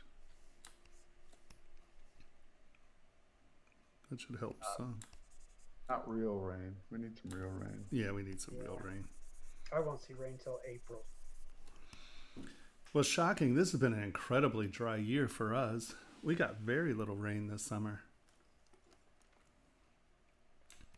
I mean, the fact that we're having weird fires is odd. We very rarely have fires this late in the year.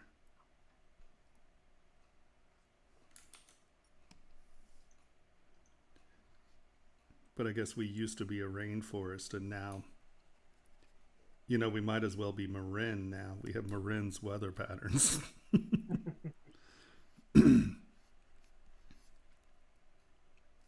Well, the wine industry is moving north, so. Now, you can't have our wine industry. Hey, we've already got your. I call dibs. What is it, Tony? That stuff that I don't really drink. Pinot. Pinot, yeah. We keep the reds around here. I drive through wine country on my way to work when I go to work, which I haven't been in forever and ever. My ex's parents owned a house up in Sonoma on Annandale State Park. That was wonderful. But they got nailed. What was it, 2 years ago, that fire that ate Santa Rosa? Yeah. Yeah. That was very depressing. Both of them are artists, and they lost all their art. They didn't even know. They came down to, they were dropping Kate off at the airport in San Francisco. And by the time they got home, their house was gone. And it was very tragic because they're both incredibly talented artists, and very sad. And they've both been art teachers for decades, and they had tons of their students' art, and it was pretty tragic.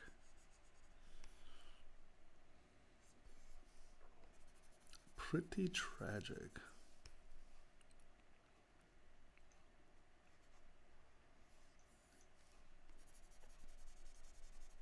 I haven't checked in on them in a while. I should give them a ring. Are they still in California? Yeah, they're probably. I don't know what happened to the place up there, but I mean, they still own that piece of property. Well, who knows, honestly. But they had a house in Rockridge, so it's University Avenue coming out of Berkeley, and it turns into Oakland right there. And everyone thinks it's Berkeley. They have a house right there, right off University, right by. I can't think of the name of the road, but it's 1 or 2 blocks down from Alcatraz. So University and Alcatraz, they're a couple blocks off of that.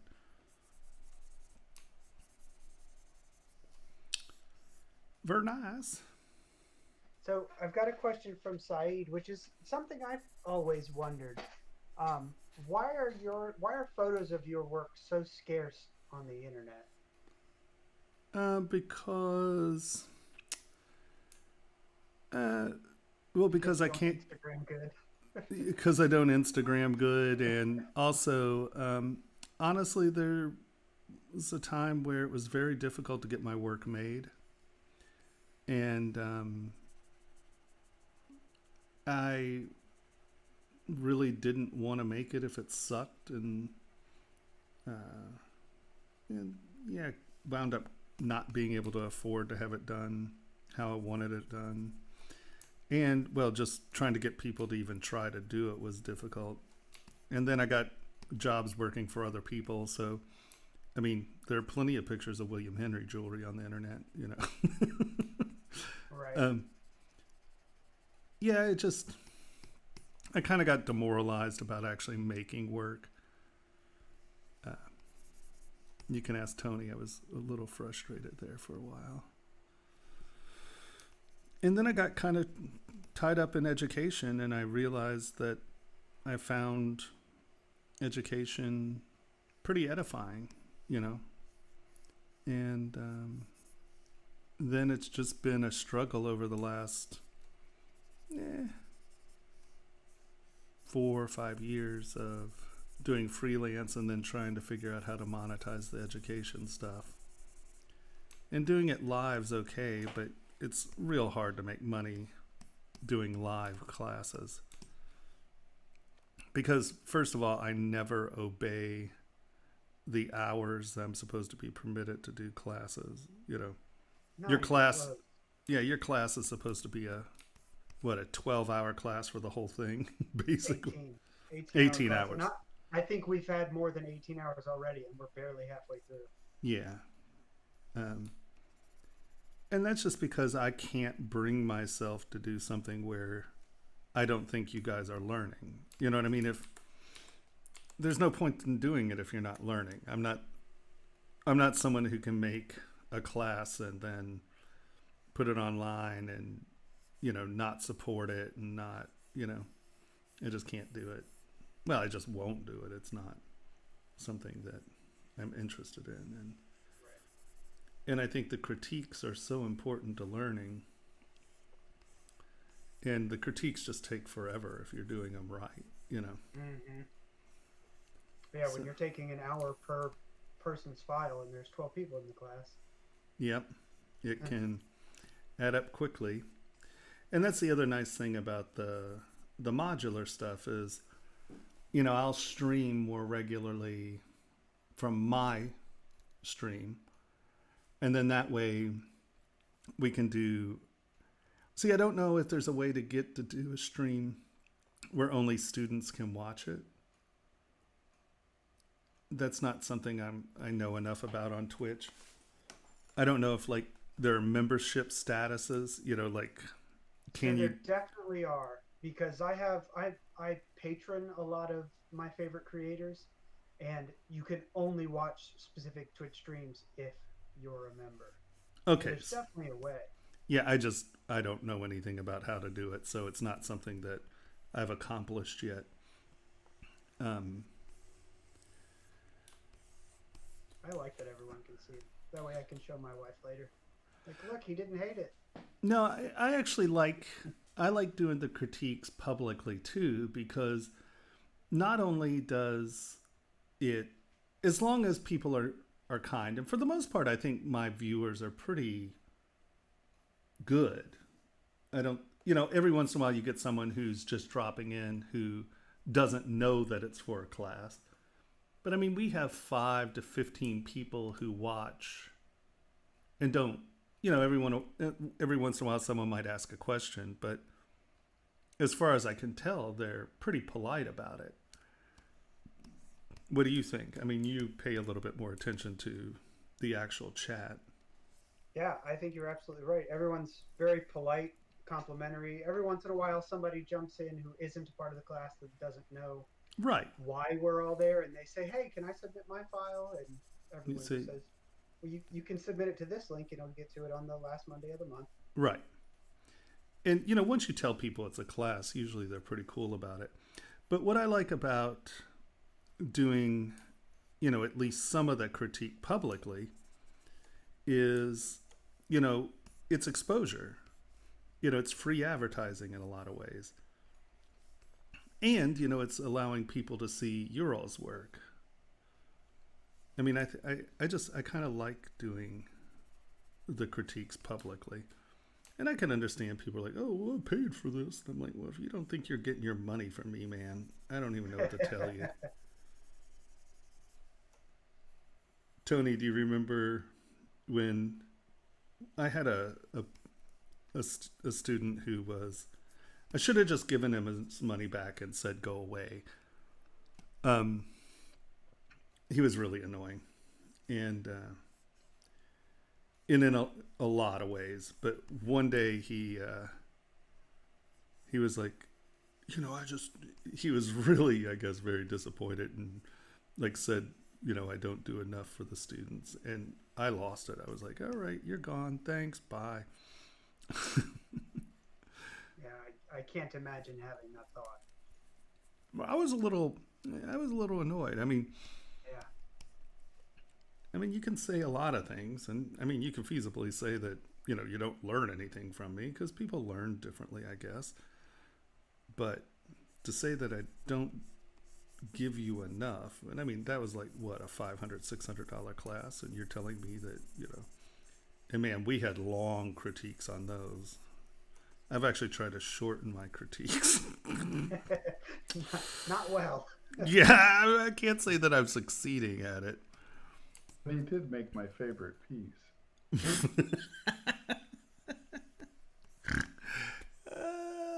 Oh my God.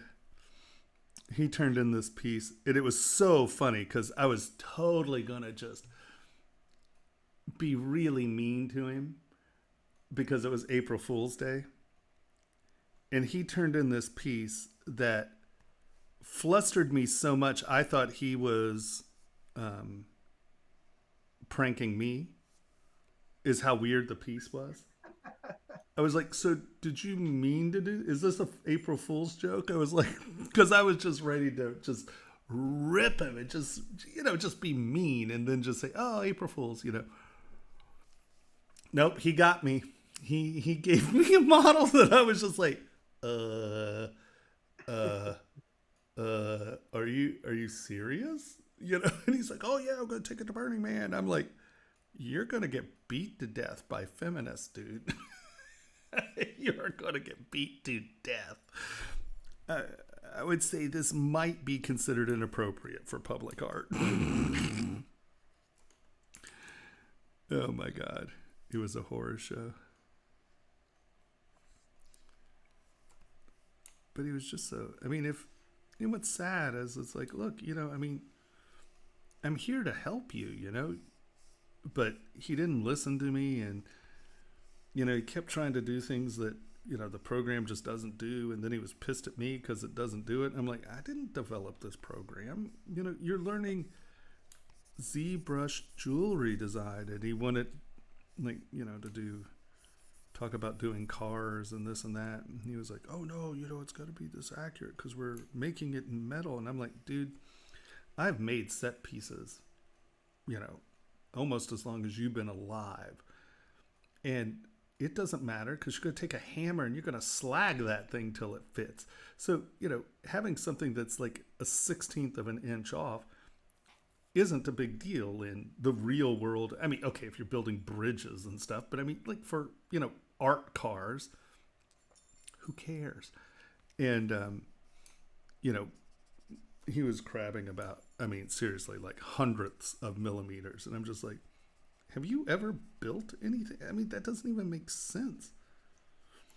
Yeah. I would complain about other people's videos were better, but they were like 5 years old and weren't up to date with it.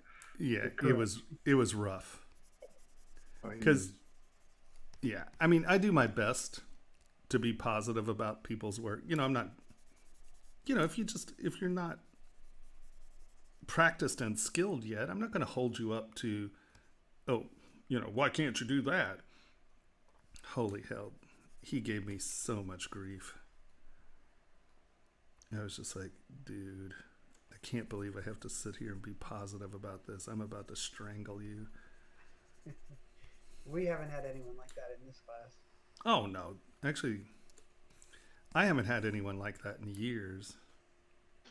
I think he's the only person who's ever been a problem. We've had students that were problematic for, the company, not me, because of, videos not being put up and stuff, and they just get crabby. And, I get it. You paid for something, you want it, but it's just like, you can be nice. Because I tell you what, if you approached me that way, you wouldn't get anything from me.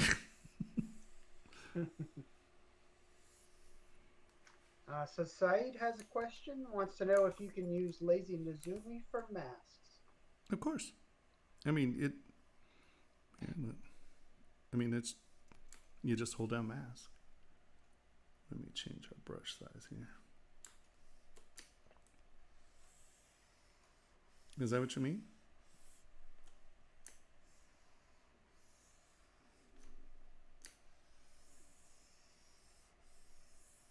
Ta-da!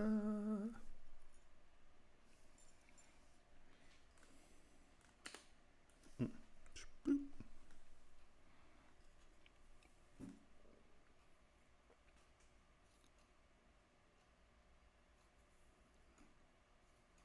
Yeah, I think that, hey, Jesus. Yeah, the social media thing and getting pictures out there is something I really have to work on because I suck at it. Hire somebody. It's too much work. It is. But we have to start generating money to be able to hire someone. No, this is America. What are you talking about? There's a loan for that. Right? Well, there's a young lady who mentioned she might be able to do it. We have to talk to her. And my friend's son wants to do it.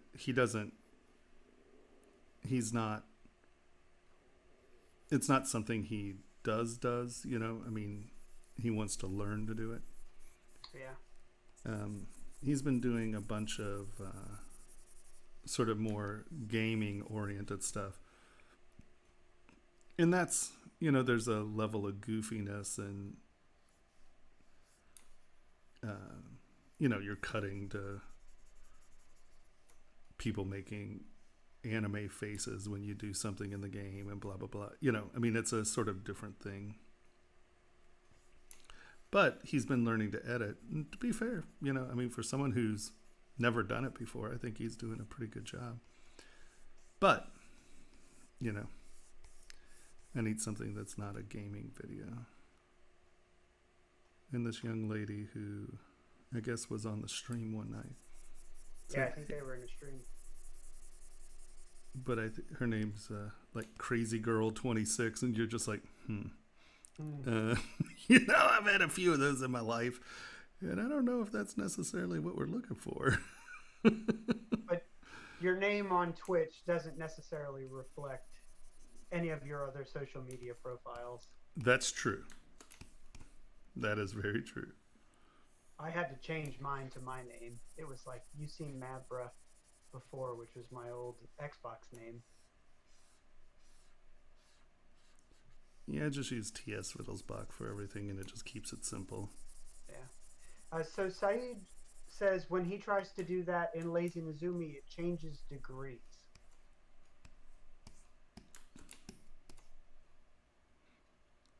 Oh, yeah. Fair enough. If you are, yeah, that is a pain in the butt, actually. Here, hold on. Let's take, what's the easiest one to do? Here, let's just use straight line. Turn on Lazy Nizumi. It changes degrees. And so, like, even here, you can get it, right? The key is you want to touch the surface. If you touch any of this stuff, right, you got to be careful because it will change degrees on you, right? But you can get it, lay it on, get it changed, hold it down and touch your surface, and then it'll work.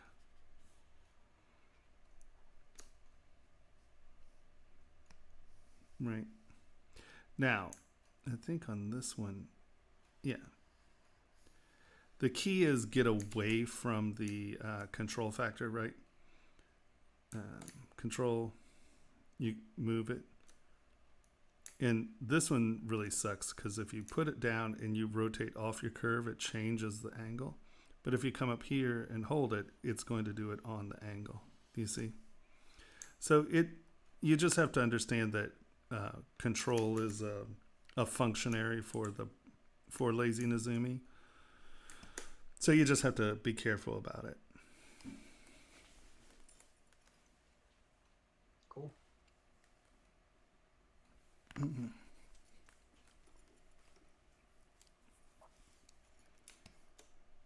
All right.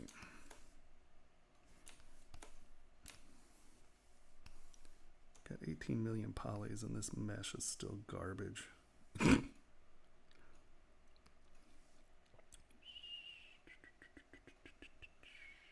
Or maybe I just haven't tried to clean it up yet. Never mind, that cleaned up fine.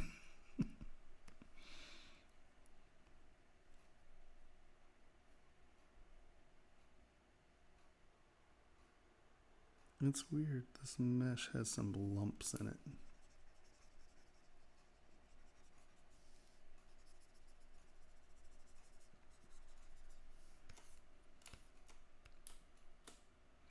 This is the bridge of some glasses. Hold up, there we go. Right. So I've been told that they want to see different iterations of it. So I am taking, those are sort of the block ups, and just making a few different styles. I have another one somewhere. I don't know what I did with it. I probably deleted it at some point. My luck.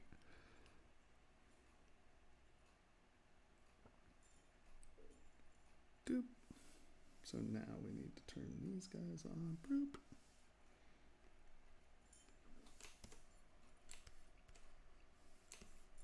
Thank you. They should be cool.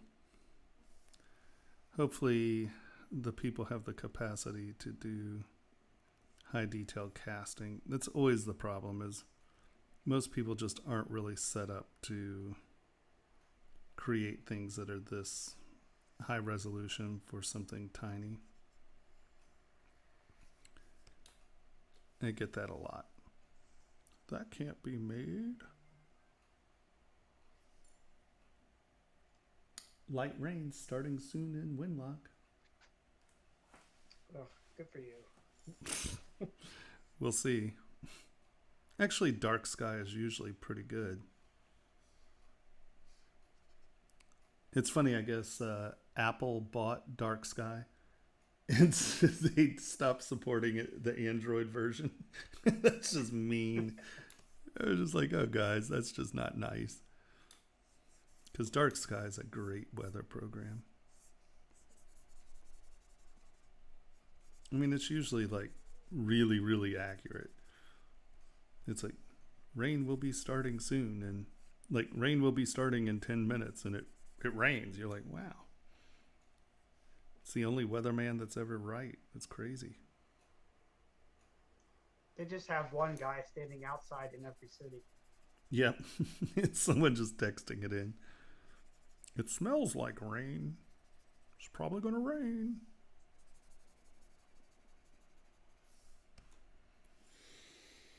Boop.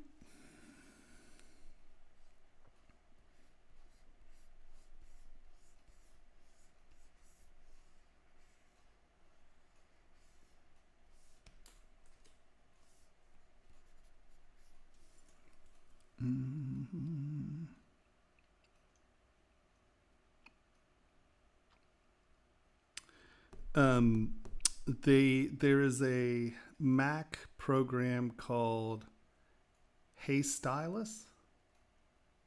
I think that's what it's called, Hey Stylus, that does very similar things for Macs. One sec, let's look. I think it's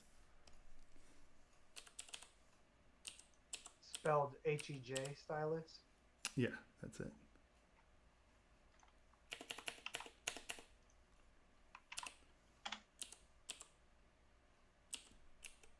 I love your. I'm still trying to type stylus. And I spelt it wrong, I guess. Yes. Yeah, I don't normally put a W in stylus, but Shh. Live your You best be life. quiet, you. No words from you. Bad you. Yeah. And this actually does stuff that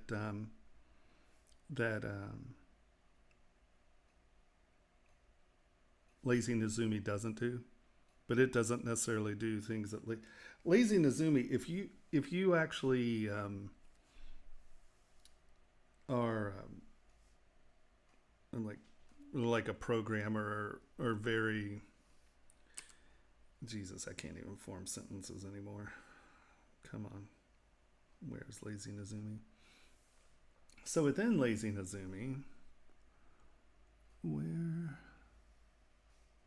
how do I open it up? So see all these different, you can change how the pressure works. You can change, I thought there was oh, here we go. So within all of these are all the different options you can add, subtract, twist, and turn. And I mean, it's crazy. You can draw signs. You can kind of program it to do all kinds of crap. That's way too much information for me, man. I'm a sculptor. What do I know about all that crap?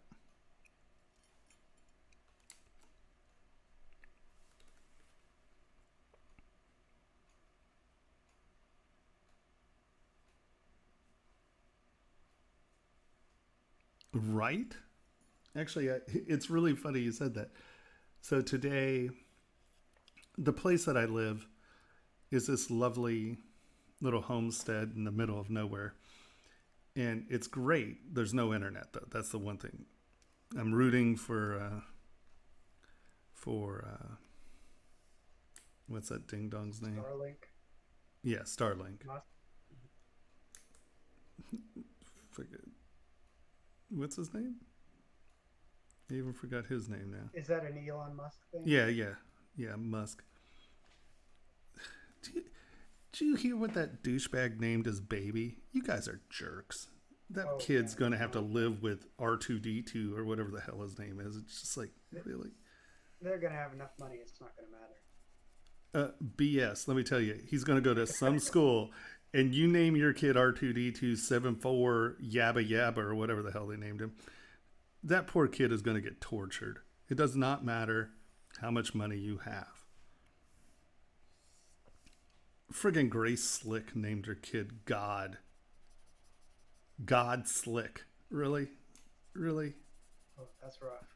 You dork. I mean, that's just not nice.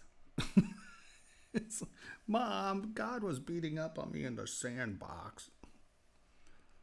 Johnny, you're having delusions. No. He's right there.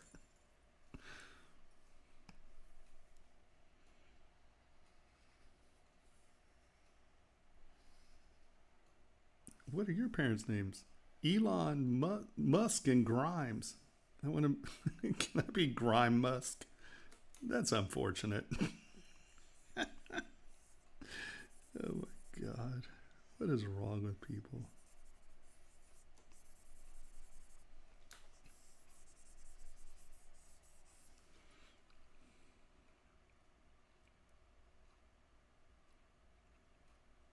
Yeah, please, anybody, if you have any questions, just ask. I'm just sitting here. I really don't have an agenda. I'm just sitting here doodling. This is something, well, I'm working, but I will gladly stop what I am doing to answer or demo something. I'm really here for you. I'm here for you.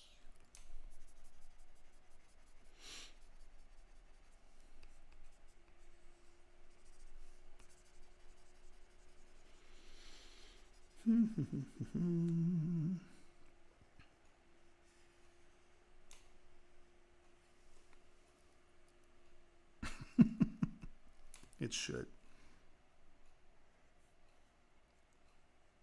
I'm well armed. We'll take care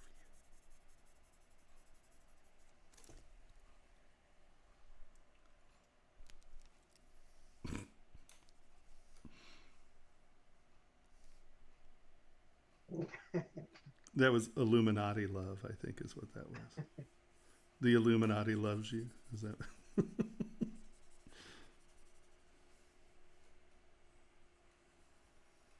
I'm just going to start doing that and see if... Oh, you know, Jay-Z might pick it up. He's all about the Illuminati. in his new church, in his new fashion line. I think Kanye, not Jay-Z. Oh yeah, they're all the same person to me. Entertainers who are paid too much money to do something silly. You're right, that's Kanye. Jay-Z's not insane.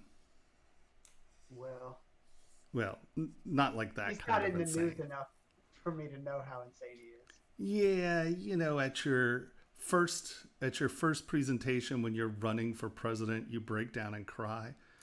I mean, sure, breaking down and crying is fine, but really, when you're trying to become president because you want to support Trump, fucking jackass. Oop, not allowed to cuss. Sorry, didn't mean to cuss. That was a spontaneous. We try to keep the politics away from this stream. Sorry, Pixologic. Yeah, I apologize. Everyone get your free trial. Here's a link to the download center. Trying to distract. Look, something free. Looky here. Looky here. Link to the trial. You buy it once, never pay for it again. Yep. They have monthly subscriptions. I love it. I bought this program 16 years ago and I've never paid another penny. It's awesome. Where does that? I've got the monthly right now just because $800 feels like a lot, but really I bought a $2,500 Cintiq tablet just for ZBrush, and I'm worried about the cost of ZBrush. That doesn't make a ton of sense. And ZBrush is only like $900 or $875 or whatever. Now, let's go look at how much other 3D software packages how are. much is Maya? Yeah, well, Maya is just insane. But I remember that Modo, because before we had ZModeler, I used Modo to do my block up. And I think Modo is something like $1,500, and you're going to pay. I mean, I think my upgrades were, well, maybe from the beginning they might have been like $700-800 every year. Yeah. Every year and a half, something like that. So, yeah. That's how the CNC software I have is for Yeah. Vectric stuff. It's $900, and every time they come out with a new version, that's another $900 for the cheap one. Yep. Isn't that nice of them? Yeah, real friendly. RCat109 has a question. As for 3D printing, what is the minimal size of the element/detail that would be visible on the print in relation to printer resolution? I mean, for example, if resolution is 0.5 millimeter, I lost my sentence. Details that are 1 by 1 by 1 millimeter will be lost. Okay. Point So 1 by 0.1 by 0.1. yeah. So it's not as plain as you would think it is. There's something, did I stretch? Sorry. I must have torqued or stretched the bottom of this model, because on all of these down here, there's weird lumps going on, and I do not know why. It's very frustrating. Sorry, that was just very frustrating. It completely depends. Okay, so you'll hear printer resolution. Most of the time, that printer resolution they're talking about is the Z-axis, right? And the Z-axis is really easy to get better resolution because it's just dependent on a screw and then how controlled, like it has to have good controllers, because to get something that's 9 microns, it's got to be able to go, which is, 9 micron of motion of the screw rotating. So Z-axis is mostly a mechanical function. So it's just the threads on the screw and how good that little, what are they called? Servos, whatever. The little motor is. Stepper motors. Stepper motors. Yeah, that's what it's called. I'm like, gosh, but it does steps. Stepper motor. And the size of the screw. So that's easy to get good resolution on a Z-axis. But Z-axis doesn't matter. It's it obviously matters, but the real answer to that is, what is your XY axis? or what your XY resolution is. And often, you know, it's 150 millimeters or 150 microns. None of this is millimeters. It's mostly microns. And you know what? It is very difficult to say, because mathematically you think it's going to be this. But sadly, it has to do with what the resolution is at specific angles, right? Because if it's sitting square, then your angles are sitting here. If it's sitting like this, your angles are here. And it's the variation. So like if your model's not sitting this way, but it's sitting this way and tilting, it has to do with what the step is and your XY resolution is. So it's not quite as clear an answer, because it completely depends on orientation of the print, right?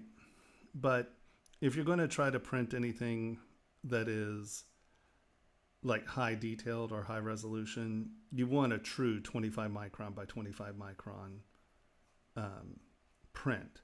Now, here we get into other trickier things, because some of that has to do with like the intensity of the laser. So the laser may actually be an 85 micron laser, but because of how it's overlapping and your fall off of the light, you're actually getting a 25 micron pass.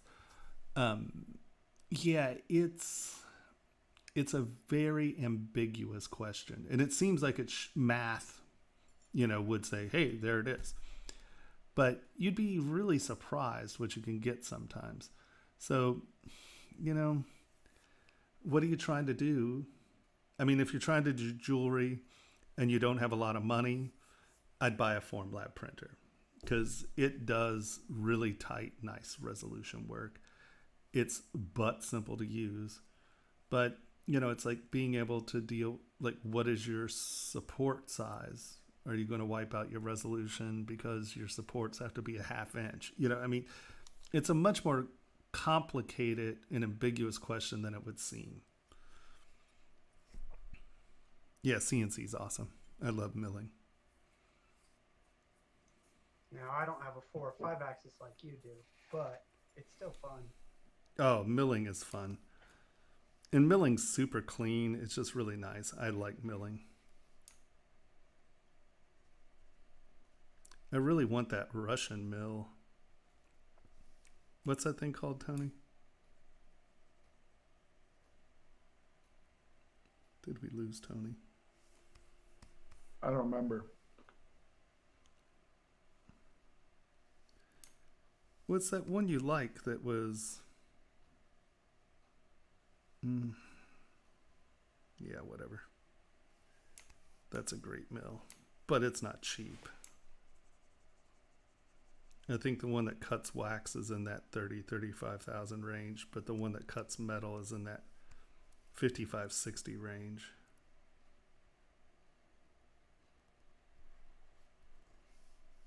There's been a couple of nice ones that are actually 5 axes, but both Rio and Stoller have tried to integrate them into the jewelry world. Mm-hmm. Software just doesn't work well. So, well, that's and those are like $3,500. Yeah, that little one in the box.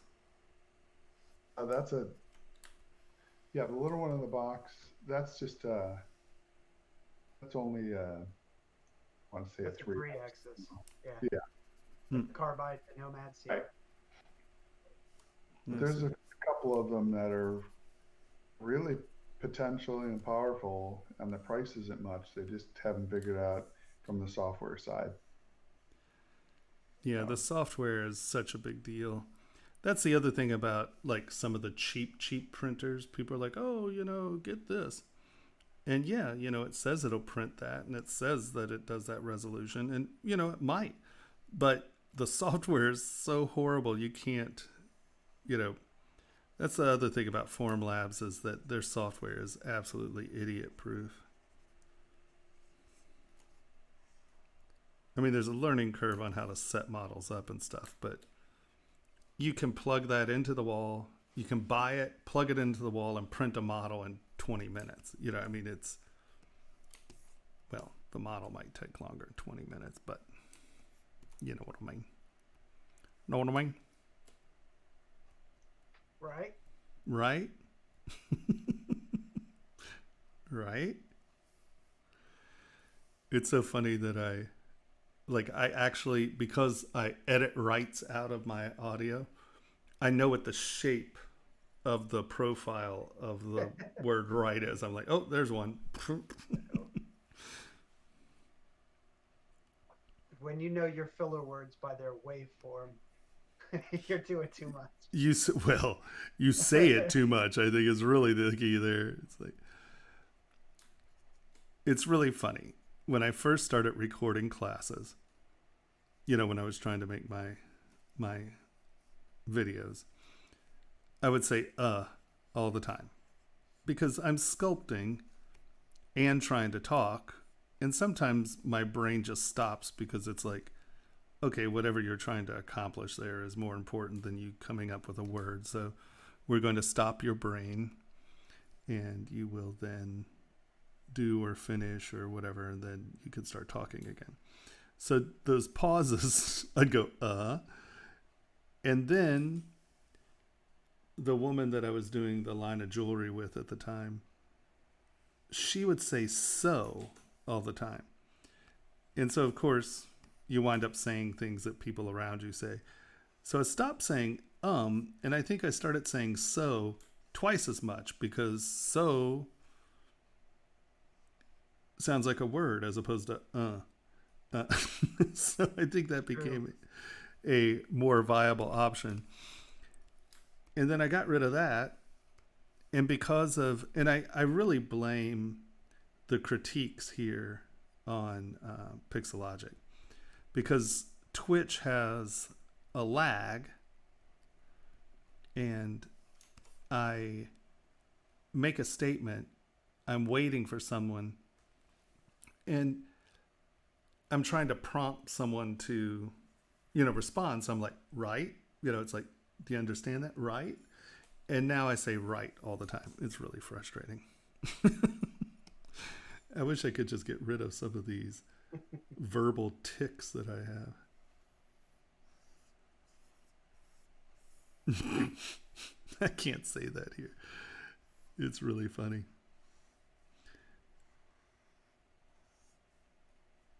So one of my common responses to things is a phallic-oriented response.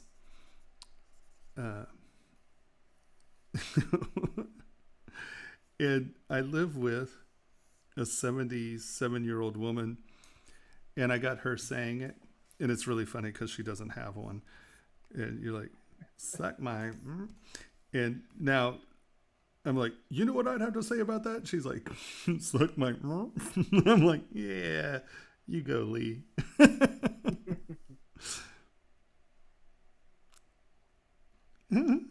I'm going to change the subject on you so we don't get fired. Amethyst says, hey, Tomas, great to see you. What do you think is the best way to start to make a coin from a photo? Is it more of a depth map task or a sculpt by layers? I would still say you're going to wind up with a better surface if you sculpt by layers. Now, if you tune, the problem is if you have a real bitmap of it, that's great. See, now I'm saying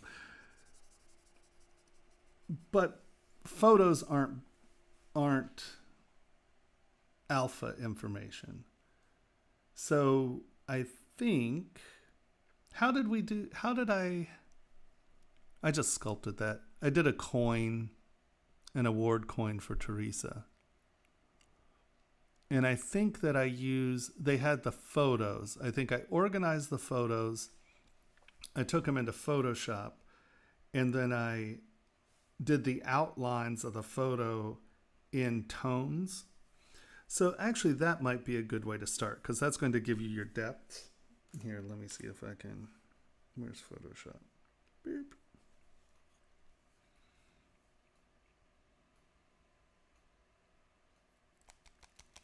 So instead of using the alpha to create, do I have anything that will work?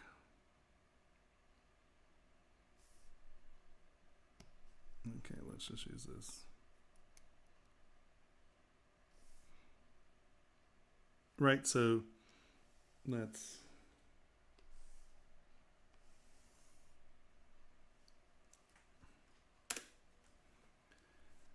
right, so this is your little groover. You're going to hold on, let's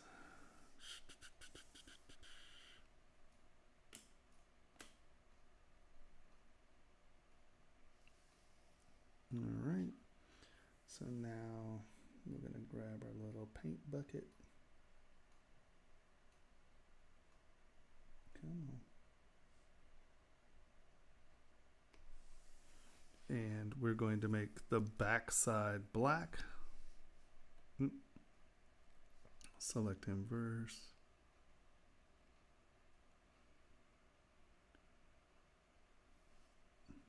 Where's select inverse?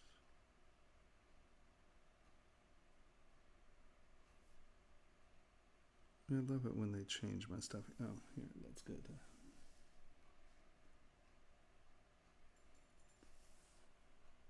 It's because it was paint bucket. Select inverse. Paint bucket, boop.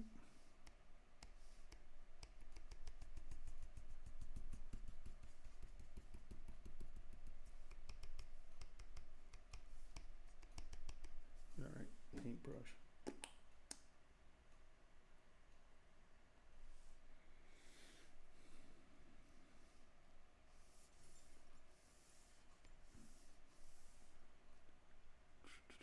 Opacity 100, brush size, where are you?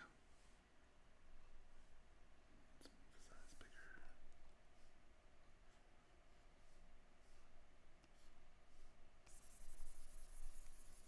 bigger. Okay, so black is your first layer, right? And then deselect, Control D, well, let's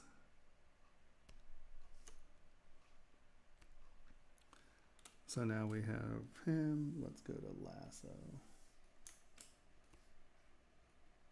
And just decide on what the layers are. So you're going to say, all right, let's start here.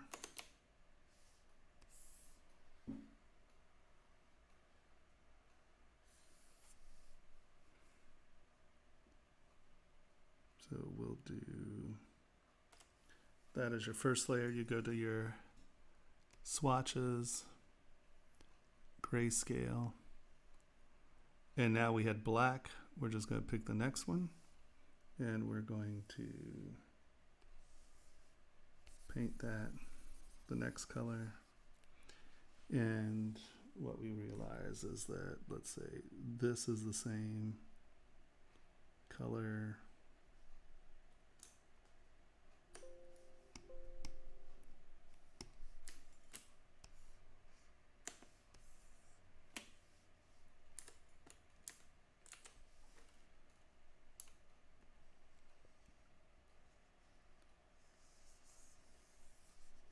So he's at the same level as the pants.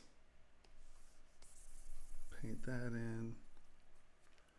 And so the next color up, I usually skip a color. Control D. Next color up from that is, oops, stop it. I guess that might be a little large.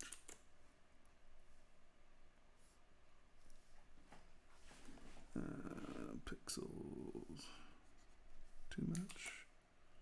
Why is this not showing me my brush size? That's annoying. Okay, whatever. So we know that the shirt's now at this level.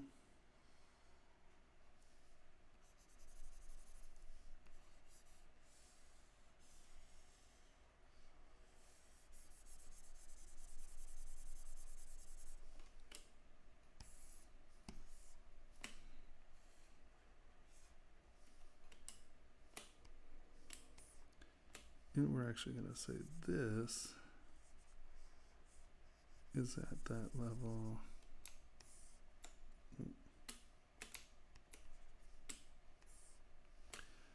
And I would say that back arm is sort of there. Okay.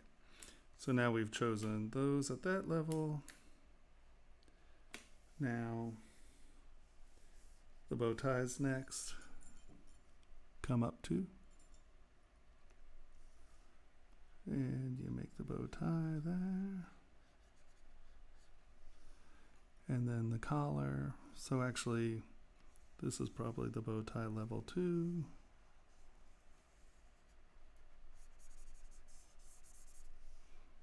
Bow tie level.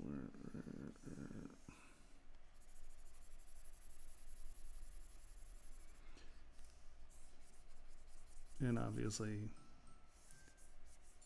holy hell, is it that late?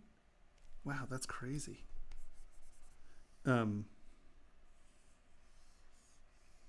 Right.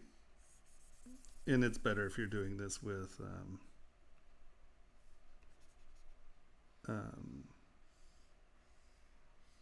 your polygroup or polygroups. Jesus, why is this not showing? Is it tab? Is that why it's not showing? I don't know why it's not showing me my brush size.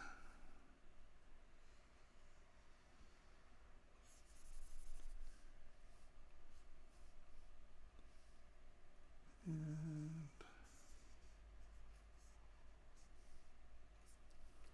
go up one more.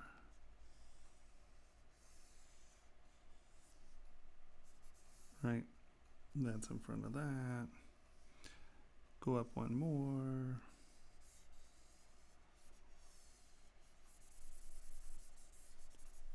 That's in front of that.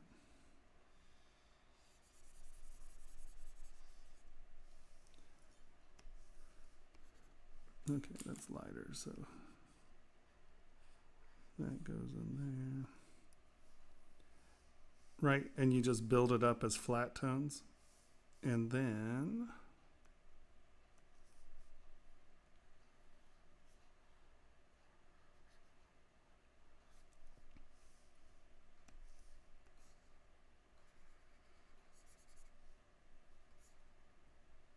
in things like this, where this is in front of this and going back to that, that's where you can lose your, if you lasso that around the hand, you can go from this guy, do a gradient, and when you come in here, you can pick the color, and you can use these color. I think you can just drop it in, boop, and then boom. We used to be able to drop it in. Okay.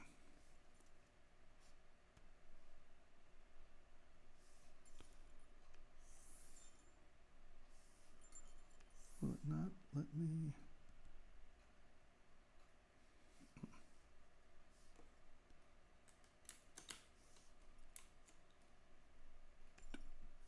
Okay.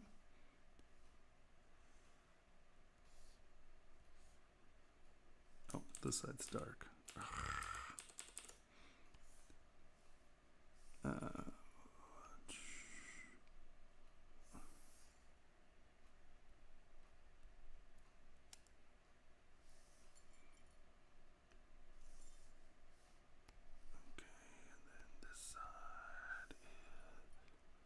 That color.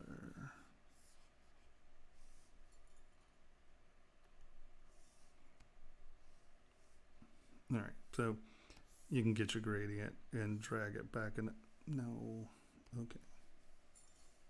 Get your gradient, drag it back and under, and then you'll get a, oops, wrong direction. Right, and so you can get that to be darker than that coming up and being bright. And now you take this, and obviously this is not going to be perfect, but get paintbrush. Let's go to black.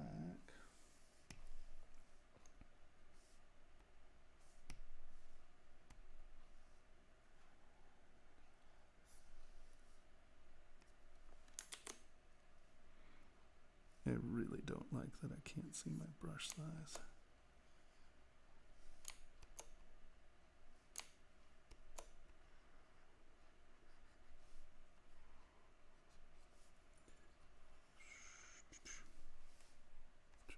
All right. File. Save. Okay. Oh, where did that save that to?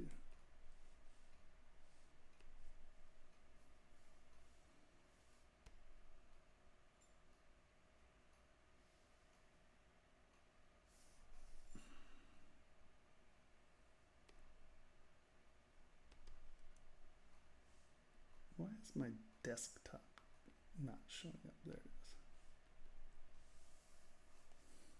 is. Save. Okay. And let's lower that. Come in here. Alpha.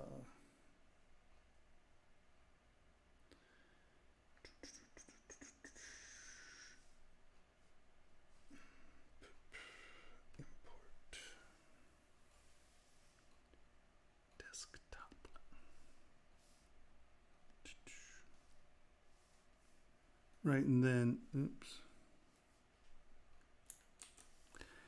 When you're doing it, it's far better to use standard. Take standard. Make your focal shift 0 or negative 100. Come back in. Grab that. Make this drag. And so you can see that if you're doing it by one step, you can see that you can get your block up forms in there pretty quick.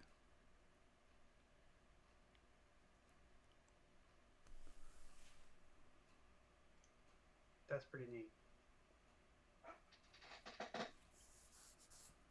Does that make sense?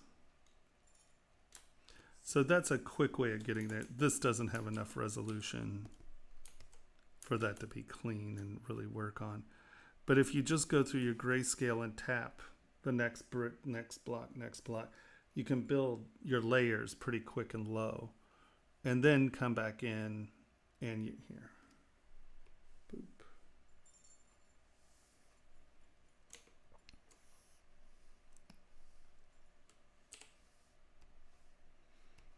Plane.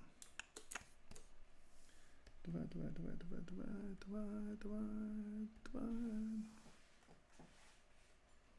Cute.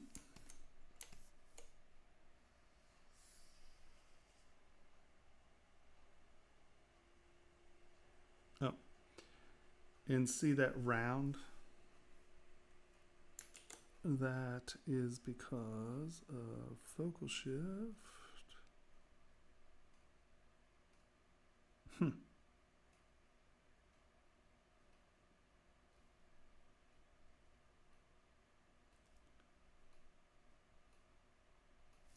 That's odd. My focal shift is set it up.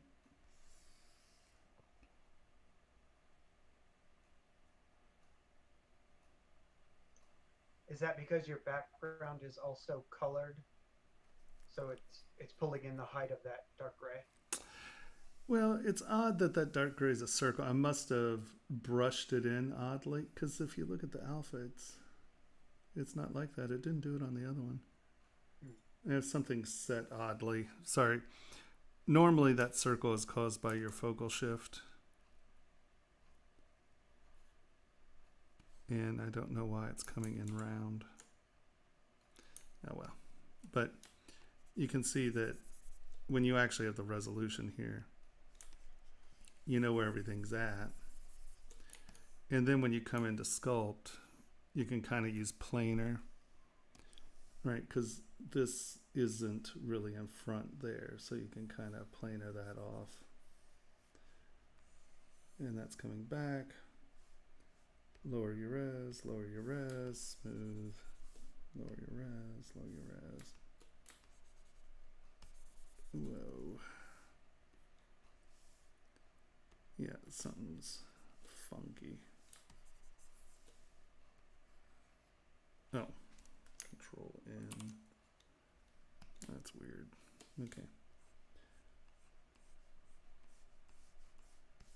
Right, you can come in and smooth this stuff.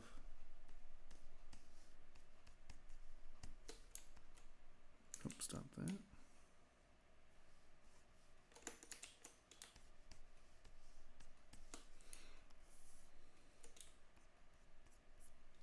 Right. Come back, get your higher resolution back in.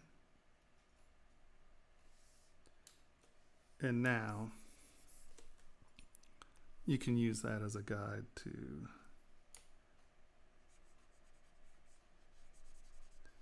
come back in and actually sculpt your little guys in.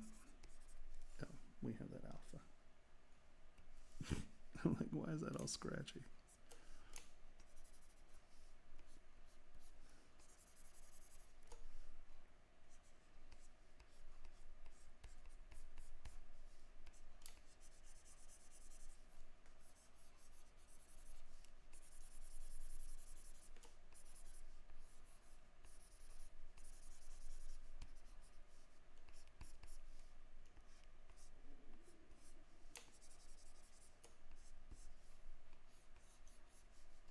This is your 2 a.m. warning.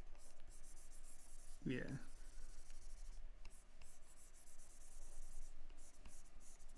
And so you can see that you can quickly start to get in and define your forms, knock those down, get them where they need to be, get what's in front. But if you're careful, you can see that you can actually get quite a bit of information in, and tapering or not taper, what the hell's it called?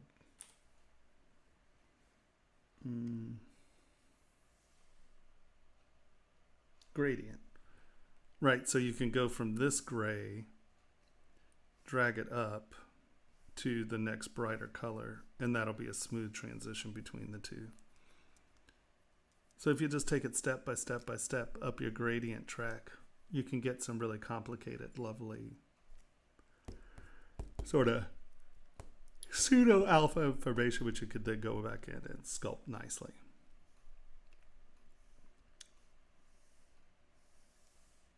Does that make sense?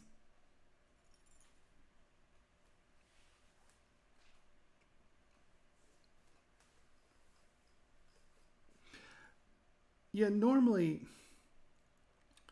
if you're going to do alphas, do them in a square format. It's helpful.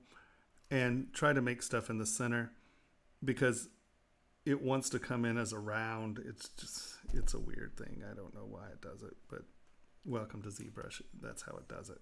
So smile, nod, and make things round. Yeah. All right. 2 o'clock, huh? That's crazy talk. I think it probably goes faster when you've got people actually talking to you. It really does, actually. It's surprising. It's nice.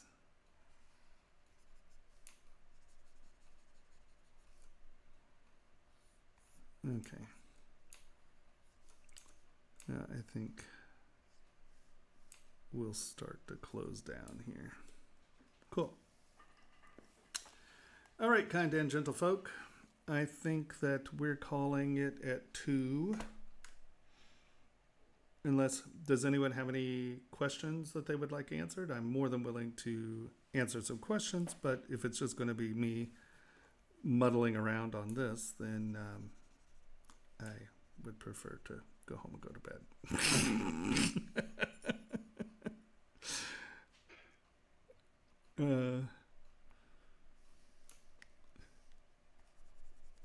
Because I don't know how, well, I guess this is productive, whatever. What do I know?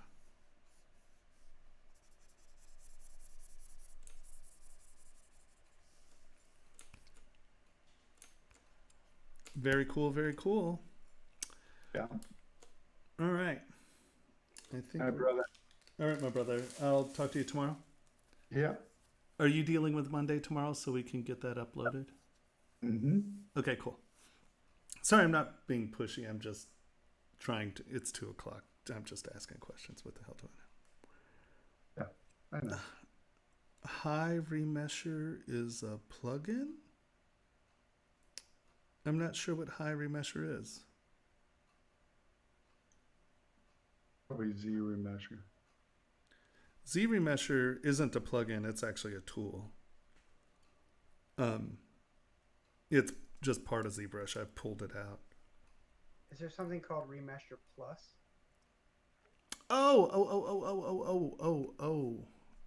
Yes, that is part of so much ZBrush. See, Remesh Plus.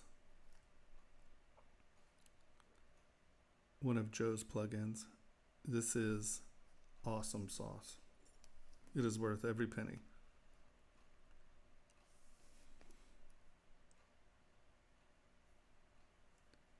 Right? Did you get that?